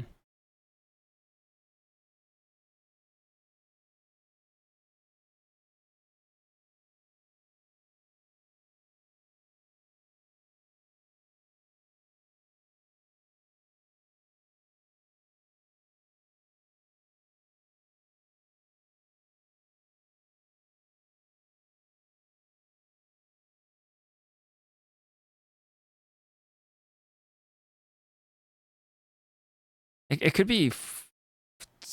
I mean, it's a little janky to use the Saga templating, I guess.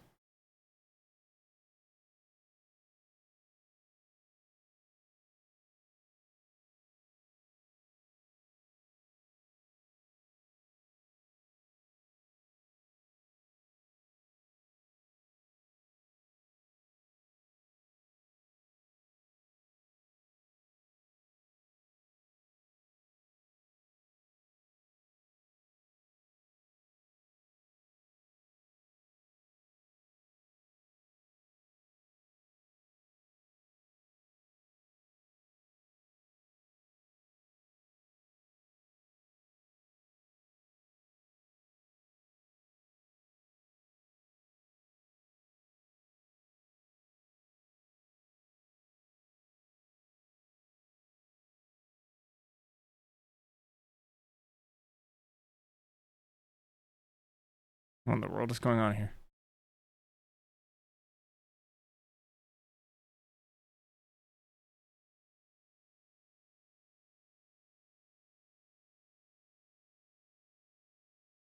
Yeah, it's basically like a class, right? How do I? Not level 4 though.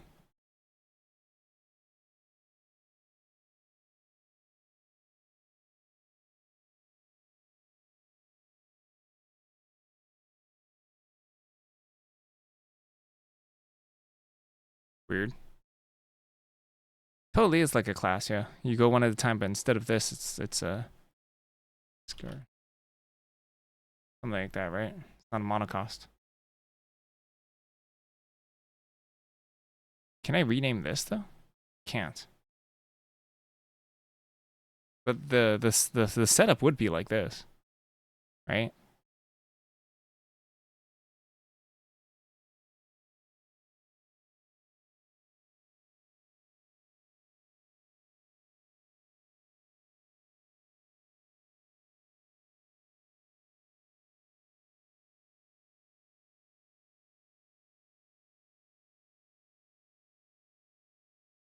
And where do I put the reminder text here?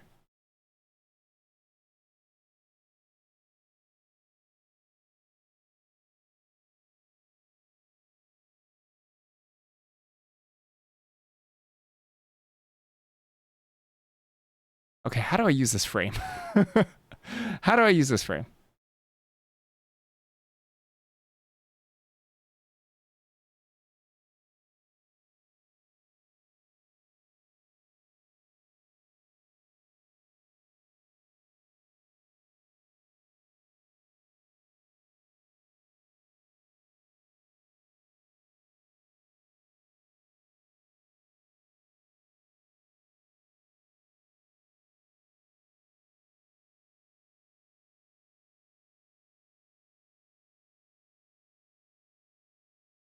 Oh, flags.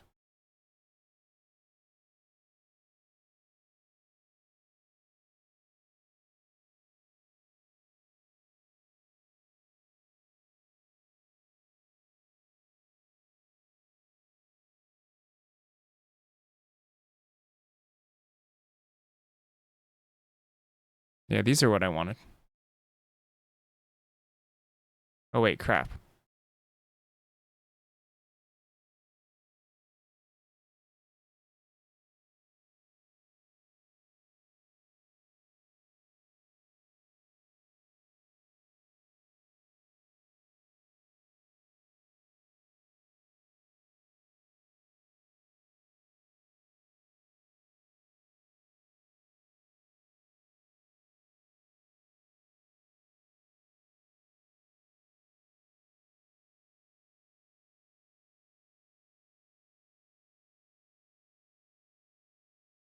I'm gonna look it up.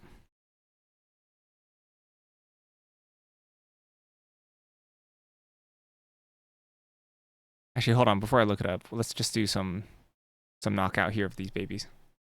Let's knock out some of these babies here. Oh, perfect. Already adjusted. Nice.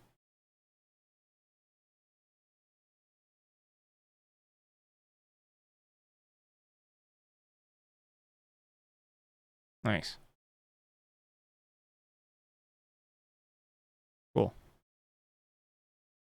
Just these recipes need some help.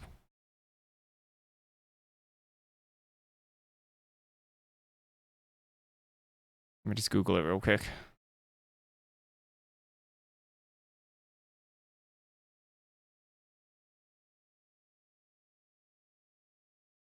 Gain the next level as a sorcery to add its ability.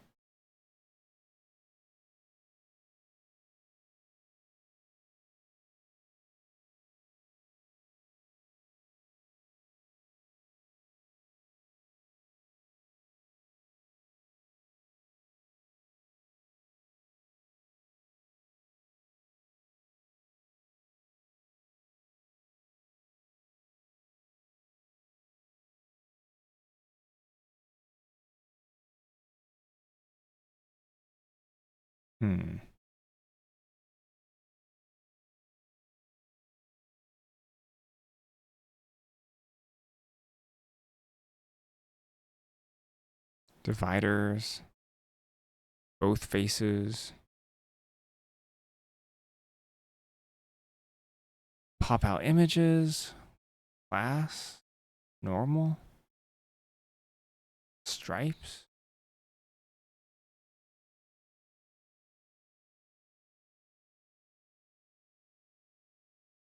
Huh.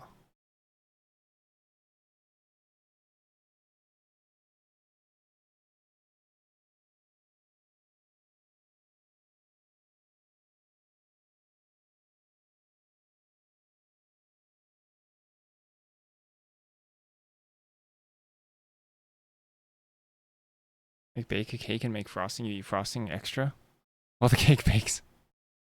That does sound pretty good.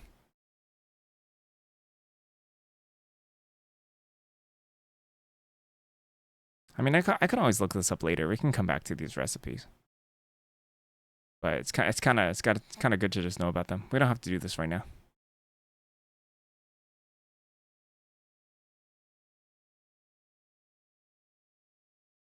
Ooh.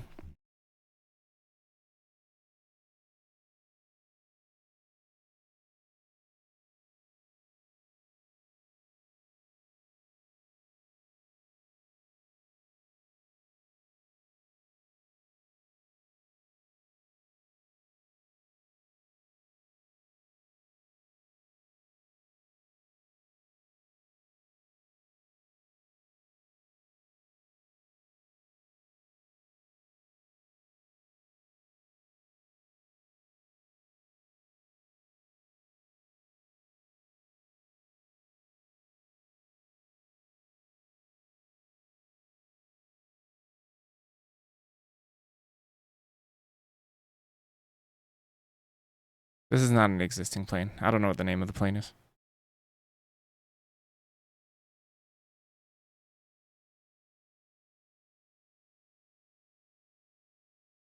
Not quite sure. Foodtopia. Airplane.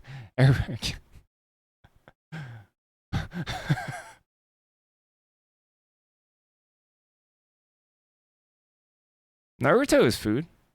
I mean, that just makes sense. Naruto is a food, right? I'm Googling that. Pretty sure Naruto is edible.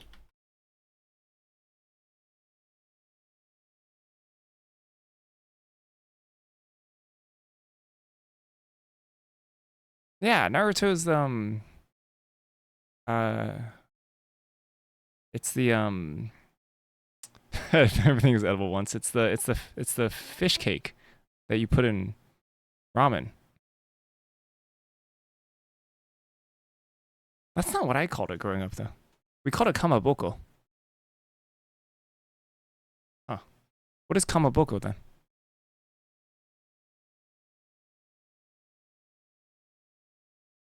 Yeah, what's the difference between Naruto and kamaboko?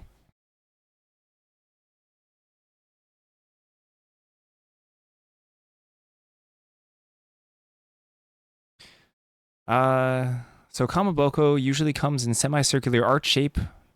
Naruto maki resembles cogs or gears with crimped edges. Wow, okay, so it's just the shape. It's the shape of them that makes the difference. Kamaboko, I guess, is circular. And Naruto is crimped edges. Well, good to know. Okay, then.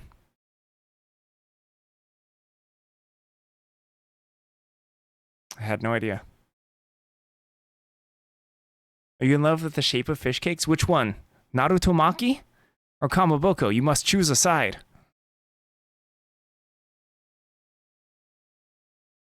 I'm assuming you're talking about the crimped edges, though. Because otherwise you'd be like, I'm in love with the shape of circle. Because Kamaboko is apparently just circular shaped.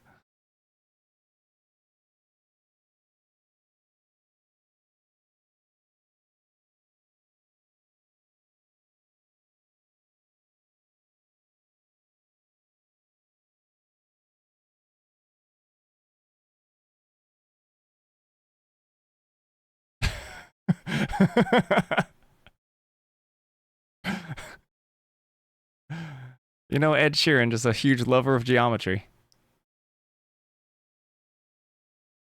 Ed Sheeran guy, always about children's math.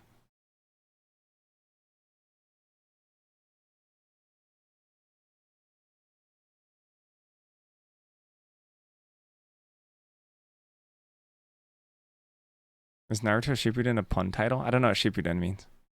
I'm gonna look it up.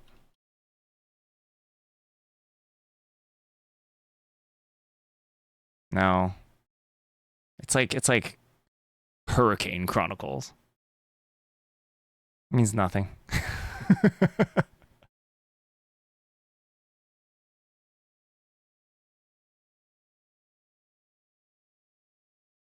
like saying like it's like saying like ramen, galactic journey.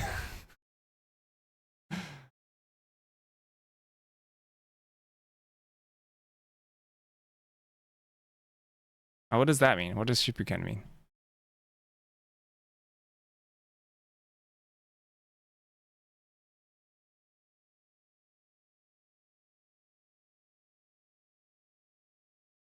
What does Shippuden mean? Google won't tell me anything.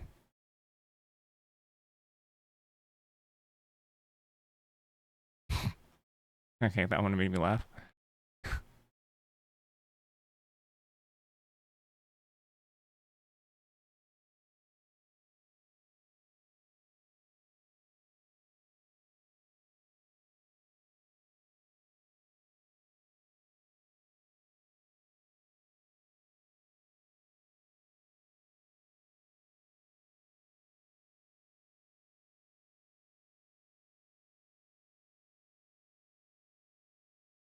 I heard Samurai Jack finally finished.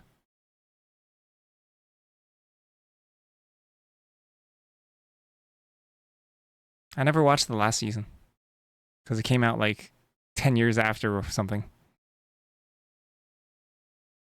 They like went back and finished it. Season 5 years ago? That's crazy.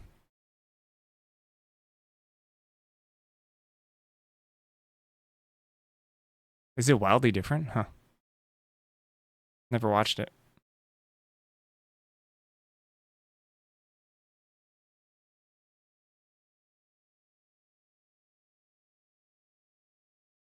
Should probably be an artifact creature.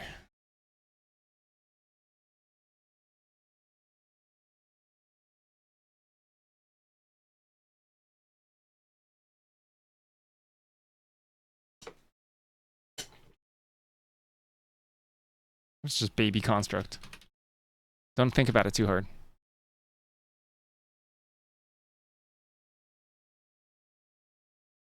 It's a structured plotted season that ends Jack's story definitively? That's so morbid. Wow. The story that ended Jack.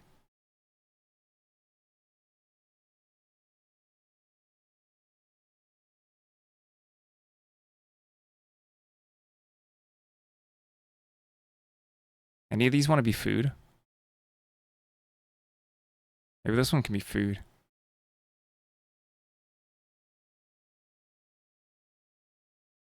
All right, you can spoil me and everyone in chat. Jack die? Actually, don't. You don't have to answer that. We don't have to know if Jack dies. I think one of the. I think one of these wants. One of these companion wants to be food. Wait, no, but then it's baby. Then maybe not. Maybe none of them want to be food. Actually, Actually, let's not eat. They're supposed to be adorable. We're not gonna make them into food.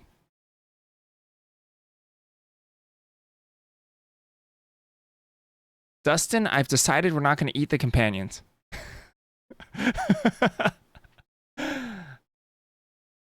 after after long deliberation, I've decided to not eat the companions.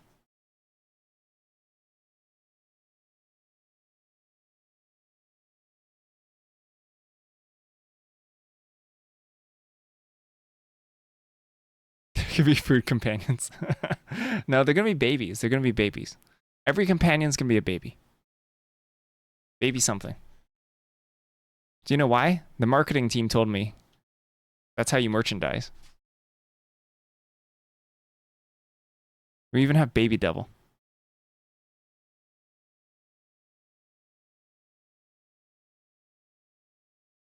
This one's gonna be a turtle.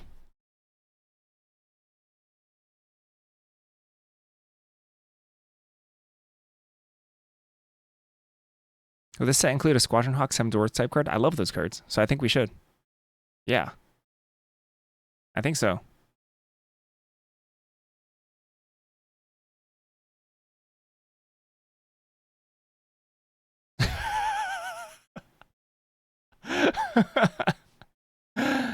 Everyone does love babies and everyone does love eating, so it just makes sense to mash them together.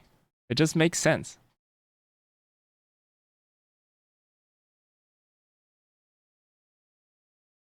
I don't know. What's gruel? Not raccoons. This one could be a baby giant. I feel like we already have a baby giant though, don't we?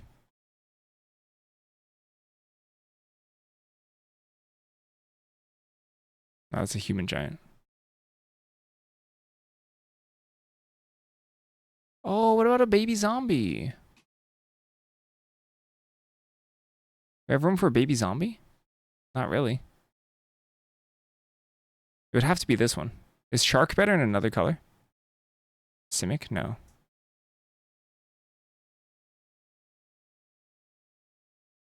That does imply a dead baby. Yeah, that's true. Maybe. That does imply a dead baby. We already have a baby devil. But baby devil is fun. Yeah. Yeah, literally. You know, if you ever target a removal spell to a baby card, just the WotC police just burst in the room and just drag you away. You'd be like, no, this is not welcome in our game. You're coming with us. This is a baby shark. Yeah, this one's a baby shark. Dimir Companion's gonna be a baby shark.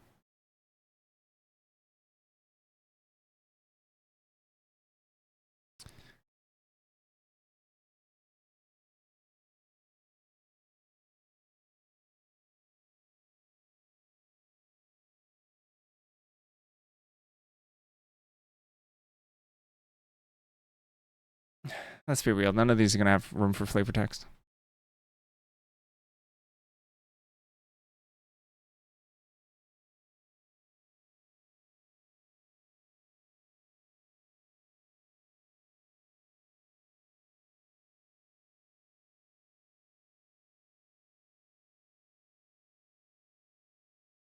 What the heck?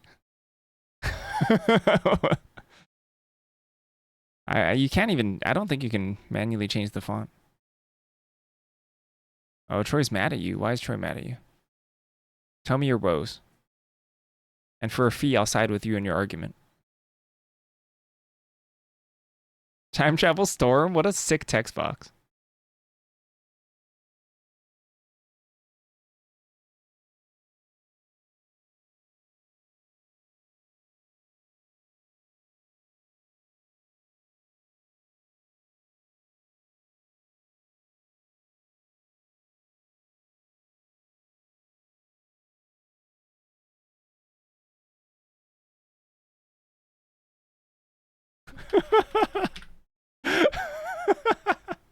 Maybe not baby clown.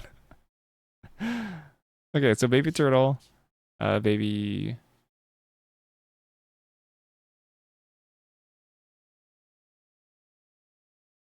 Baby. What's a voice of resurgence?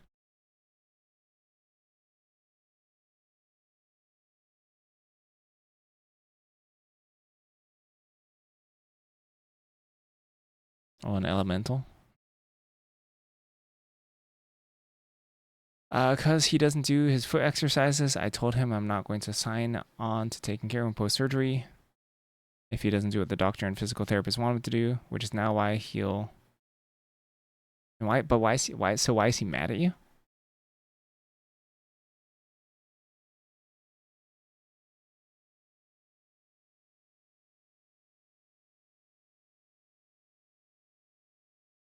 Troy's a cat. This one actually, literally Dustin's cat. Official card name, by the way. This is finished.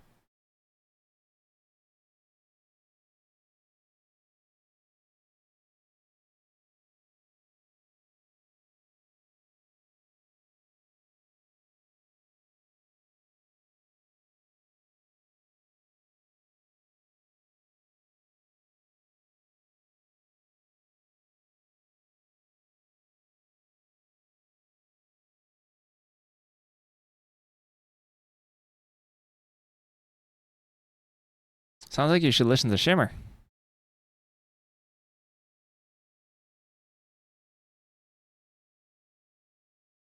I forget this. We're making this a robot, baby robot. Why? Because it's adorable.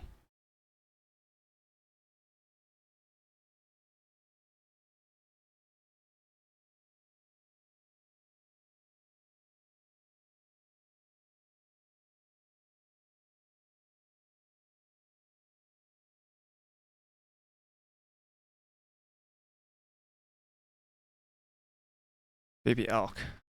We're in.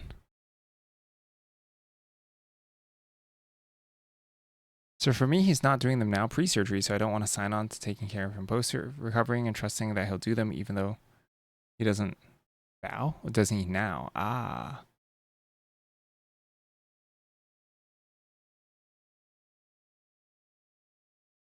All of a sudden you couldn't walk because you're too used to it with the cast on? That's pretty wild.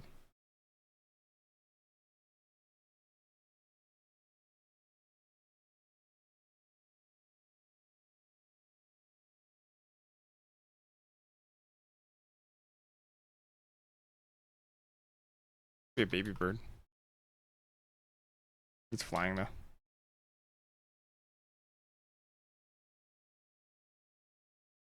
Gotta have island walk? Alright, why not?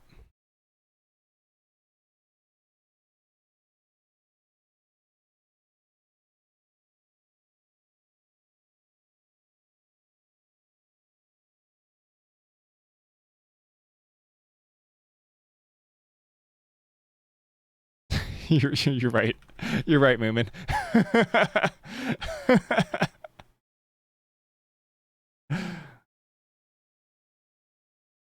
Yeah, we won't do that.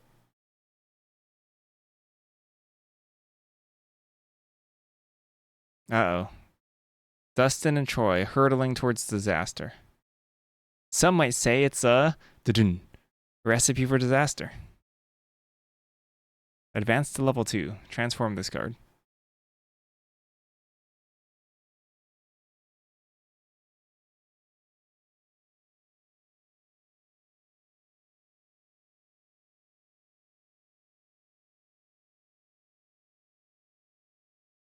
Are these all Doctor Who things? I barely know the Doctor Who cards.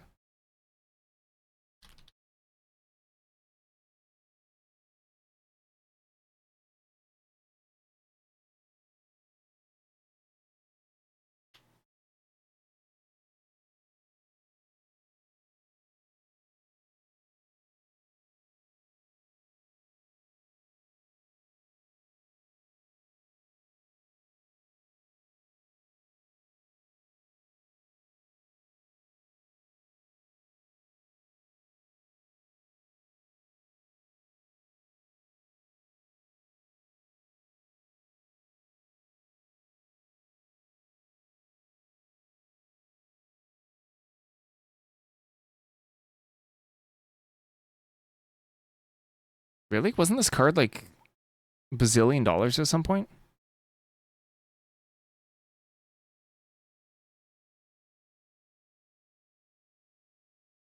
Kind of surprised.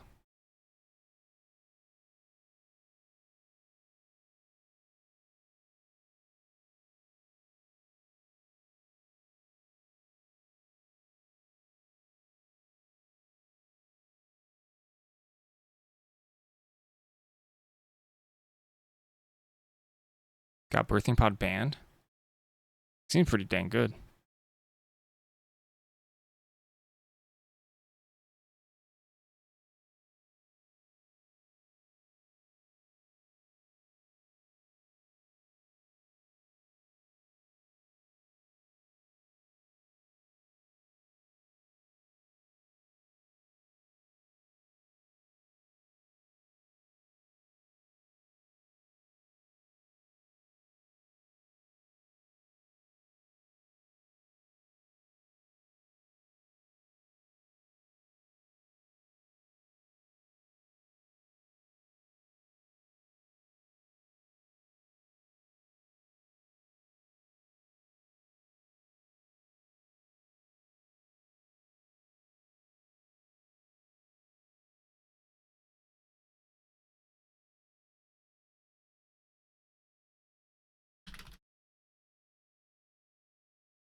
Oh, it's break time.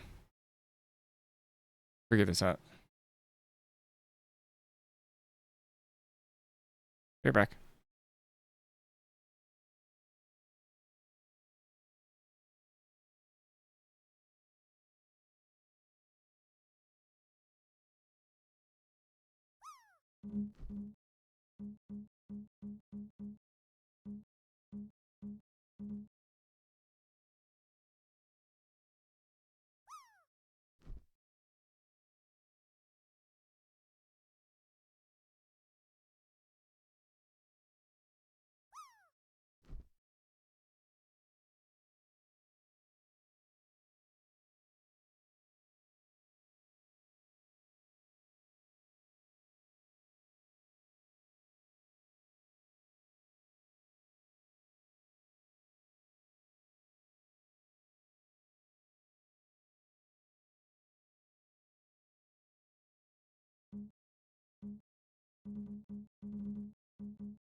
All right.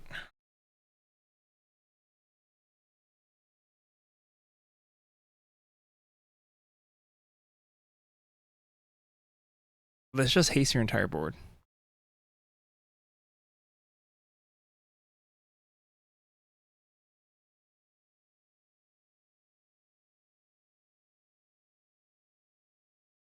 This card's too strong.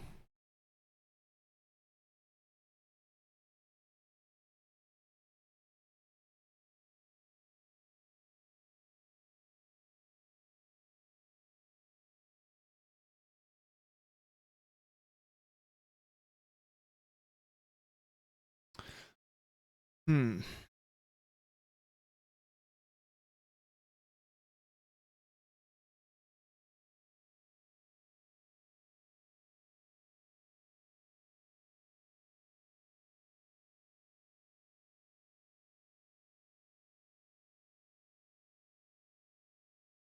I guess it could be giving everyone haste.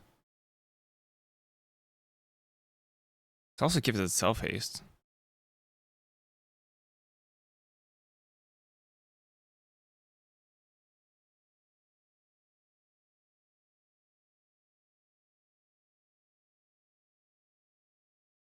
Yeah, a little bit like enduring.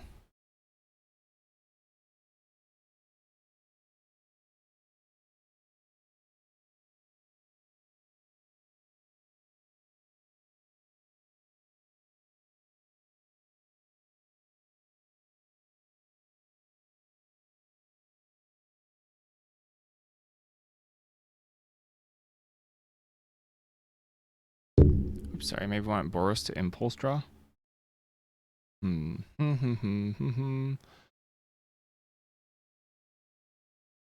definitely want some small benefit when a food token enters. That's why. I understand it's kind of weird for Boros to have food tokens, but all colors have food tokens. Something to help like make food. Yeah, Scotty tapping the mic was a little aggro. I'm getting a little aggro here. Something like celebration-y.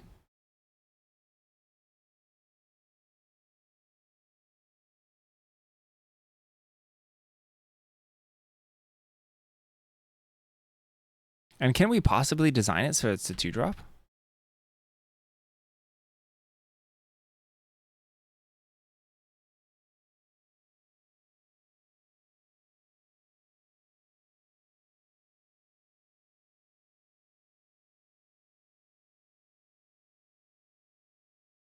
It would be nice if it could haste itself, yes. If you create another thing that turn. It can give food the witch effect of opposite food.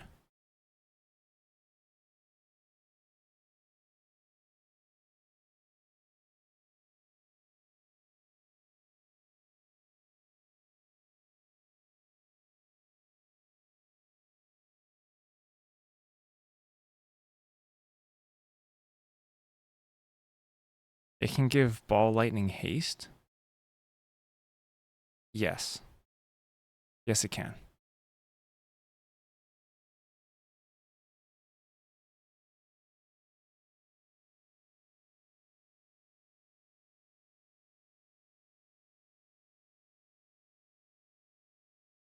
Now this is very aggressive.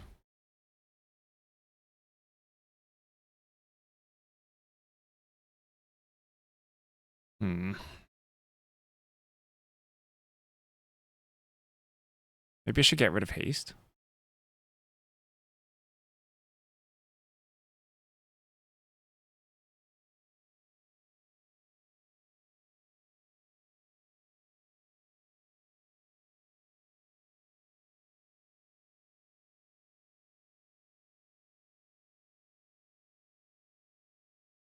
This seems incredibly strong.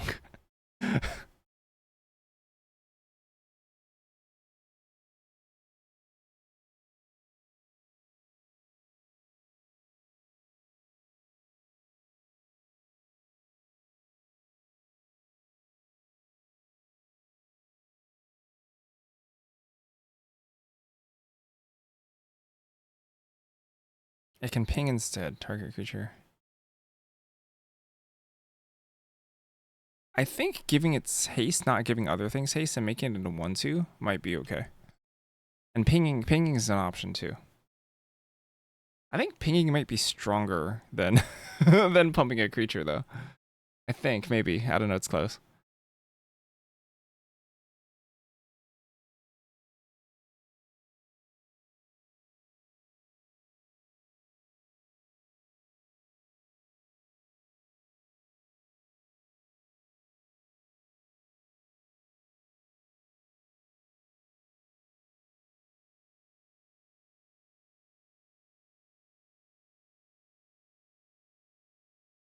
Well, Skynet Legionnaire is a very old card. And I hope that our I'd hope that our rare is better than Skynet Legionnaire.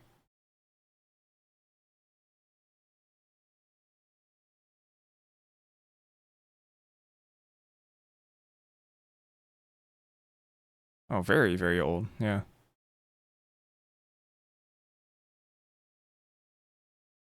Shimmer, shimmer. What's that? What's that? Gray hairs? Wrinkles? Oh, your social security's kicking in. Congratulations.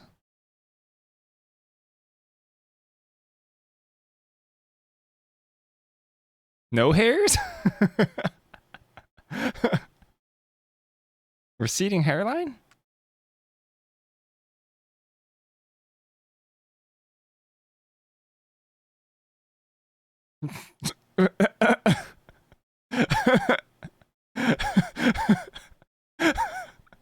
Boros Legion card.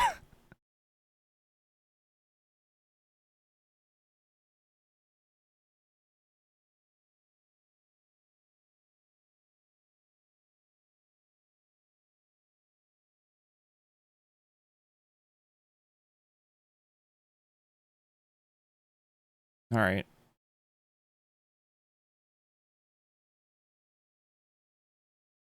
Oh yeah, the 2017 one was a reprint. In fact, I believe it was a reprint, and I was so sad that they changed the art. I remember, yeah. I was super sad that they changed the art. The original art was the best. It's like action. Here, we should just take a look at it. The original art is sick. This one? This is the original art.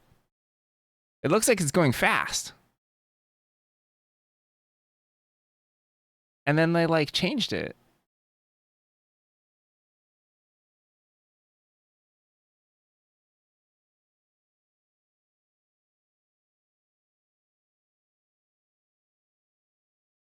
Like I didn't like this art. This art was kind of whatever. Look at the color scheme on this one. Yeah, this one was my least favorite art.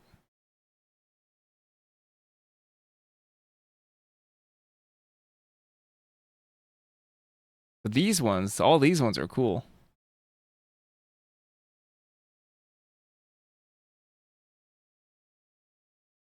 Dang. Too bad they like overused Ravnica and now it's all about detective hats.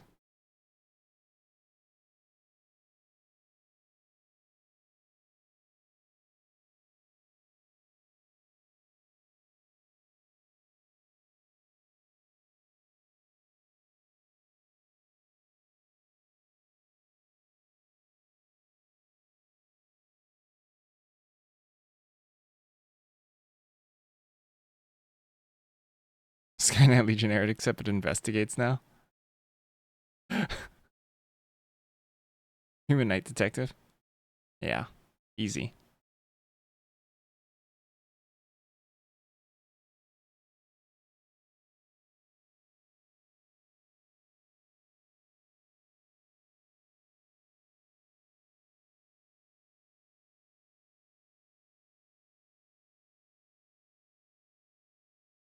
What's like the coolest go wide card of all time? What's like an actual cool go wide card? What if it's just what if it's just Sprout Swarm on a creature? Oh, Craterhoof Behemoth. Rise on the Tides. 3 Convoke Birds. Maybe it can be like a Convoke thing. Wait, should this card have Convoke? Tristani? Which Tristani do we like? Discordant? This one? Original Tristani? Selenia's Voice?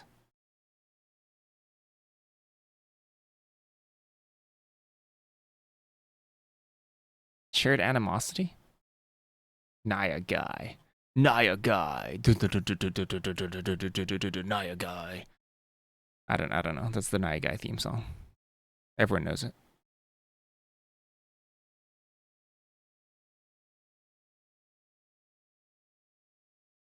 War Effort?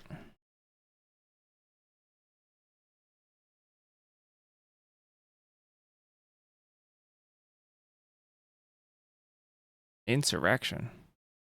Convoke. Have it enter with a +1/+1 counter on it for each creature that convoked it.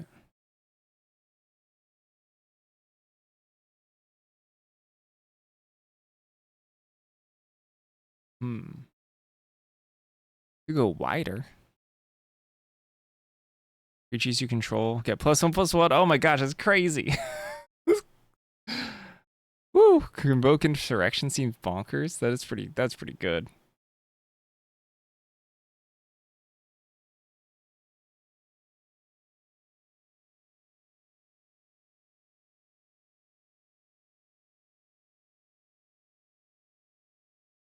Don't worry, trust. Alright. Have it cost 2 mana, trust.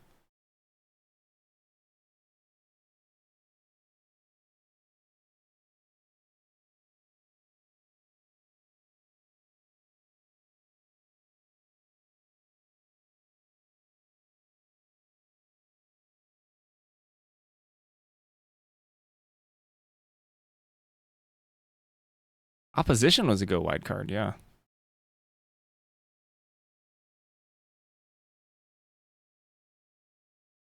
Wide tokens also go tall, yeah. But what about Monastery Mentor? You like Monastery Mentor? We could play Monastery Mentor in the competitive qualifier this weekend, even. Is that good? Absolutely not. Or is it? I doubt it's good.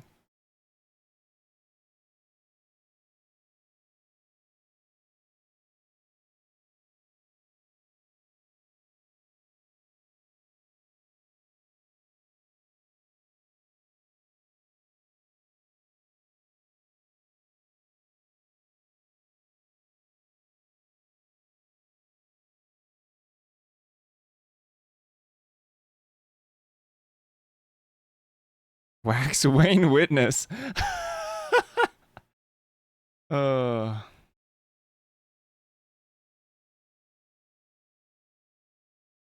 What does Let of Sky Knight do? Or Let of Night? Let of Champion.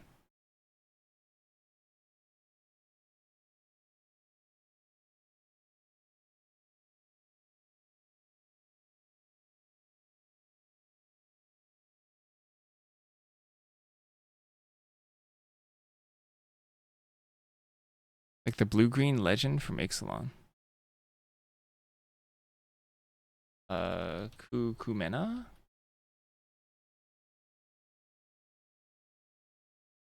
Tyrant of Oraska? I'm kind of into this.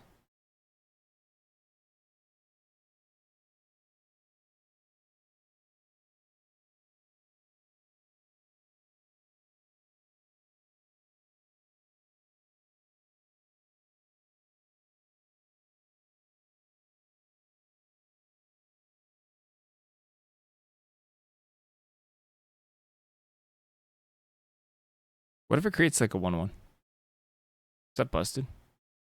Real Sprout Swarm energy?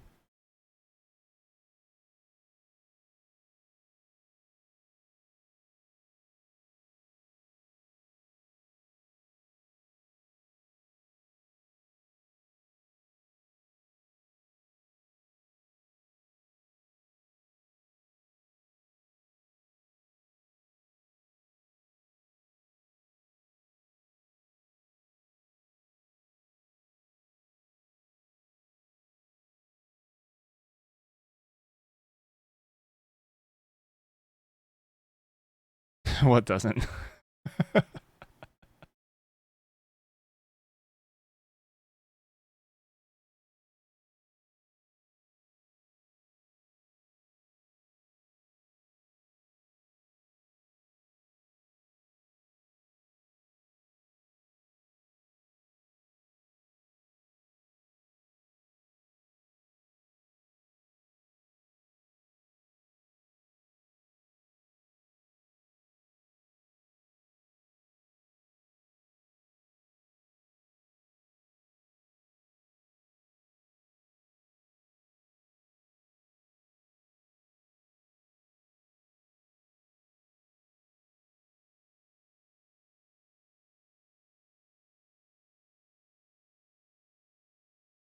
The seasons.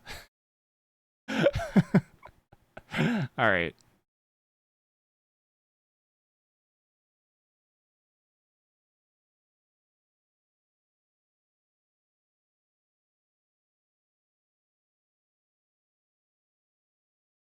Maybe this is a bit much.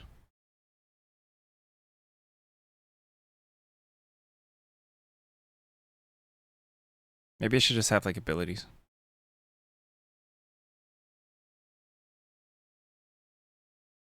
What if this is like trample or something? I don't know. Oh, these text boxes. These companions are a little rough.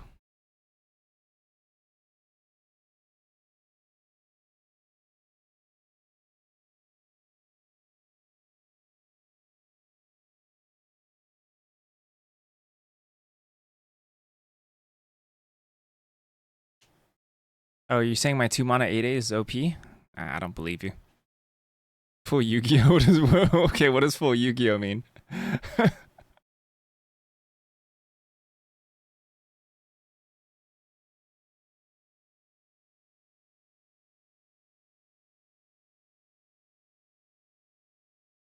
Also, would Sprout's form be an OP card in Modern Limited? 16 lines of text minimum.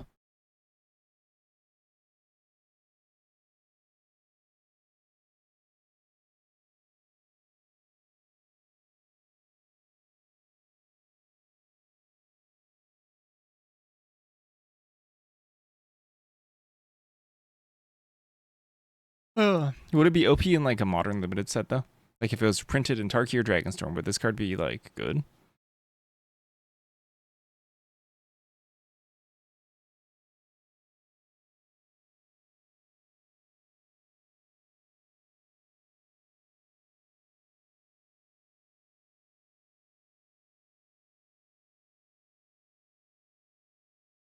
Tarkir slow. It's on the slower side, I think. A little bit. It has an 8/8 for 2 mana boasted, yeah.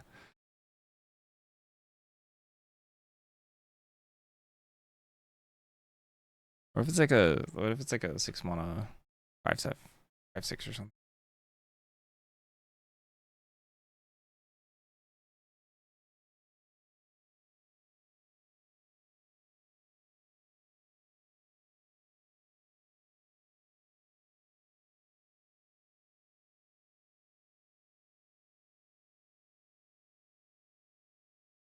It doesn't need to. It could be the head honcho. Could be the big boss. Oh, it is a baby though. Maybe it should be a baby tree folk or something.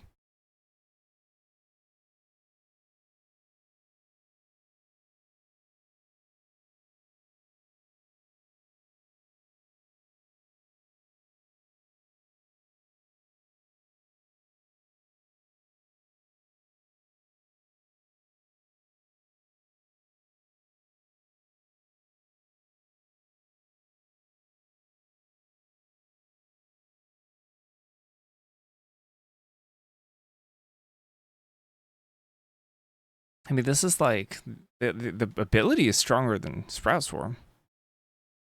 I mean, this ability kind of goes nuts.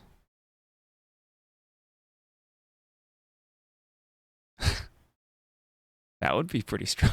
That would be strong. Nah, no concerns. No notes. Perfect design. Do I need to monogate this? Even if it's like a very small mana cost?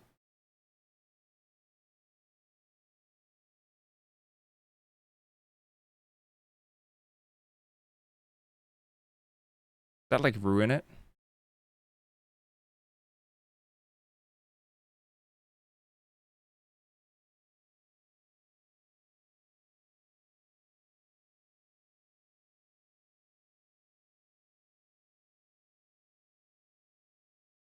Maybe vigilance?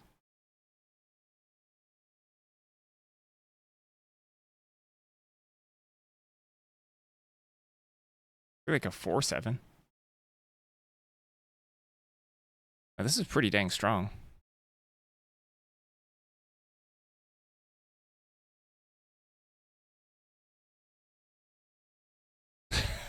I mean, it could. It could. It certainly could.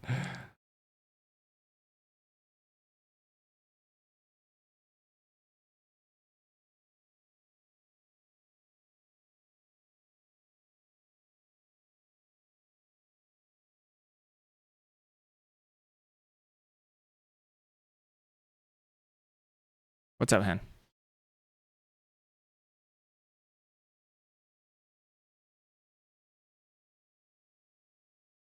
No. Thank you. We'll see how this goes. This card's kind of big. This card's kind of huge.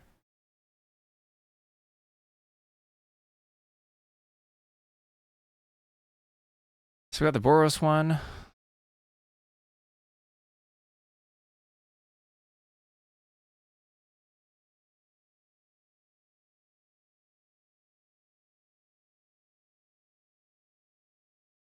You don't put these into your hand anymore. These go straight in the battlefield.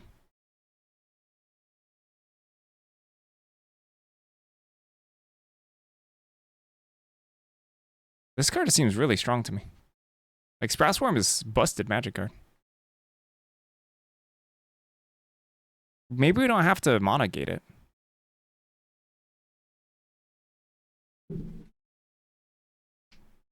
I think this card is dangerously strong.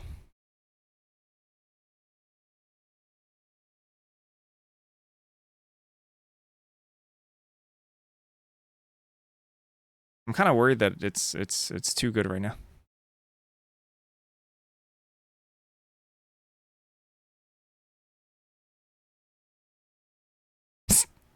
Yeah, tap one creature, make a Saproling, huh?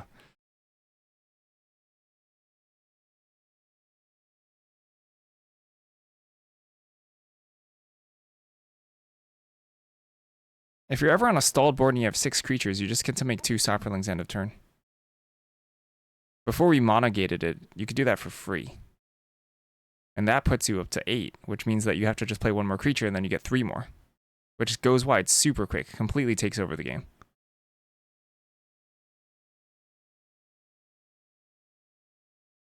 I mean, you could just put it in your main deck too.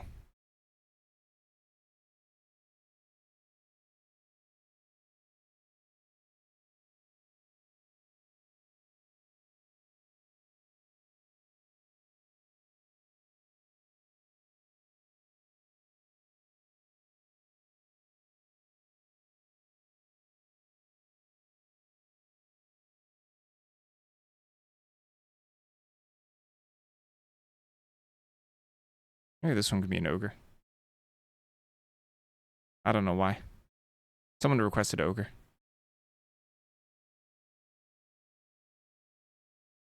I haven't done shark.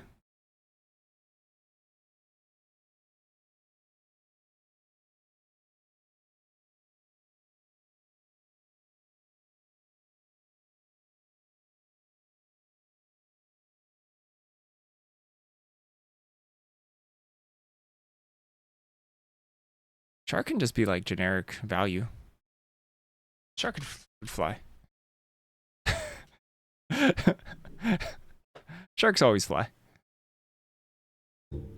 Didn't know that? Sharks always fly.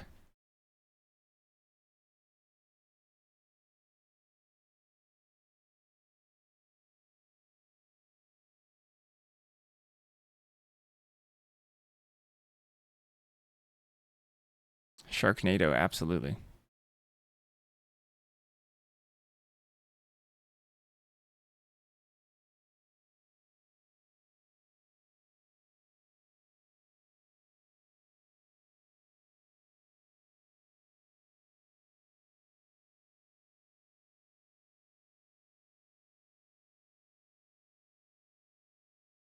As nice as that is, Magic Laszlo, I do Variety Day by request. And if someone orders Variety Day, I just do whatever they tell me to do.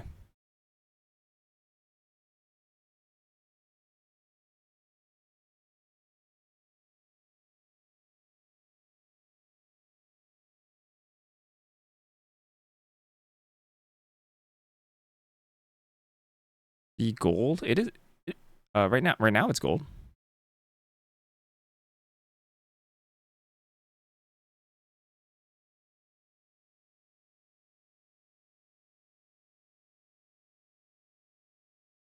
Yeah, shark instantly gets flying.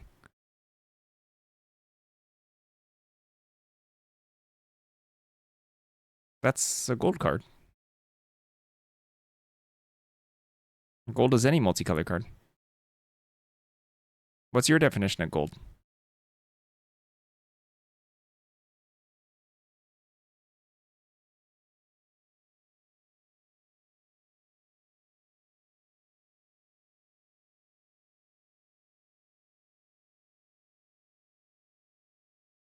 That shark doesn't have flying. What the heck? That's not a real shark.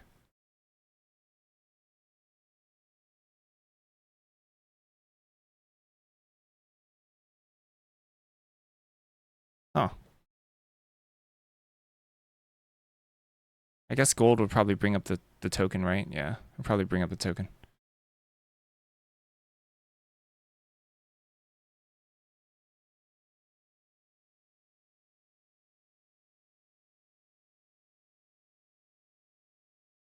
I think most people describe gold and multicolor as synonymous.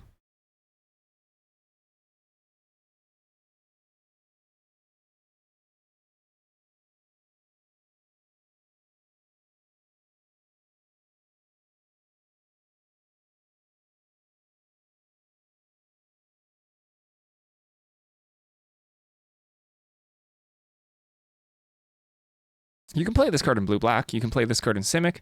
You can play this card in Rakdos.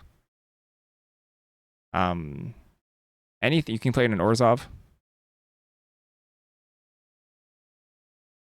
You can play it in anything touching blue or black. And companion it in those colors.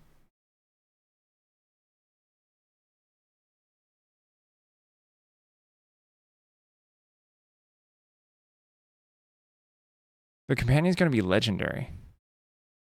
Yeah, probably. Yeah, they probably should be legendary.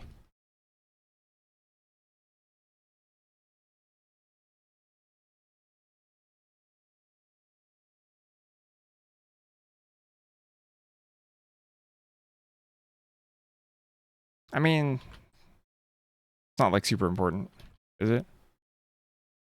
I mean, yeah, they're probably all legendary.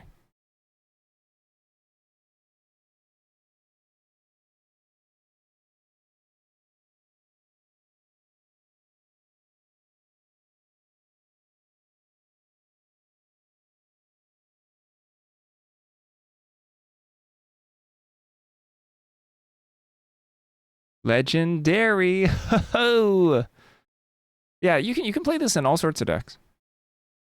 The companion restriction doesn't mean your deck has to be monocolored. So if you have for example, if you have a blue-black deck, you can have blue cards and you can have black cards, but you can't have another gold card in your main deck. You can't have another blue-black card in your main deck. Nor can you have artifacts. Nor can you have colorless cards.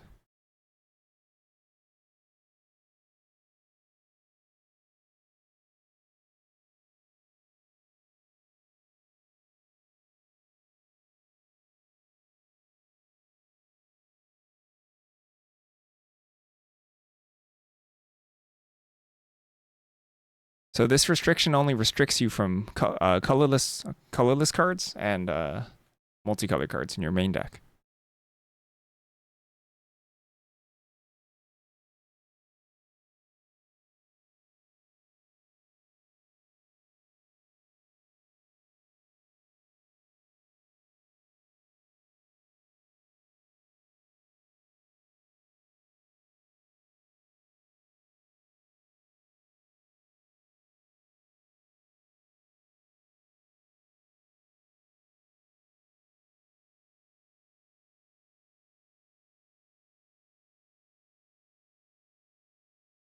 I kind of just want this one to be I so wanted to force someone to play like 20 lands to companion a card, but that's not. It's that one can't be done.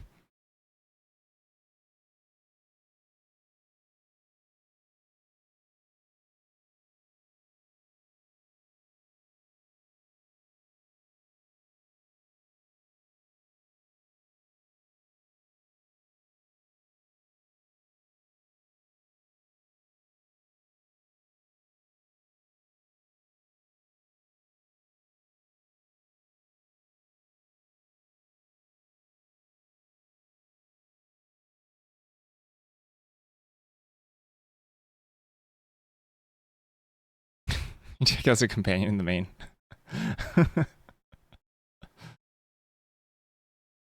Unfortunately, that one also can't be done, but that's very funny.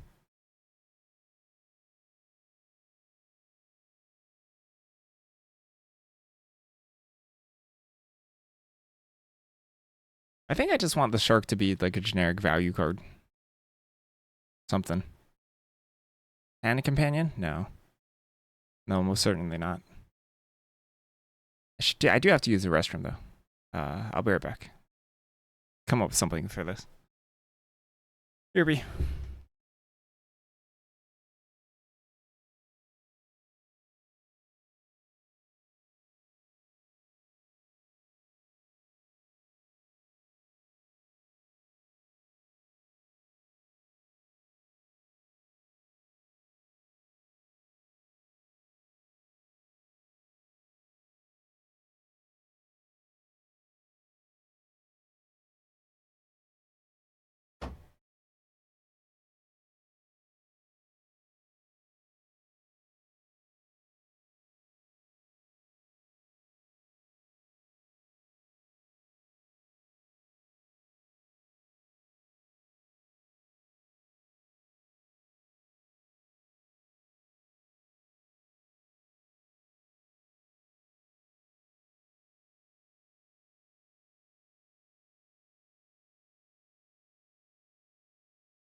Whew. I just read the last comment. I'm sorry, that's really funny.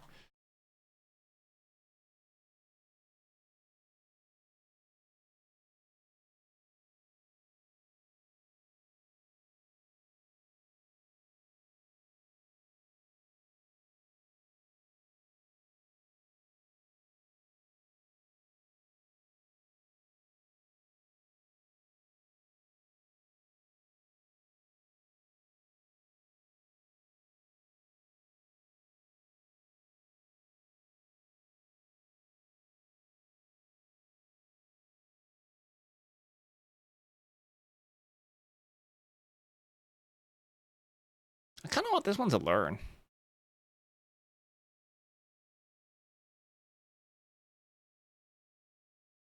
Maybe not. Maybe it doesn't learn.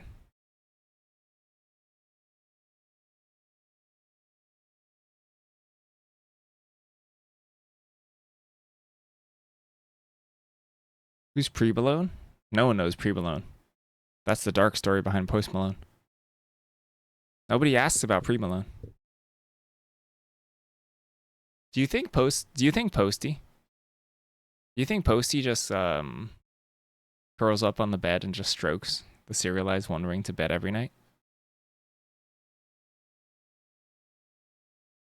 We'll just come out one day. The paparazzi will follow Post Malone out, and he'll go to the market stall, grab a raw fish, like bite it in half, and then just go back to his house. And everyone will be like, "Whoa, dude, flying Kairuda."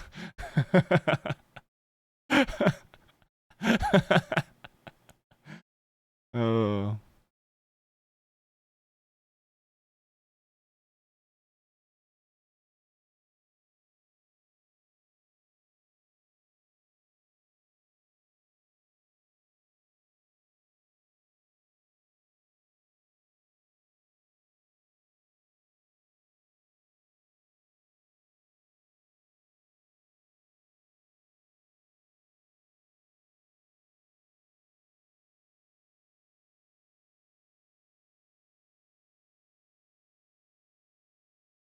What's like a really fun drawing effect?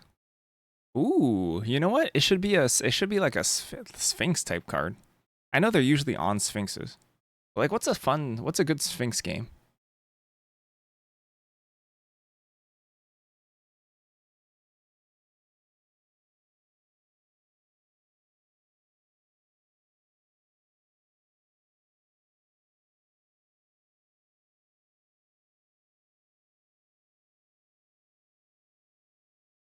I do not understand this paragraph. Hold on. Let me read it out loud and try to actually understand what you're saying.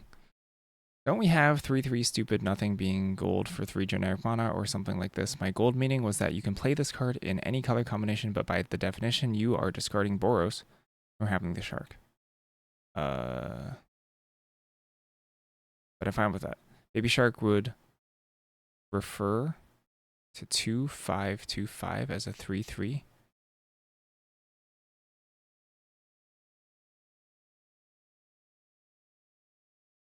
What? I'm sorry. I actually don't understand what you're saying. I actually legitimately don't understand what that means. The stats aren't super important right now. We can always change the stats. Like, we don't have to ship it final. I wouldn't worry too much about specific stats.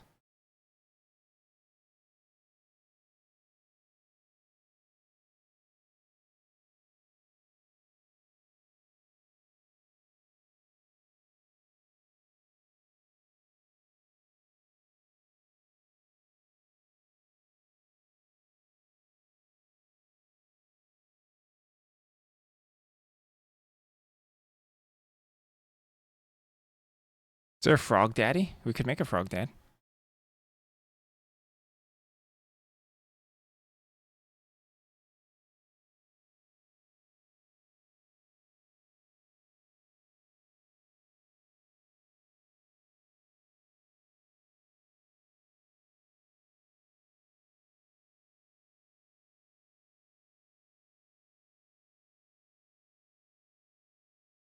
It's Atris's text. Is that what the confusion is? Is that what the confusion is? Just because this is gold doesn't clash with this.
There's a gold token. That was the original treasure token. Treasures used to be called gold, or rather, they printed a treasure-like token on a couple cards and called it gold. Like Gilded in Gold, I think, is one of them.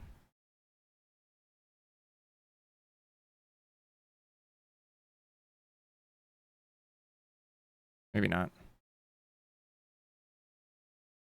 Oh, thanks. But those became treasures eventually. That's kind of the only artifact with gold that I can think of.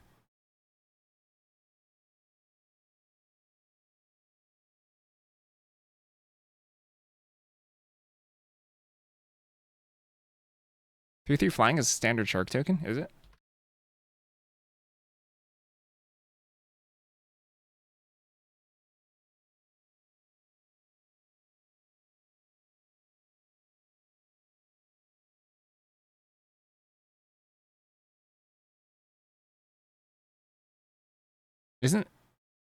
Isn't XX the only shark token that exists?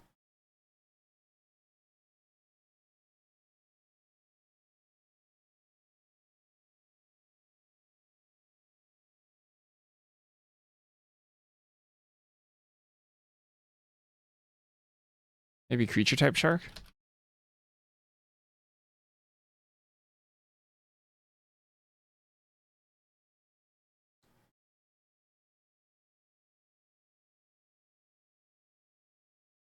Shark.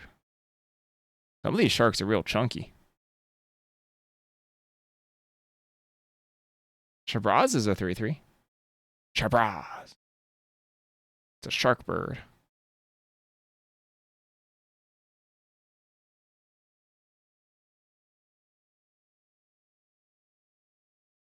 Yeah, shark bird. Heck yeah, shark bird.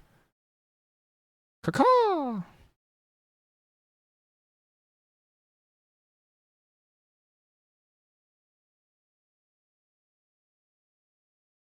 Unruly Krakus.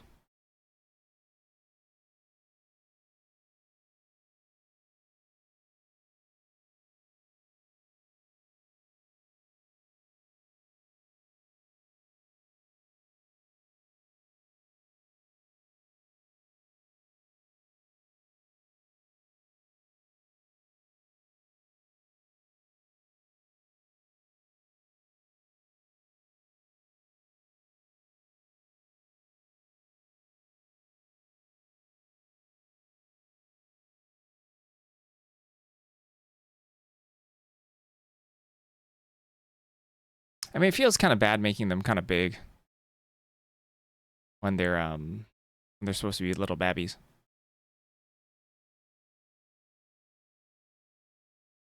Like this is like normal devil sized.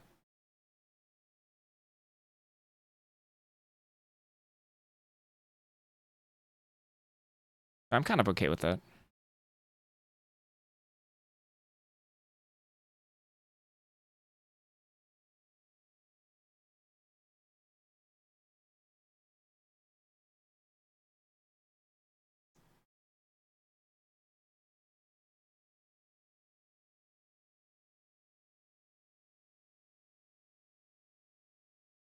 Aren't babes like baby goats?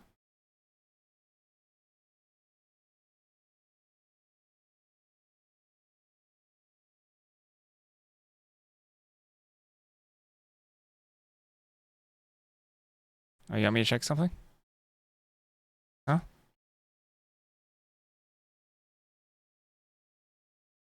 Oh, where?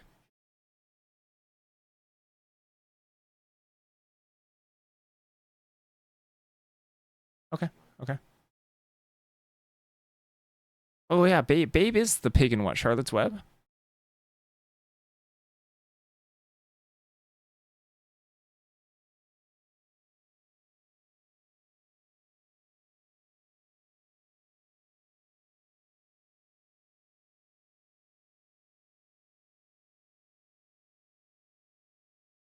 We just have it ETB and do like the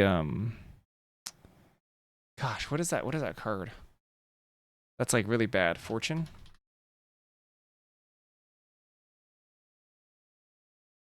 Fortune's Favor?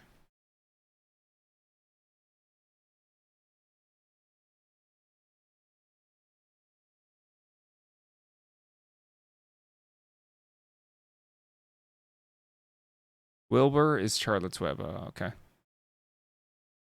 Is this just better than Aetris's ability? I mean, this is on a 4-mana card on its own. And separates them into a face down and a face up pile. Put one of those into your hand, put the other into your graveyard. Our opponent looks top 3. Face down, face up. Put one into your hand, other into the graveyard. Ah, so Aetris's ability is just weaker.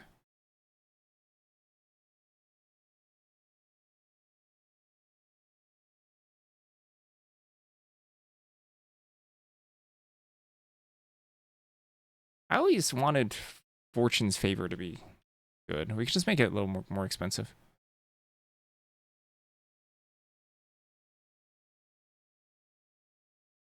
Oh, wait.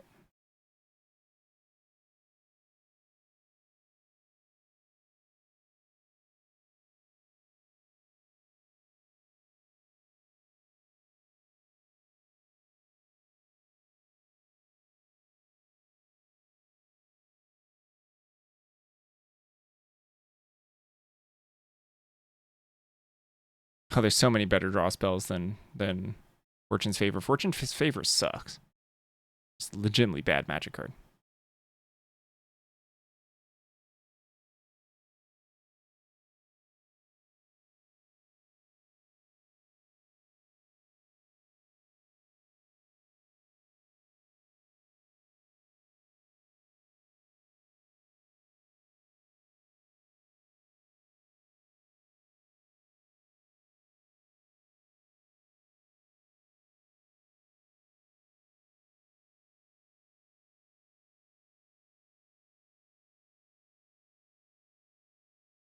It should be a 2/2.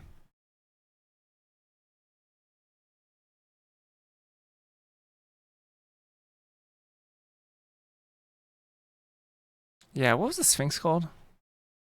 The Sphinx was in Foundations, right? It was literally Foundations.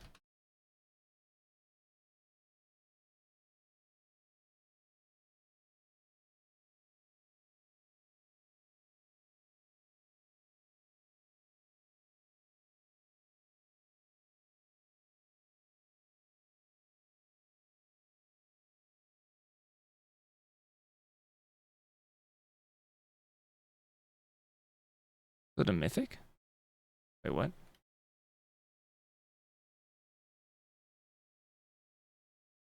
Yeah, Curator of Destinies.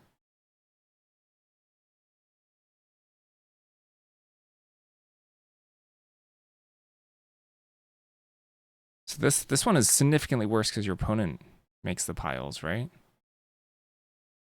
It is a little variation because you make the piles with Curator.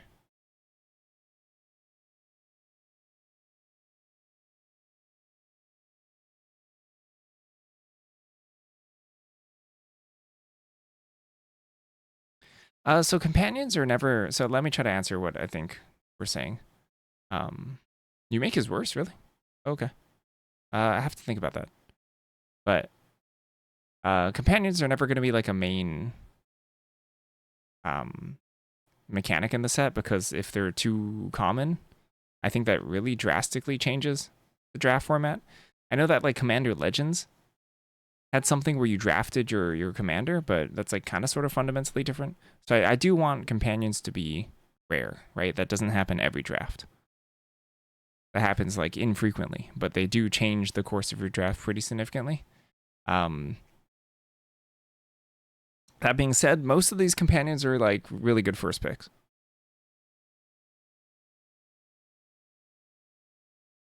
I would say like pretty much all of them are first pick quality, and you'd be happy to first pick them as they stand right now. Because companion as a mechanic is like super powerful, like really really strong.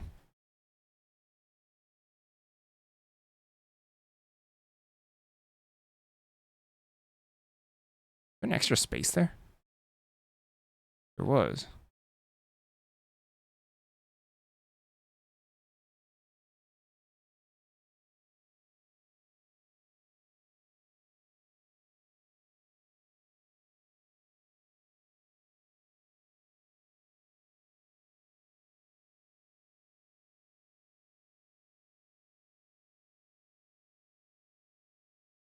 Hold on, hold on. Let's think about this. Is you make worse? An opponent chooses. Oh, because your opponent gets the final combination. Or the final decision. Yeah, yeah. No, you're right. You make his worse.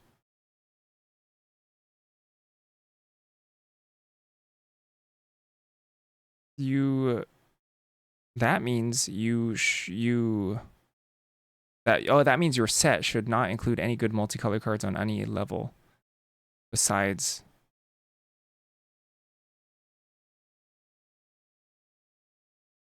white-red combination.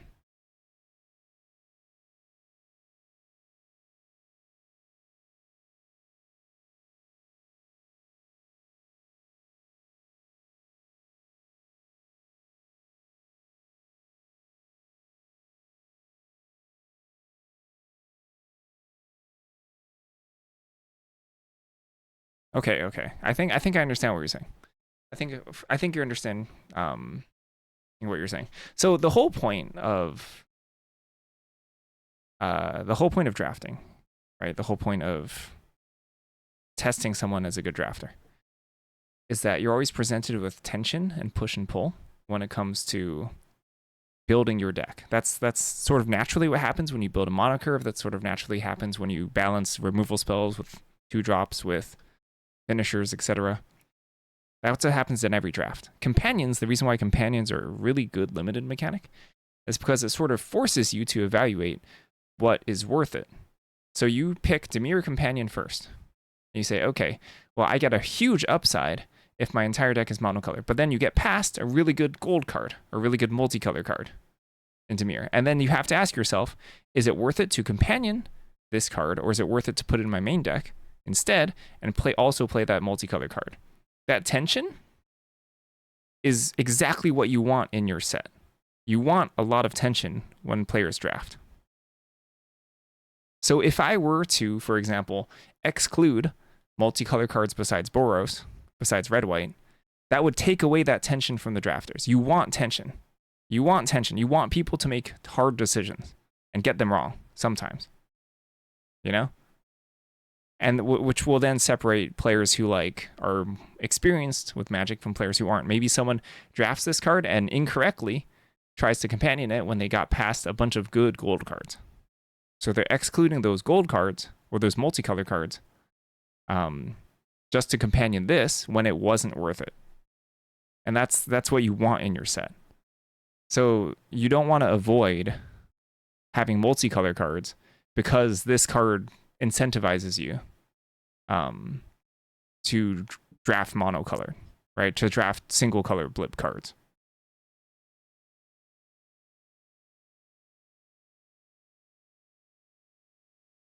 So you want this to not be an easy question to answer. Like, is it worth companioning the Dimir Companion? And you want your drafters to like have to struggle to answer that question for themselves.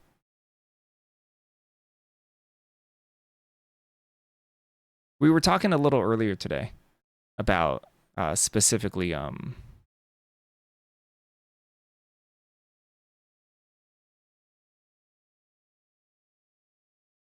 choose an opponent, they look. Oh, this is literally a Sauron's Ransom, isn't it?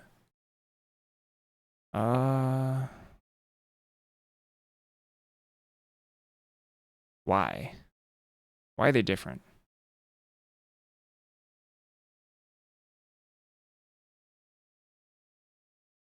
This one's Oracle text. Does it matter? In case of hexproof? Doesn't matter too much, does it?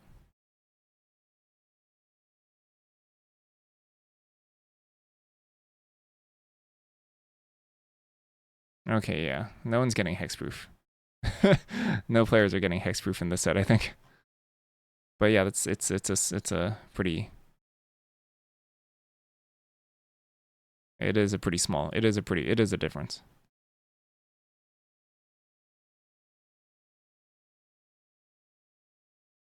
Oh, they already made it playable. They already made it playable. Fortune's Favor. I forgot about Sauron's Ransom. I mean, I do like Sauron's Ransom as an effect. Actually, I'm really happy they put on a playable card, which makes me less incentivized to put it on my card because they already did it. I forgot about Sauron's Ransom. Yeah, we might come back to this. You know what's crazy? I played with this card. I played with Sauron's Ransom. For qualifier a long time ago. Forgot which one. That's also probably why I missed it. I actually drafted 0 Lord of the Rings. I completely didn't touch that set.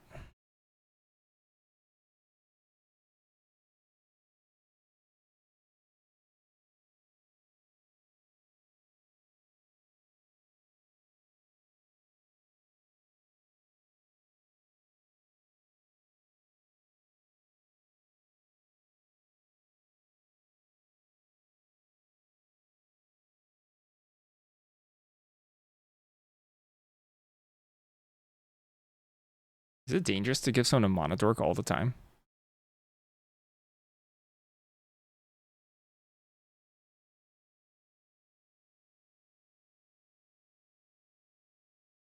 This feels extremely dangerous to me.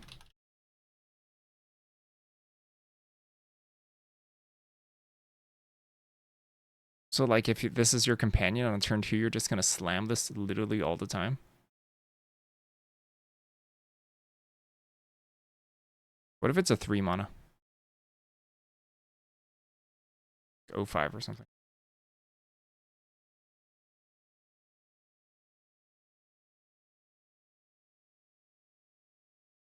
This card is, like, horrible garbage in the main deck.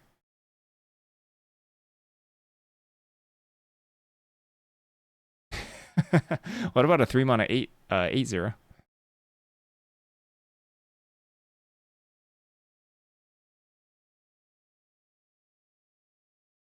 This one seems extremely hard to companion to me.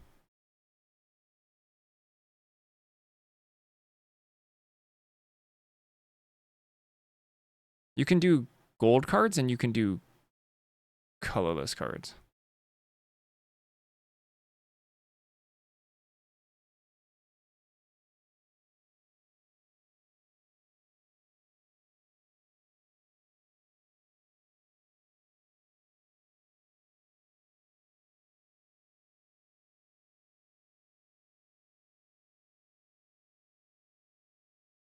Hybrid cards should be weaker than monocolor cards because hybrid cards are easier to cast. Theoretically.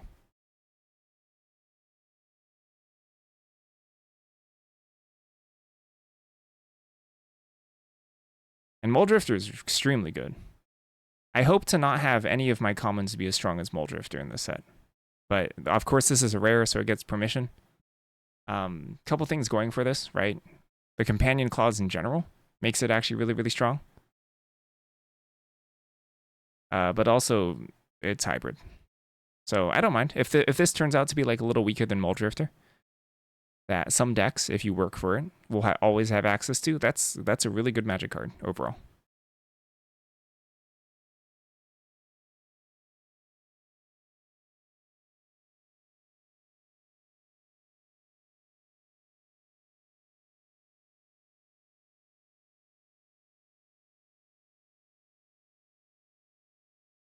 Like overall, this card is really, really powerful.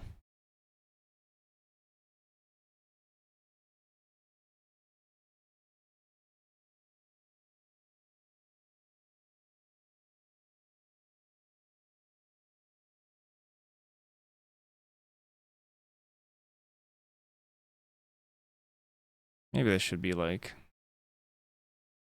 I don't know about this one. I guess because the hoop is like so hard to jump through, I'm fine with this.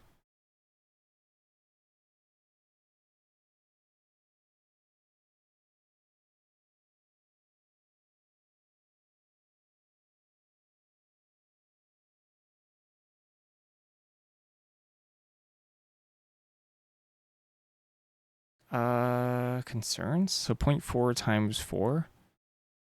I would hope it's 1.6 land. overall. That's that's the only concern. Why else would I be concerned?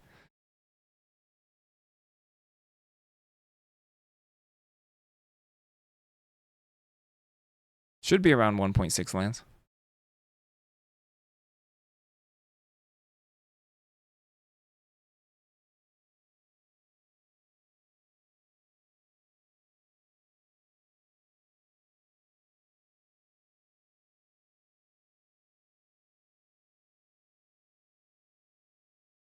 I guess if you only take 2 of them, I guess that means you get 0.8, right? You get 0.8 lands in your hand at the end of the exchange. So you reveal on average like 1.6 lands, and then you get 0.8 lands.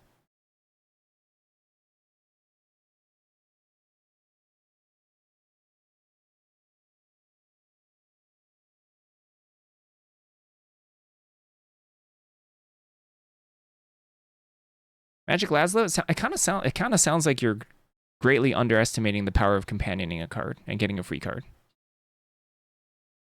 2 companion, a vanilla 3/3 for 4 mana. Right? Let's just say if that was just your companion and you just had it. That's incredibly good. That's like a super, super strong card. If there was a card that's a companion, you don't have to jump through hoops through it.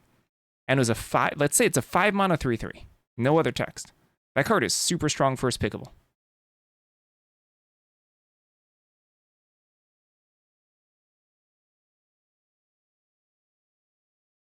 Funnily enough, 6 mana 2/2 is pushing it a little for first pickable, but it's still a good card.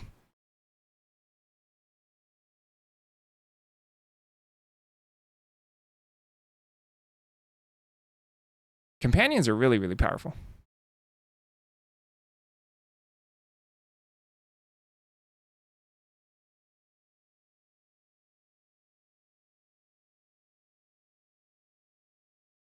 So like to tune how strong a card is an interesting question. But without a doubt, as it's written right now, this card is very good. It's just a really, really good Magic card. Whether or not it's better than Muldrifter, that's like, that's like a question that requires a little bit more precision that I don't have. Because Muldrifter is an incredible card. Muldrifter is super strong. And this card is super strong. I don't know which one is like necessarily better. I would guess this one.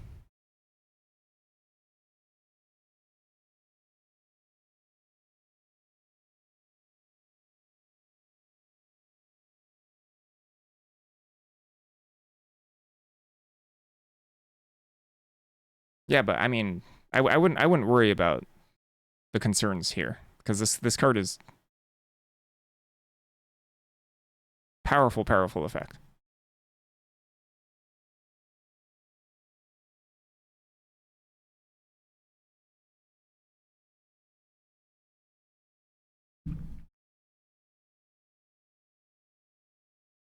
Yeah, I hope none of these rares are broken.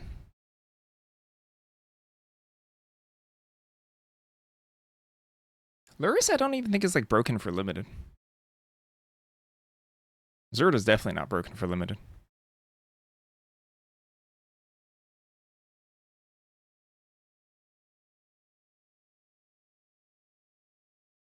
Like Gyrudo is the best one for limited. Oh gosh, is this card too good? Huh.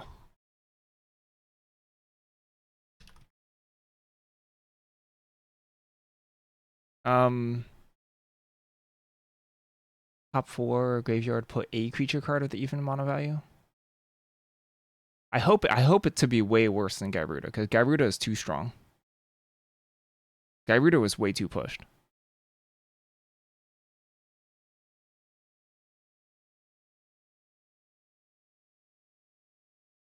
This ended up being like one of the highest win rate cards, I think. Well, was 17 lands even around back then? It certainly was like one of the cards you'd hope to open. Pack one, pick one.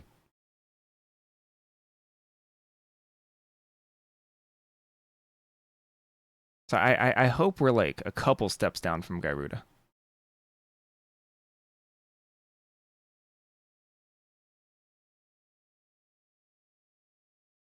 Operates well before that set? Okay.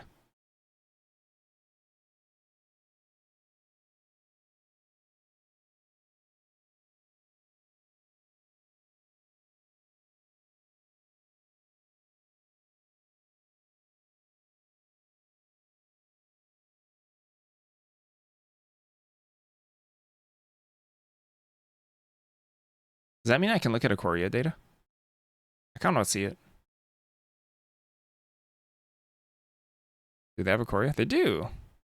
Nice.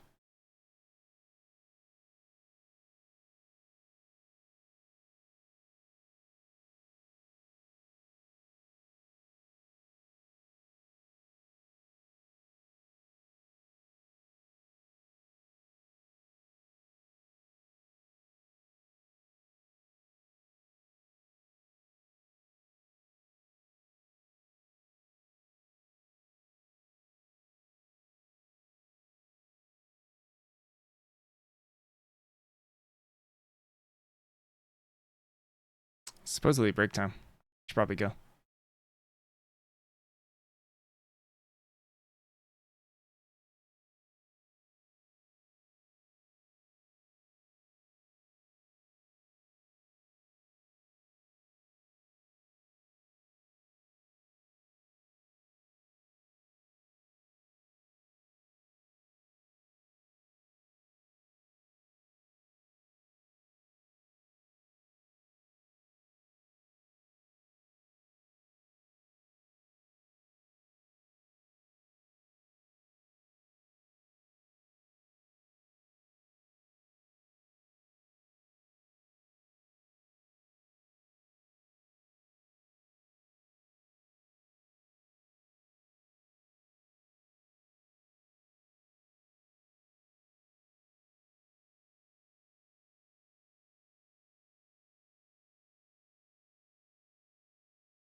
Woo!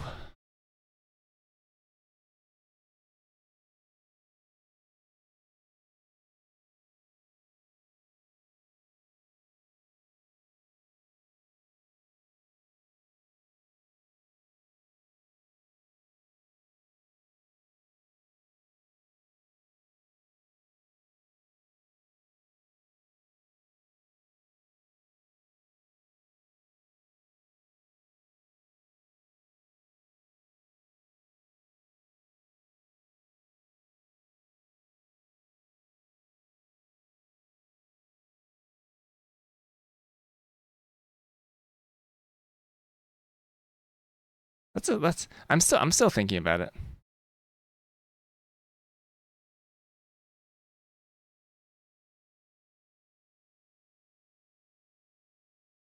Would Sauron's ransom be stronger as draw 2 to the ring tempt you? I don't think so. This effect is stronger than draw 2, isn't it? I'm just thinking about Sauron's ransom now versus quick study. Sauron's ransom is a lot better than quick study. It's not super important to figure out, to be honest.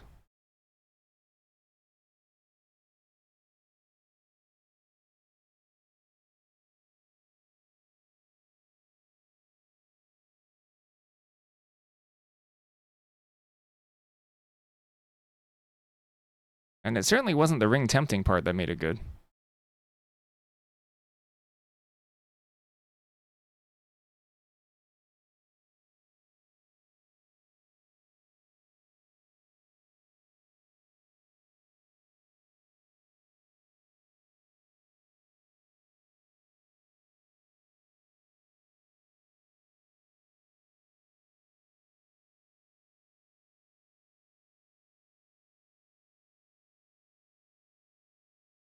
Yeah, both hybrid and multicolor cards are gold cards.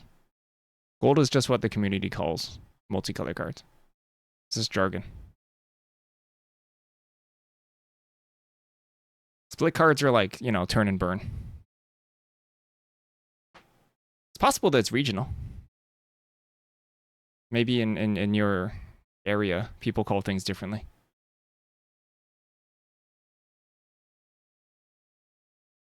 It's just language, right?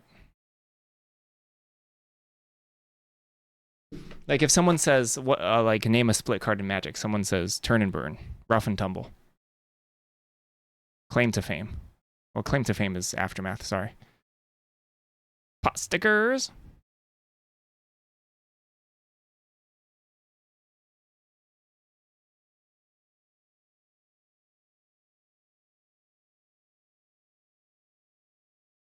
I mean, is the next part of your question? Are you talking about flavor? Like, why is Atris not an elemental? Right? Like why is isn't that like saying why is what's the card called? Why is this not a Sphinx? I really don't think it matters. Doesn't really mean anything.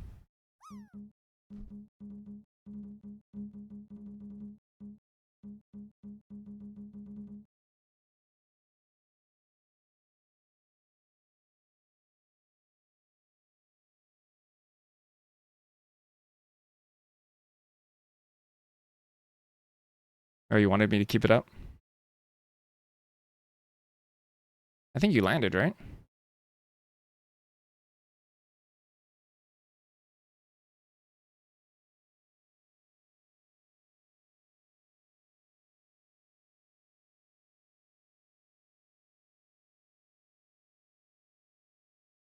Where's your marble? GG.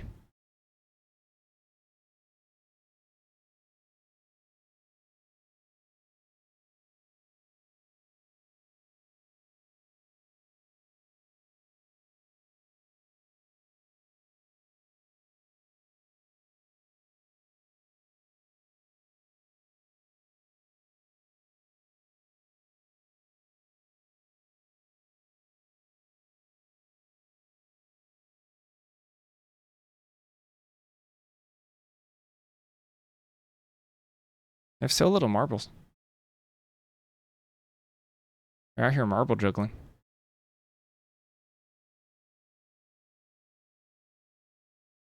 Okay, we can do a little bit closer mapping, I think.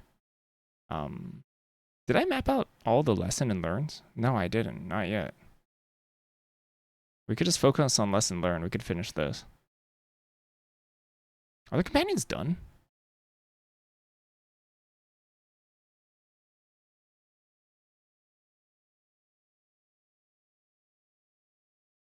The ones that are of this. So the ones that are this mana cost, the community calls hybrid mana. Wizards calls this hybrid mana. So these are hybrid gold cards. And then split cards are the ones like oh, say split card. Is split? Can I do that? Yeah, is split. These cards look like this. Like literally split frame. For example, if I type in is hybrid, I don't know if you can see this, is hybrid. They end up with these hybrid cards. Ones that the hybrid mana cost in them.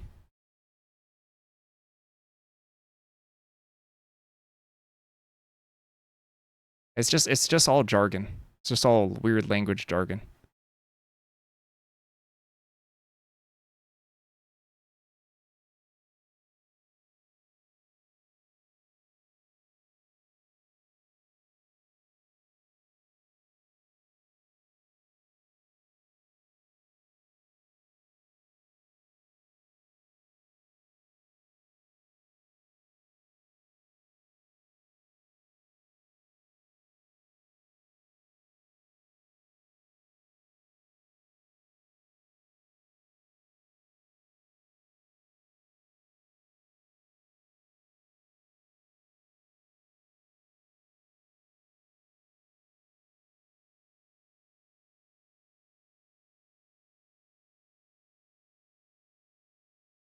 Did we do all the uncommons?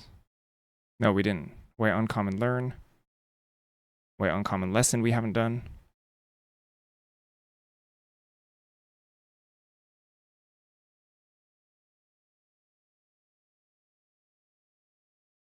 Morningtide, Eventide is the first to introduce hybrid mana. Yep, that's where it came to be.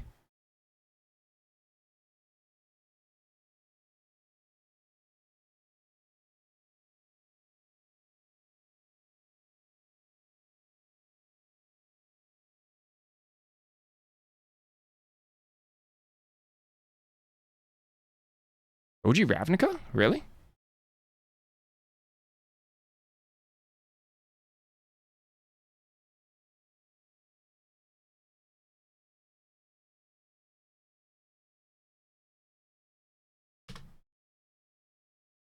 Oh yeah, that's even older. Oh no, you're right, Crashco. Yeah, you're right. Original Ravnica had hybrids. And this is before. Yeah, this is, oh yeah. This is definitely before. We can just do is hybrid sort by date released.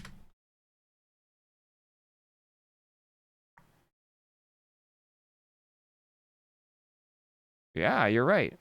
Wait, what? No, the opposite. Sorry.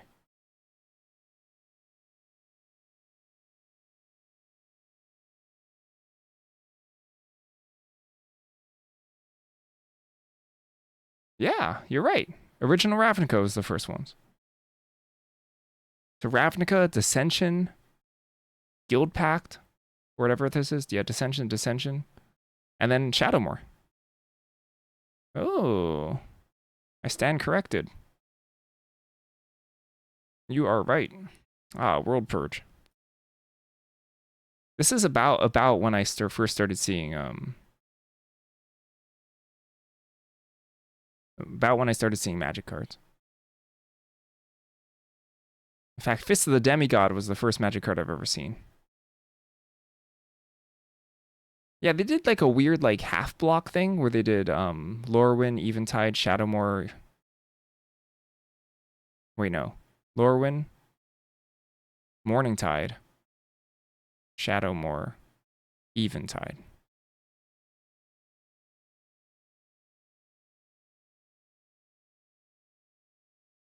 And then later on, when they returned to Ravnica, they did Deathray Shaman. Way later on. Wow. Way later on.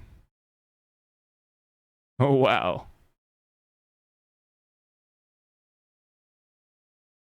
I remember these. Sweet monocosts.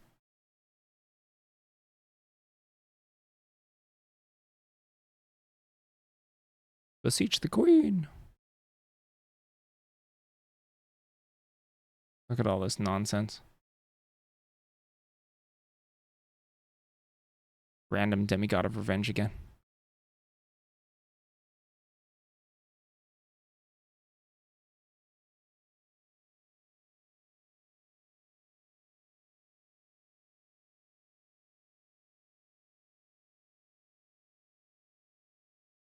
How many years back is what? Deathray Shaman? Like 10 plus years, right?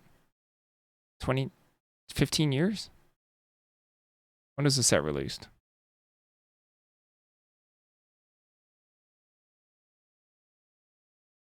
Released 2009.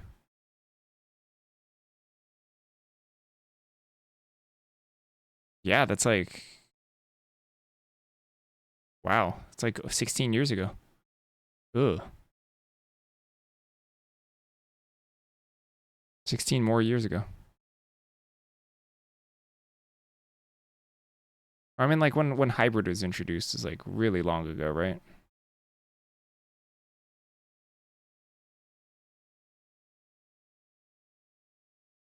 Original Ravnica was 2005, so 20 years ago.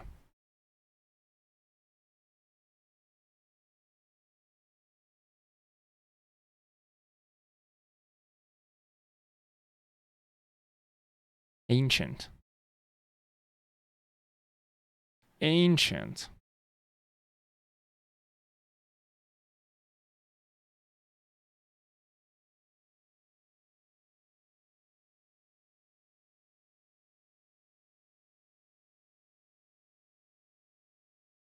Anyway.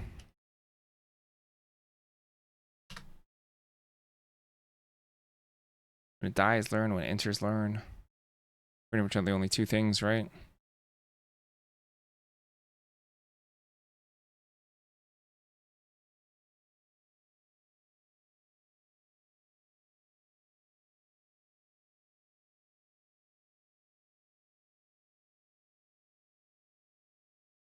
Certainly don't want repeatable learn. Outside of rare, at least. Maybe rare can have like some. Even these rares aren't, or even these rares aren't repeatable learns. Something that makes it fundamentally different.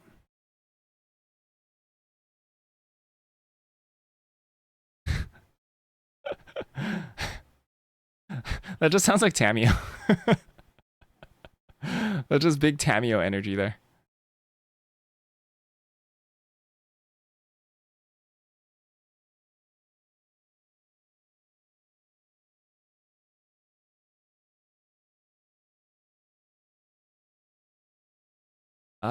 Isn't there always a story behind nowadays defining the best cards? Ah. Ah.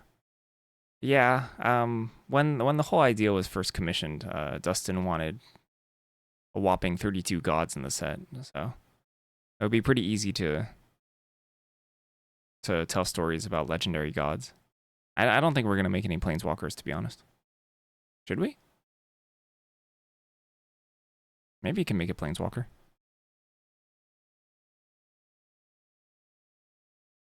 Or just stick Dustin in the set as a planeswalker. Wonder how Dustin feels about planeswalking. Maybe 1 to 2. Yeah, we could. We could stick some. Oh yeah, you know what? Making planeswalkers would be kind of fun. I want to make some bad planeswalkers. Yeah, I want to make some like pretty bad I love bad planeswalkers. Bad planeswalkers are the best. Chandra Jace? No. Okay. Well.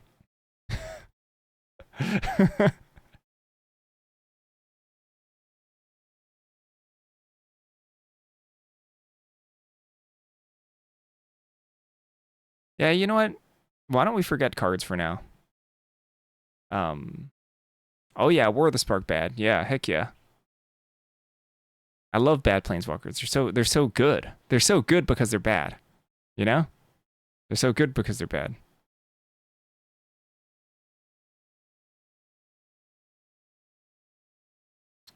I should write a command to just explain, just because people ask all the time.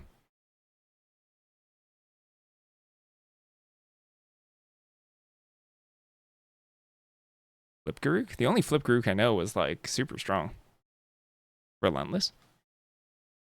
Garuk Relentless? That card was like really good, yeah. I remember that. That was like all over standard too, I think.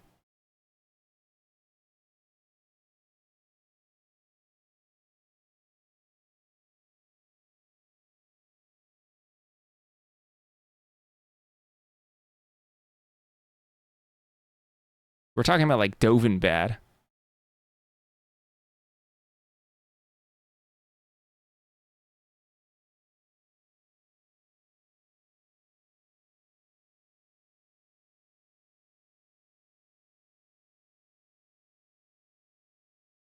Yeah, yeah. War of the Spark was mentioned, yeah.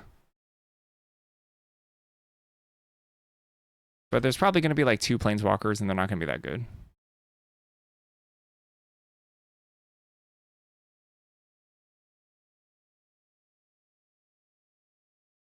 Ironically, Garuk wasn't in that set. That's so funny, right? Garuk was just not in War of the Spark. Just completely absent.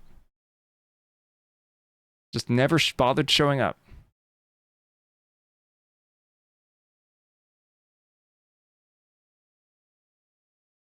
You mean the original Dovin?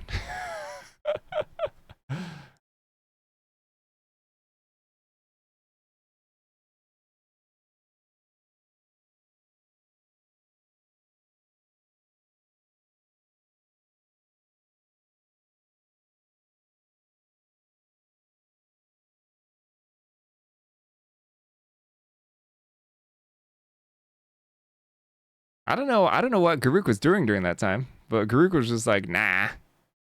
Multi-planar war, not interested. I'm over here eating cookies. I'm pretty sure Eldraine was pretty close to it, right? Something like that. I don't know.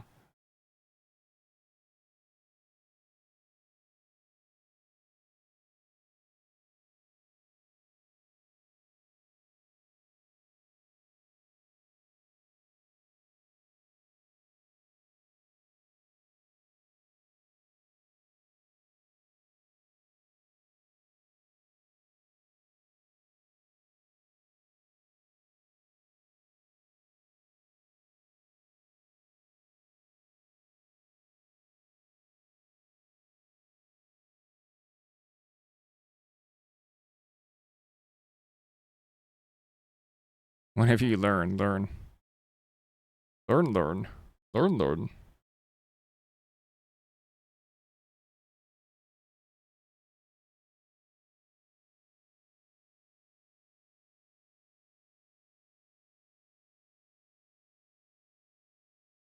Yeah, they could totally be those kind of planeswalkers.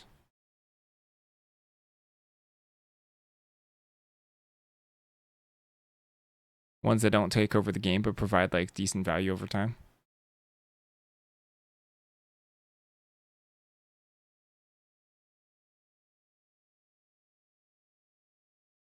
Basically, like if the board is somewhat even and someone drops a planeswalker, the idea should be I can handle that. I can sort of deal with that. Not like um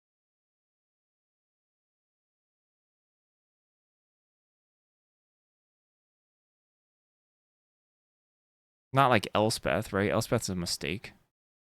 This most recent Tarkir Dragon's Dome Elspeth, complete mistake. For limited at least. I can't really say for constructed.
Here now, when someone asks, I can write theme.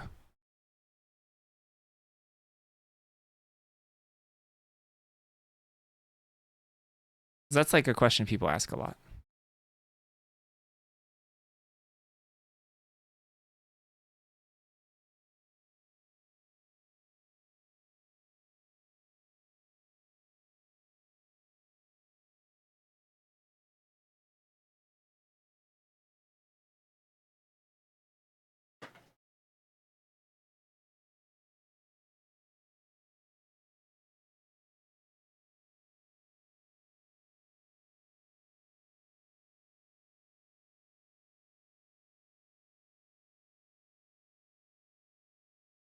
There's not like a ton that you can just slap onto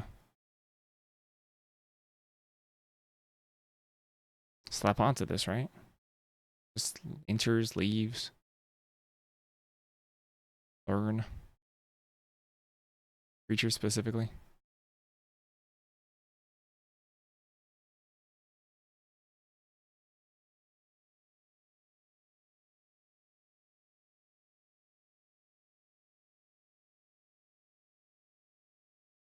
I'm so confused. Are we making a joke?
The ninth color. That's a lot of colors in Magic.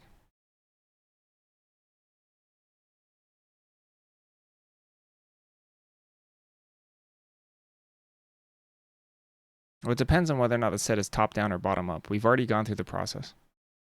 We already did a bottom up, right? We spent the first like full day developing the mechanics of the set, right? And then we took those mechanics, and that's how we got the actual backdrop of the plane. Because we took the mechanics that people liked, which is learn lesson and food, and we're like, oh, that naturally leads to culinary school.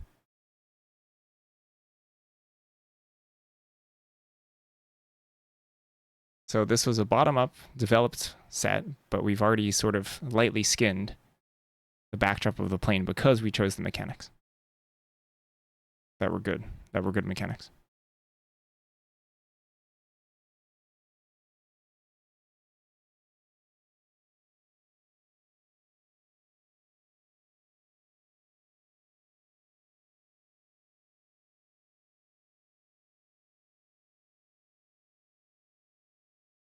I'm gonna skip this. Doesn't have to be a sorcery, this one.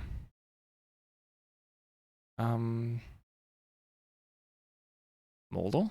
Could be Moldal. We haven't done a lot of Moldal cards. But why does it need to be Moldal if it learns? Maybe shouldn't be.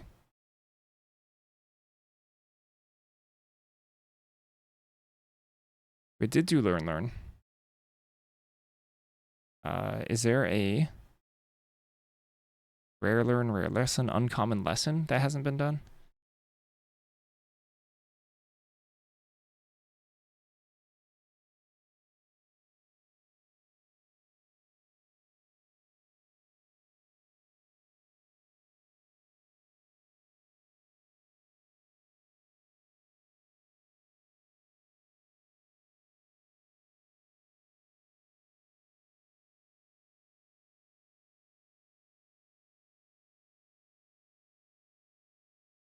Drawing effects, tapping effects.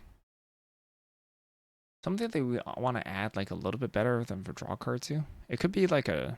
I mean, this could be like a. Ooh, since there's a lot of food, it could be an animation trick. Yeah, kind of like suit up. What was like a really good underrated animation trick? I feel like there were a lot.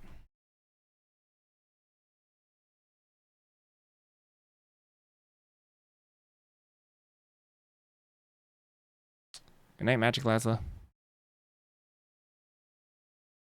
Have a good night.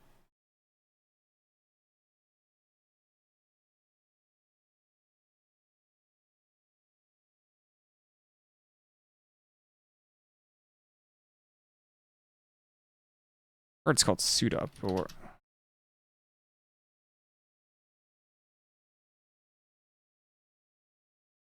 we can totally slap learn onto an effect like this.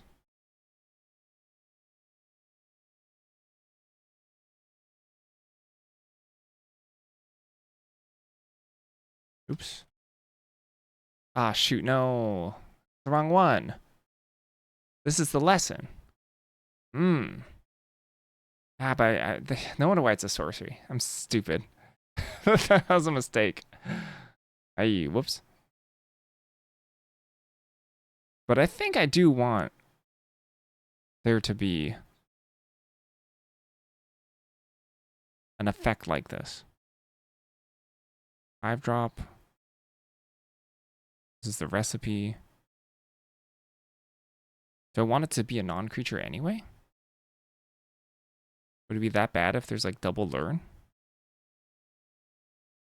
It learns on top of this?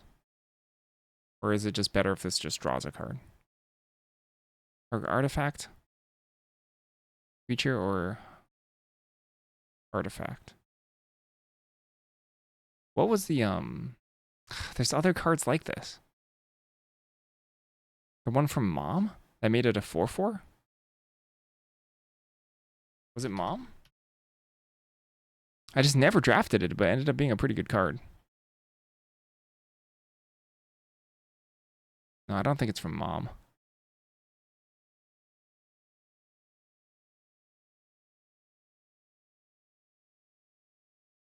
I made it a 4/4 Angel.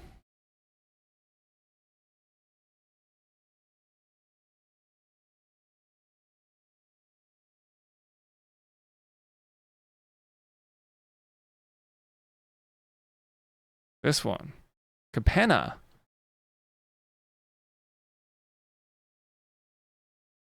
Target artifact or creature becomes a 4/4 Angel artifact creature and gains flying. Okay.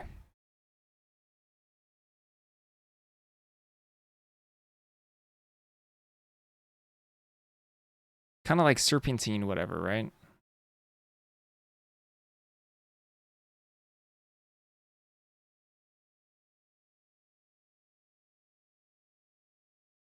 This is like mostly the text box that we want.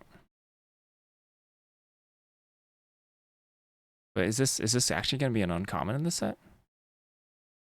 I think I'd rather it be a common. Cantrip card filtering, card draw.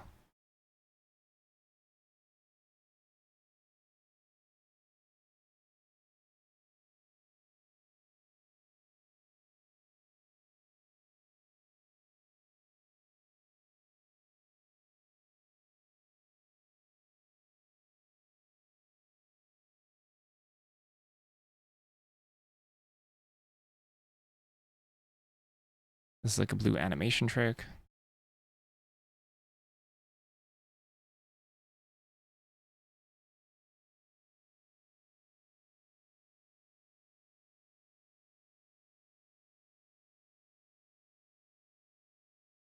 This one's actually just really powerful as a trick because it makes food, because it can animate food, and there's so much food.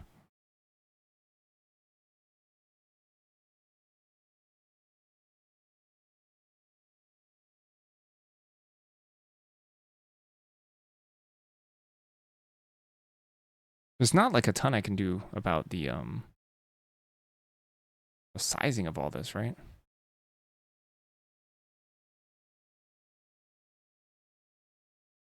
Come back to it. I need a break. I need to take a break. I'll be right back.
What was the Modern Horizons 1 card that was animated? Set.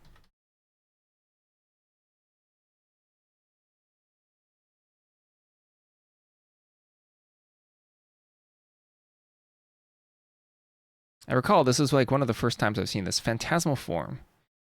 It's and become blue illusions in addition to their other colors and types. 2 target creatures. It's all like ninja stuff, right? So it's a little different when we're talking about animating artifacts. Did Eldraine have one?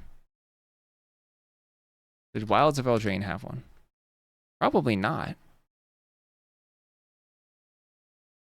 Hello, Toast Cokes. Welcome back.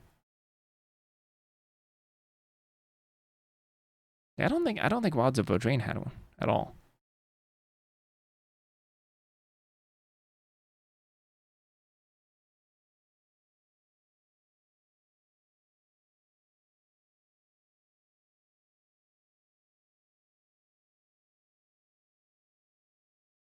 Have I mentioned you hate CSS?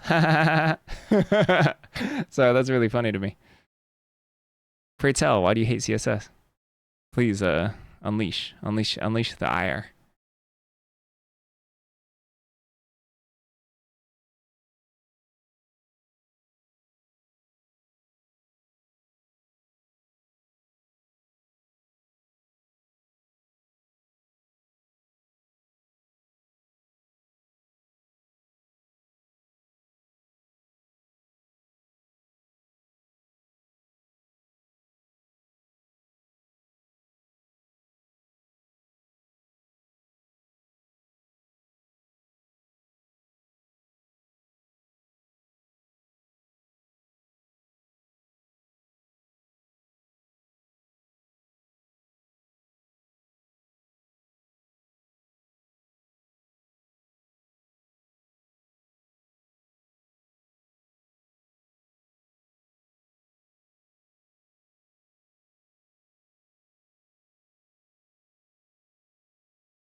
I was wondering if this should make it a food.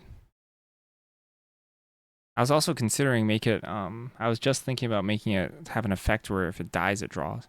It could potentially draw 2 cards, which means that if you use it on a food, block and then sack it, it ends up drawing you another card. But that's a little complicated. That would be really strong. Yeah, maybe it's like surveils instead or something.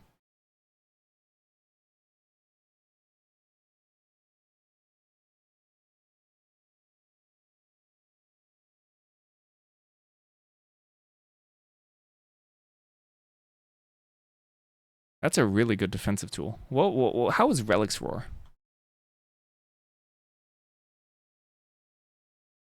Relic's Roar ended up being really bad, right?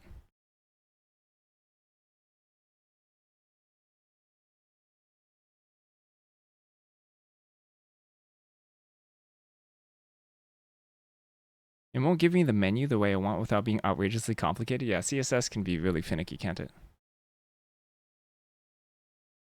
What if it should be 2 mana? What if people lovingly call this 2 mana Doomblade?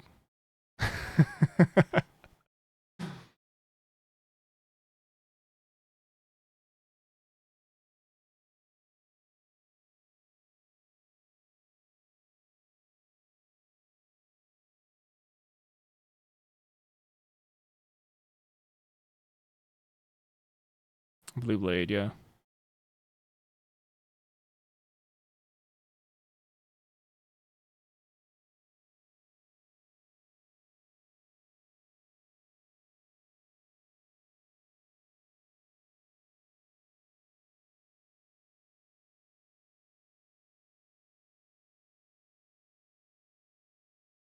Until end of turn, target artifact or creature becomes a something something. I don't know what this is yet. Until end of turn, target artifact or creature becomes an XX something artifact creature.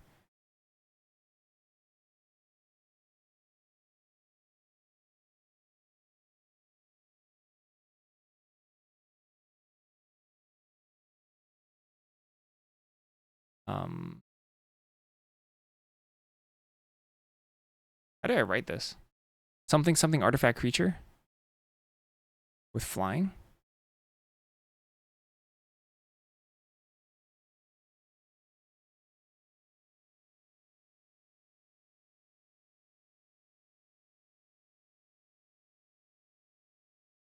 Like the SNC card.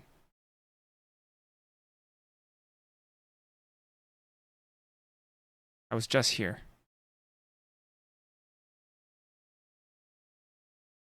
This one, right? Okay. How do I add another clause onto that?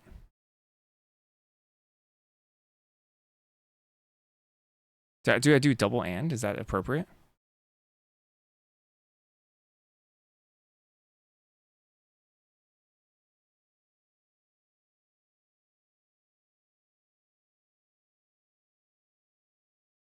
Oh, why is it flying? It doesn't have to gain flying.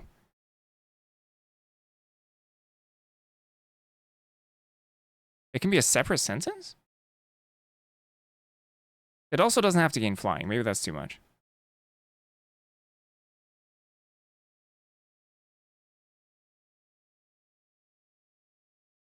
How does Desperate Measures handle it? Similar, right?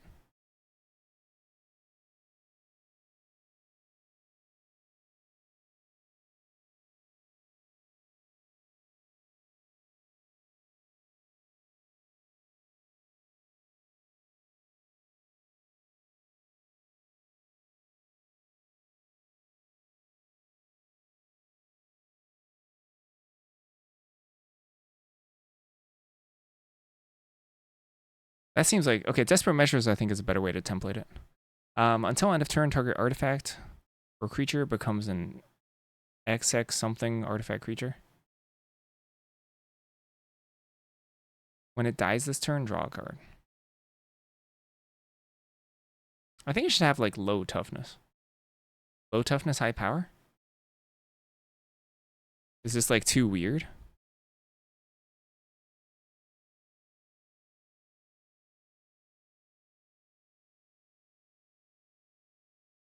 For one.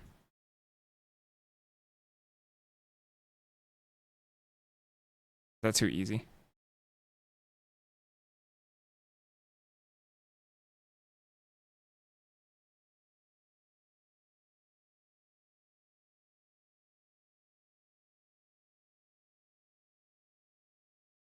How do you spell weird?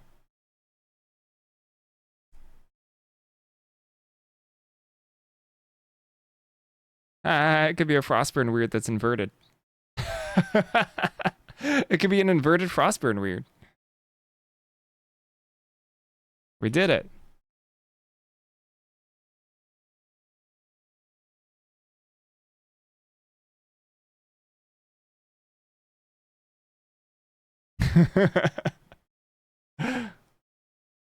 Or an inverted Spellkeeper weird.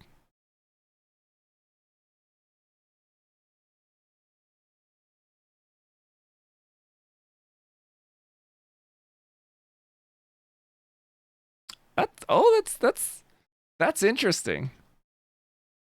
Huh. That's super sweet. I actually really like that. I don't know why we're referencing Frostburn weird in this set, but that's okay.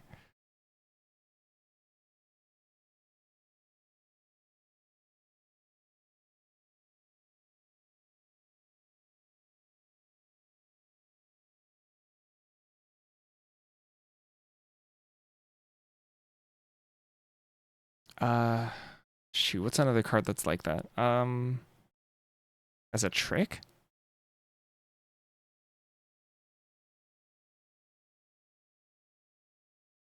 You can also draw 1 or 4 cards. Heck yeah. I'll choose 4, please.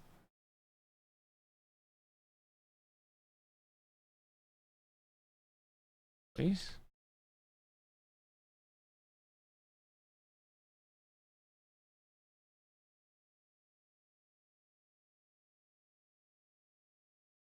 Comes your choice. Comes your choice of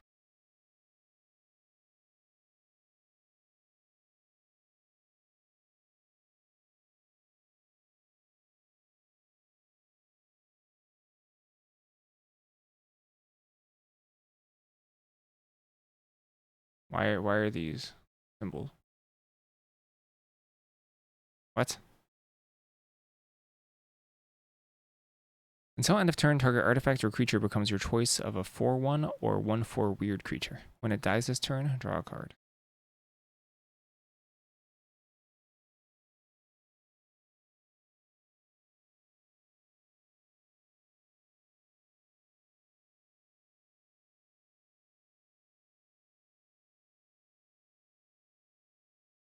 It's a weird card.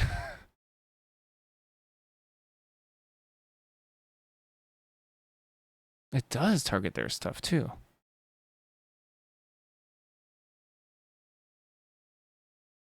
This card's kind of gas.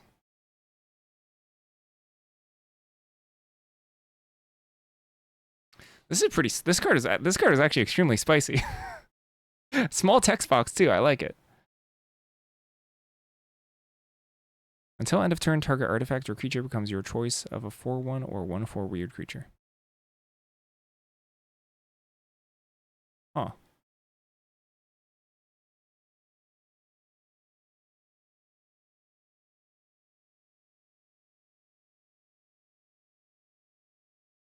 Should we have it? Should we do the desperate measures thing? Where it only dies under your control and draw a card?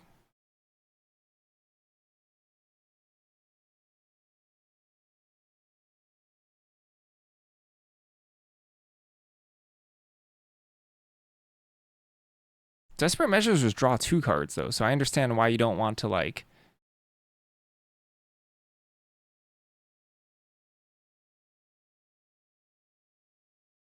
draw no matter what. This is a weird card. I think the upside for your stuff is high enough without surveilling.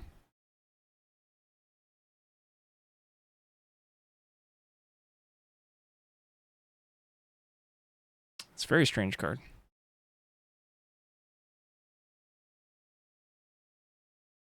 I actually think it's good. We'll tack on a scry or something if it turns out to be too weak.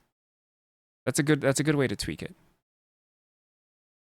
But we're gonna try both, and we'll see if that's really strong. I like it. This is good. This one's really good. Of course, being in a food set, there's a lot of food tokens to animate and block with, and that would be a really sick way to use your food.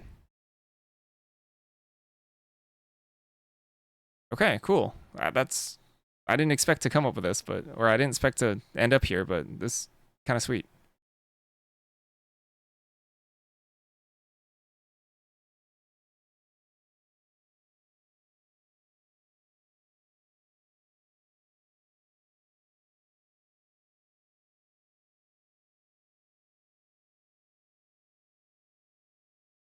Yeah, didn't expect to end up here, but it's kind of sweet. When I polled people, that's the whole set. Clap, clap, clap. Everybody clapped. When I polled people at the start of this whole thing 4 days ago, or 4 work date, whatever days ago, people were saying that they hated Quench but liked hard counterspells, and that surprised me. People were like infuriated by Quench.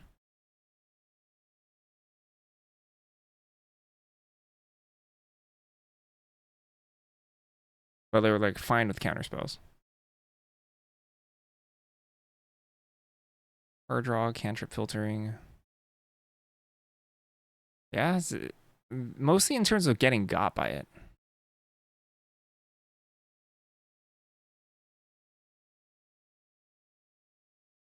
Riverwalk Technique, I think, is a really interesting spot in Magic. Skull Clamp with more steps. Yeah, I don't know. One answer I got was that like, cause like they could have played around it or whatever, or it just feels really bad playing around a Quench.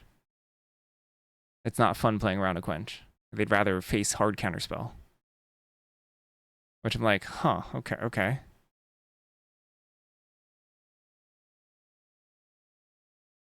It's not really what I would have expected.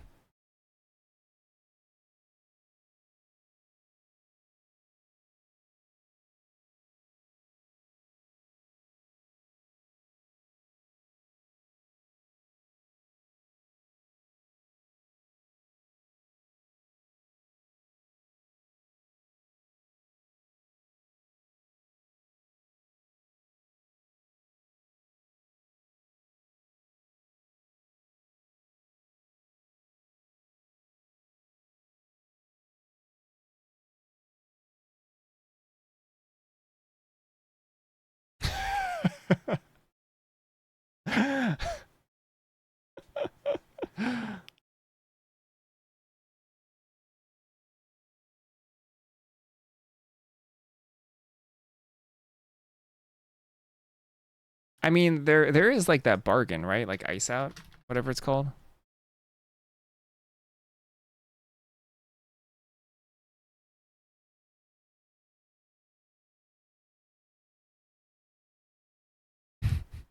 Yeah, counterspell with set mechanic.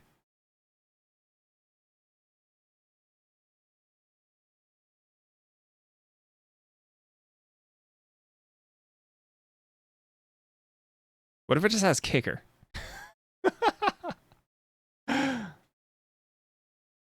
Kicker make a food.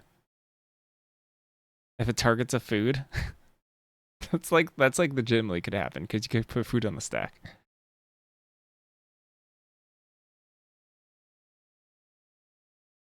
I don't know. People are like visceral about the hatred for quench, about hating getting quenched. It's so funny. I could totally see quench kicker sack of food from a hard counter.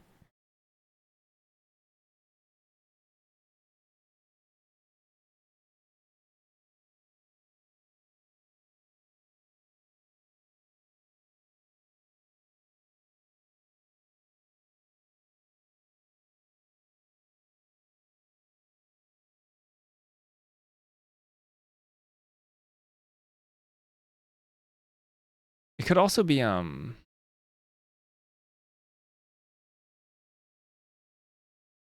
mean that's like literally ice out, right? Yeah. Just need treasure now. Rewind, heck yeah. It could be it could be like a sort of bad spell jar. Actually is huh. People seem to really like spell jar.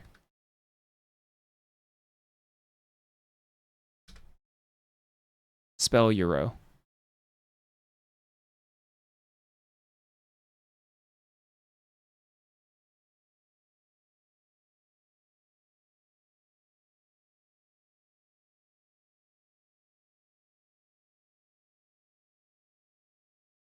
Oh, surveil 2, then draw 2? My gosh.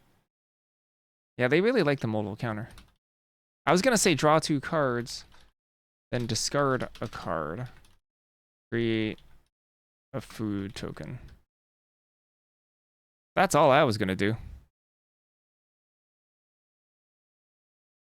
Spelljar surveils as well? Gee. That's like pretty powerful. So this is like bad catalog. Or sorry, it's good catalog, but it's like catalog or counter, but at common.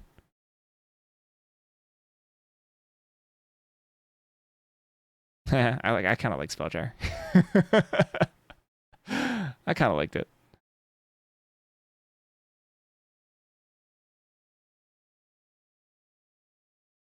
If it's your 10th spell, you win the game. Easy to track. Easy peasy.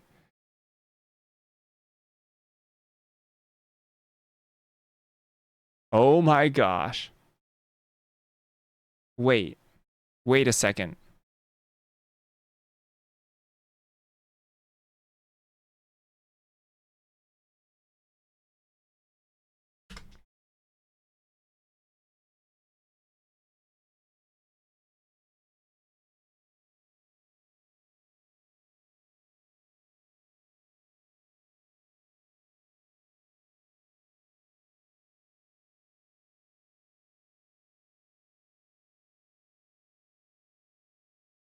We did it.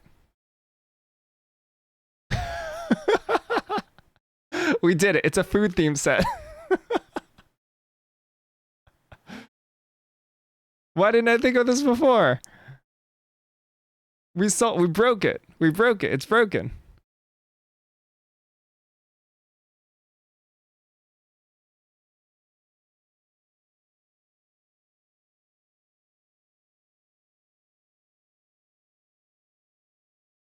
I can't believe.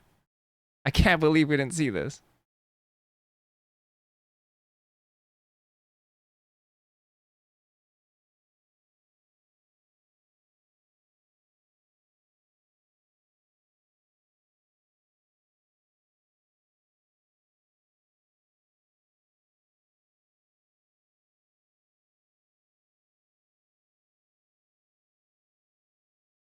Go to food, then create a food for each other of these cards in the graveyard. Oh, hey.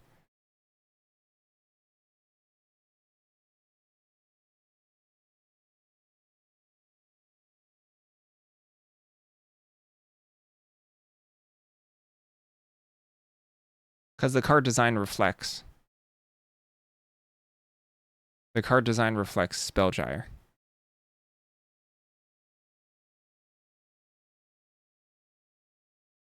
They're very similar in cards.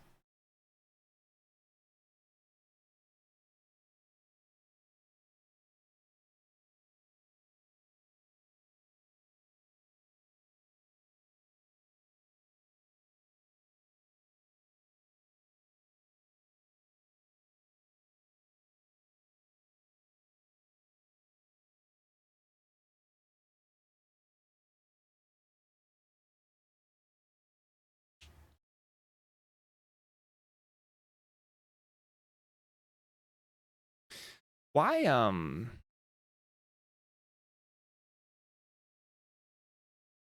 why do people hate getting counterspelled? That's a question I asked on day one as well. And people were like, yeah, less counterspells in the set.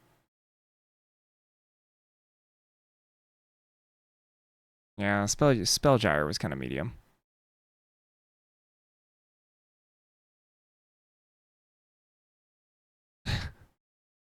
I really like Frostburn weirding. I really like this. These are all like playtest names, but I kind of like it. You stop with the game from advancing. Is that why? So I'm gonna err on the side of less counter magic than more counter magic. So we'll see.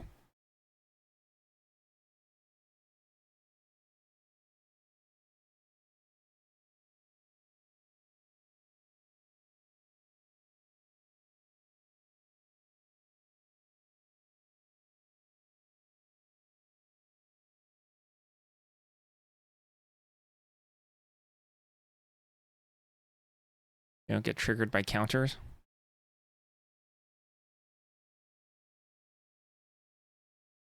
Oh, we can make a legitimately quite good cantrip because cantrips aren't super busted and limited. You know, we can make like legitimately very good cantrip. Cantrips are so dangerous for constructed.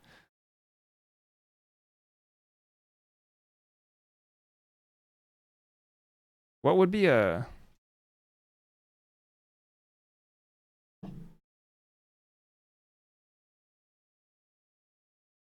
what would be a good cantrip for limited that would be unprintable for constructed? But maybe like a little bit of fun? Like maybe a better peak?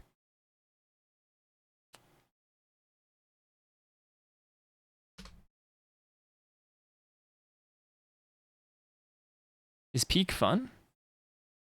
Or is peak not fun? I guess a better peak would be Gitaxian Probe, huh? How was Gitaxian Probe limited? Did anyone play that set for limited? I was too. That's too long ago for me.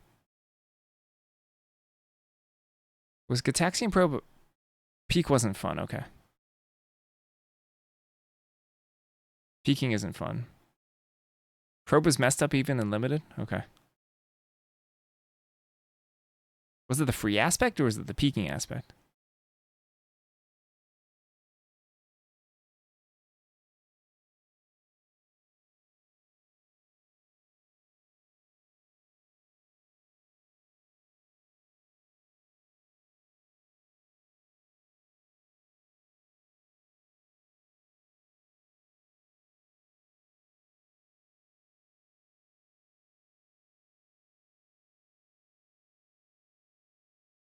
I definitely don't want to like fate seal the opponent.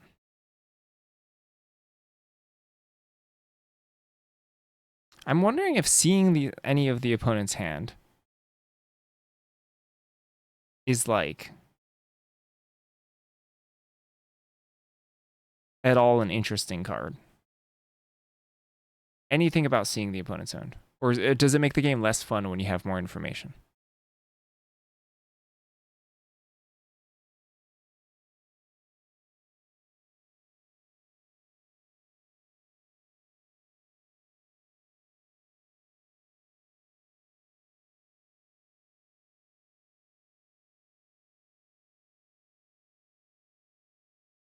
Why stop there? Draw 3. What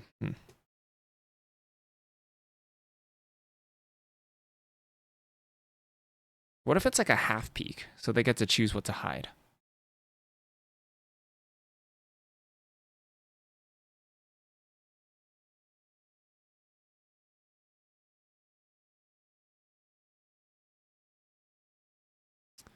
I think on, so we want this cantrip to be cheap.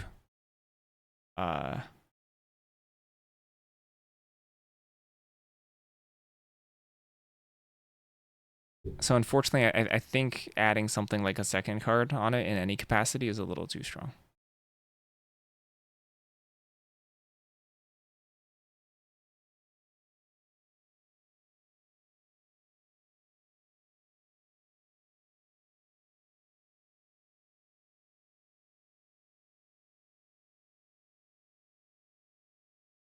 You look at their whole hand and their top card, and they see your top card. Okay, okay.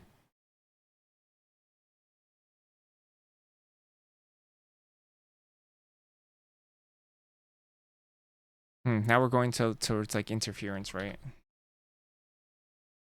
Territory. What was that card called? Like timely interference territory.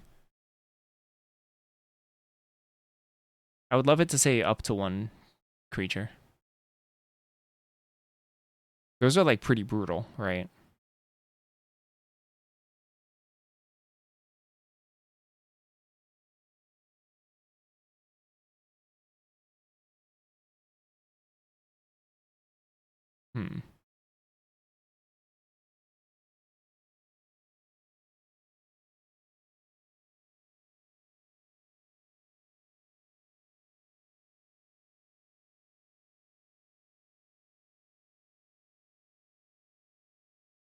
just like strictly better. Strictly better the black village rights. Because you draw first instead of, and then you decide to sack.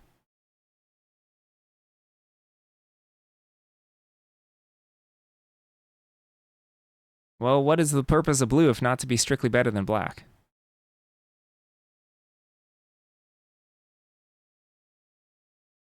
Oh, that's a super strong trick.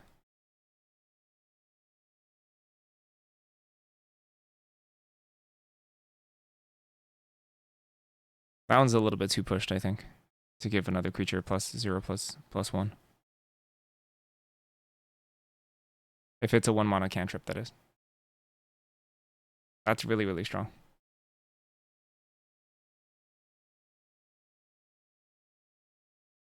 How good is it doing 2 combats, draw a card at 1 mana? That was like pretty good. That was pretty good.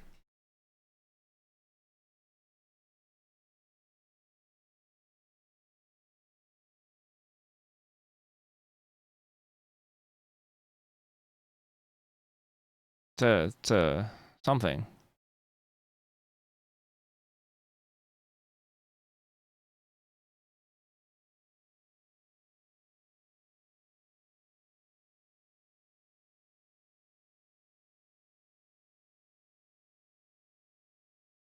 Make a food, draw a card. I also think for 1 mana is a little too strong. Right now in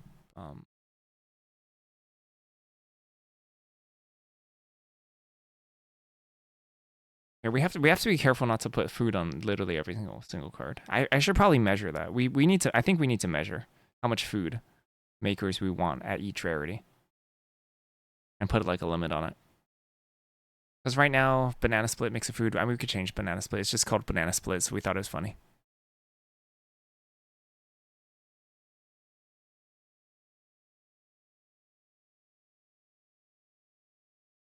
Oh, this doesn't need an activated ability anymore necessarily.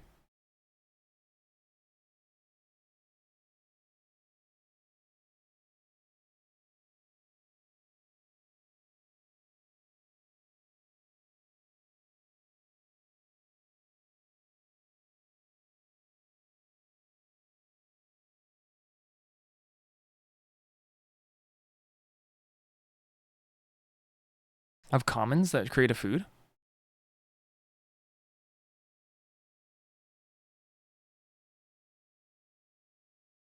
in each color.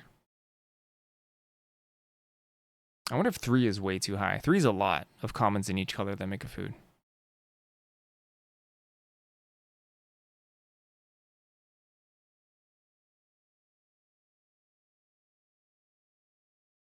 Plus also there's like food creature, right? There's a cycle of food creatures, botched recipes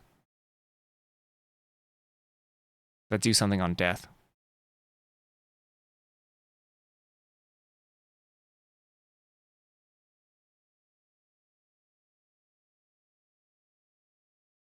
Kind of already hitting up there. Oh, this makes a food too? Everything makes a food. Crap.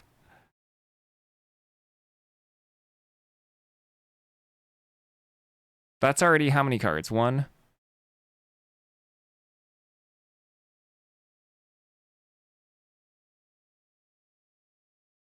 2, 3,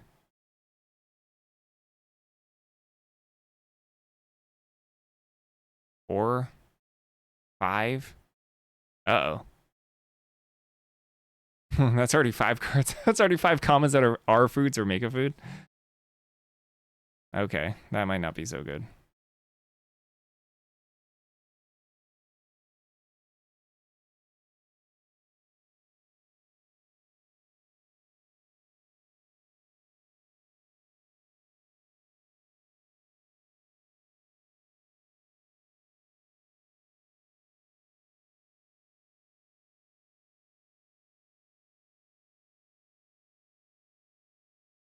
The ingredients is people.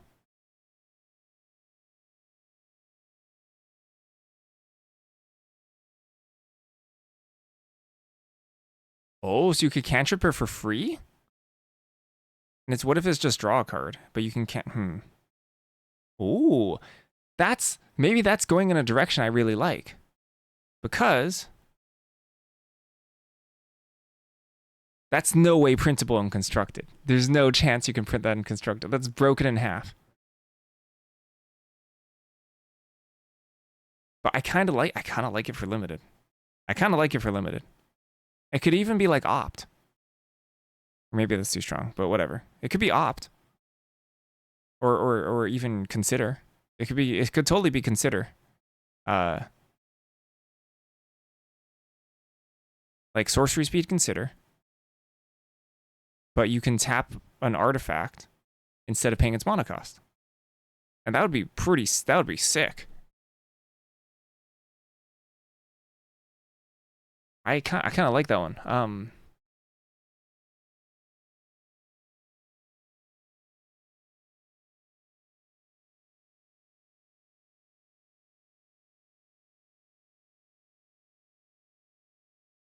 What card has alternative cost?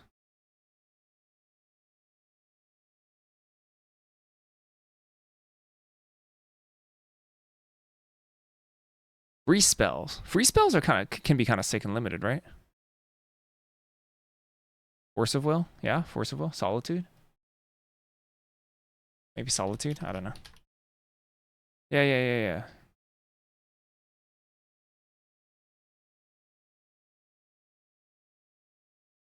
No, not Solitude. No, legitimately Blazing Shoal. Yeah, Blazing Shoal's Force of Will.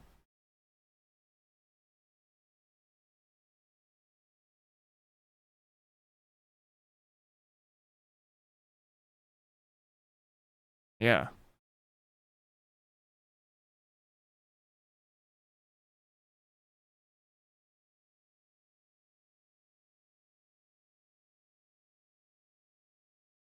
Something like that.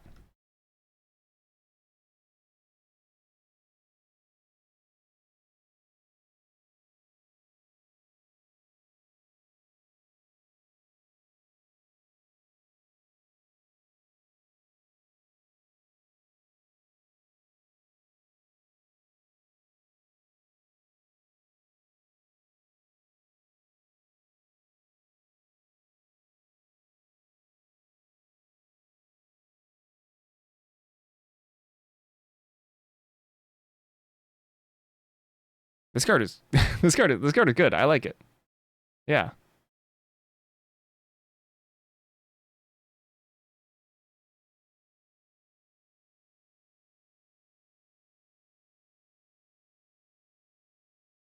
Glad they chose this art. This is a cool art. The pirate art.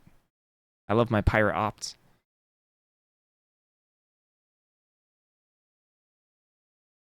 I don't know. I don't know. I don't know why they break it up like that.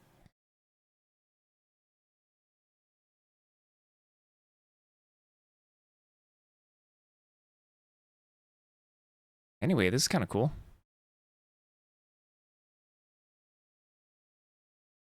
You can, legally speaking. Yes, you can.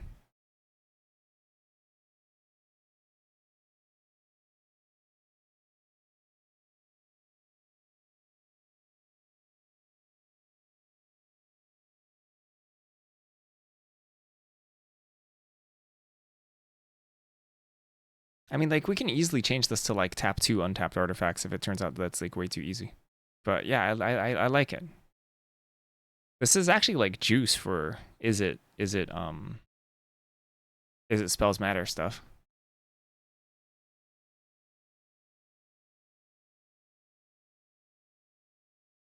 Like, I think we scrap the is it theme.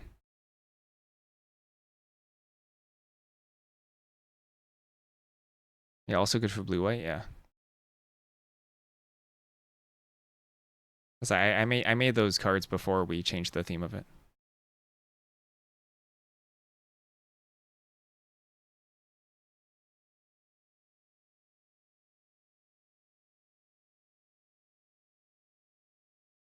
Yeah, this one is sweet. Cool. We're knocking out some pretty sweet commons.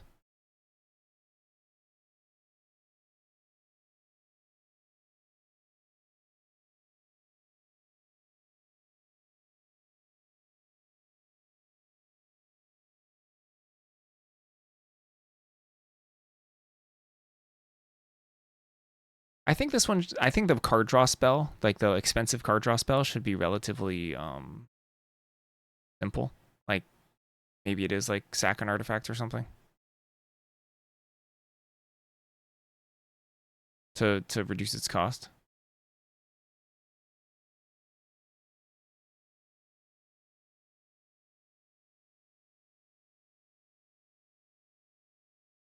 Something that uses artifacts, you know.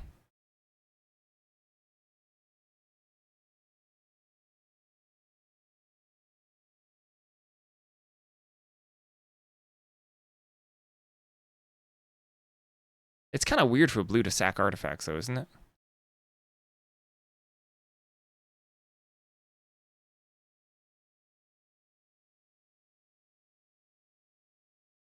Whoa. Wait. Should improvise be a main set mechanic? Because isn't that like something you do in the kitchen all the time? You improvise?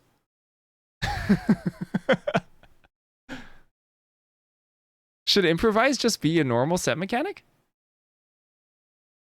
It could be, right? Improvise is totally a kitchen coded card. Kitchen coded theme or a kitchen coded mechanic.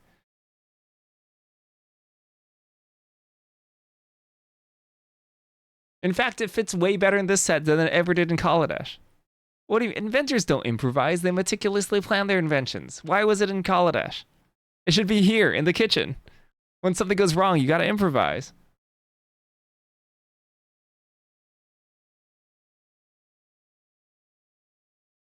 Yeah, it could totally be improvised.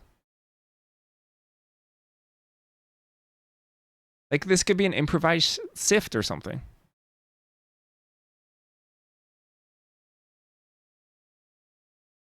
Maybe that's dangerous.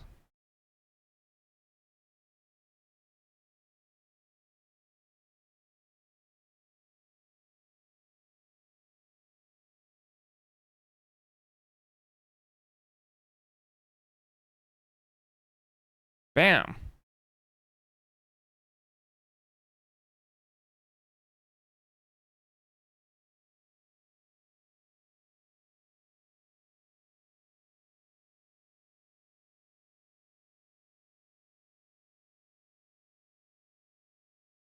What's your idea for the blue draw to?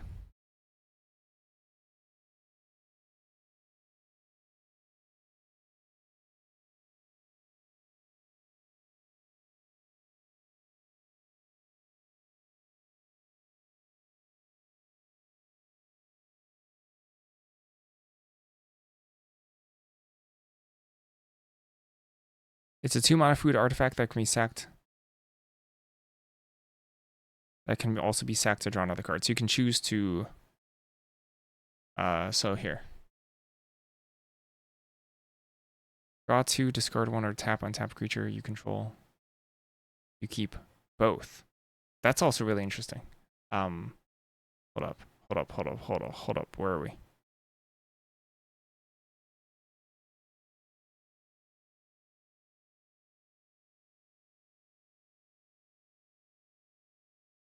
Wait. No, it can be so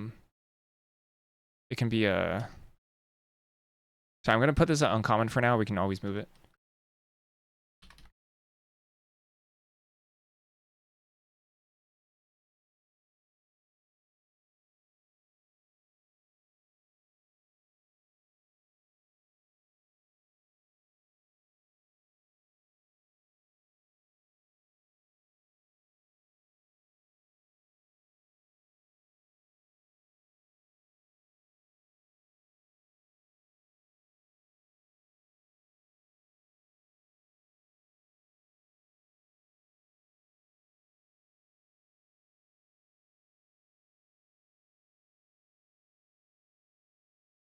It could be something like this, right?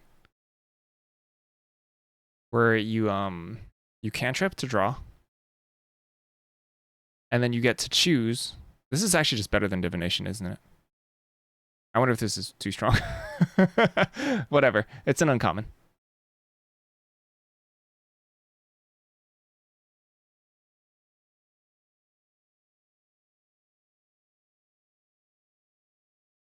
It's like yeah, it could be actually. That's probably a little bit more fair.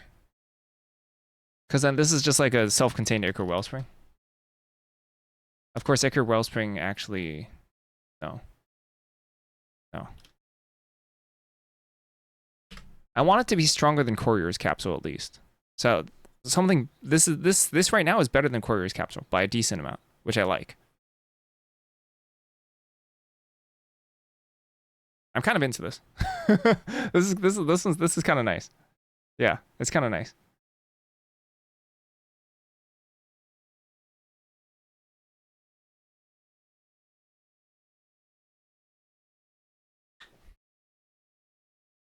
It's simple too. It's pretty simple. But yeah, nice. And has, of course, its own synergies with just being a food on the battlefield. That has cantripped already. Okay. You know what? I gotta go. I gotta bounce.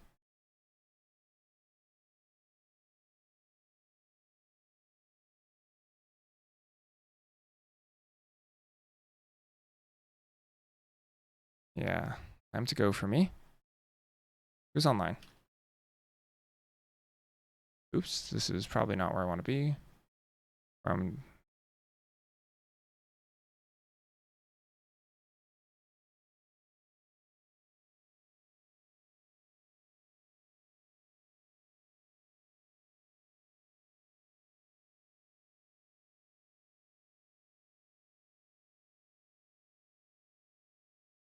Read Ezio again.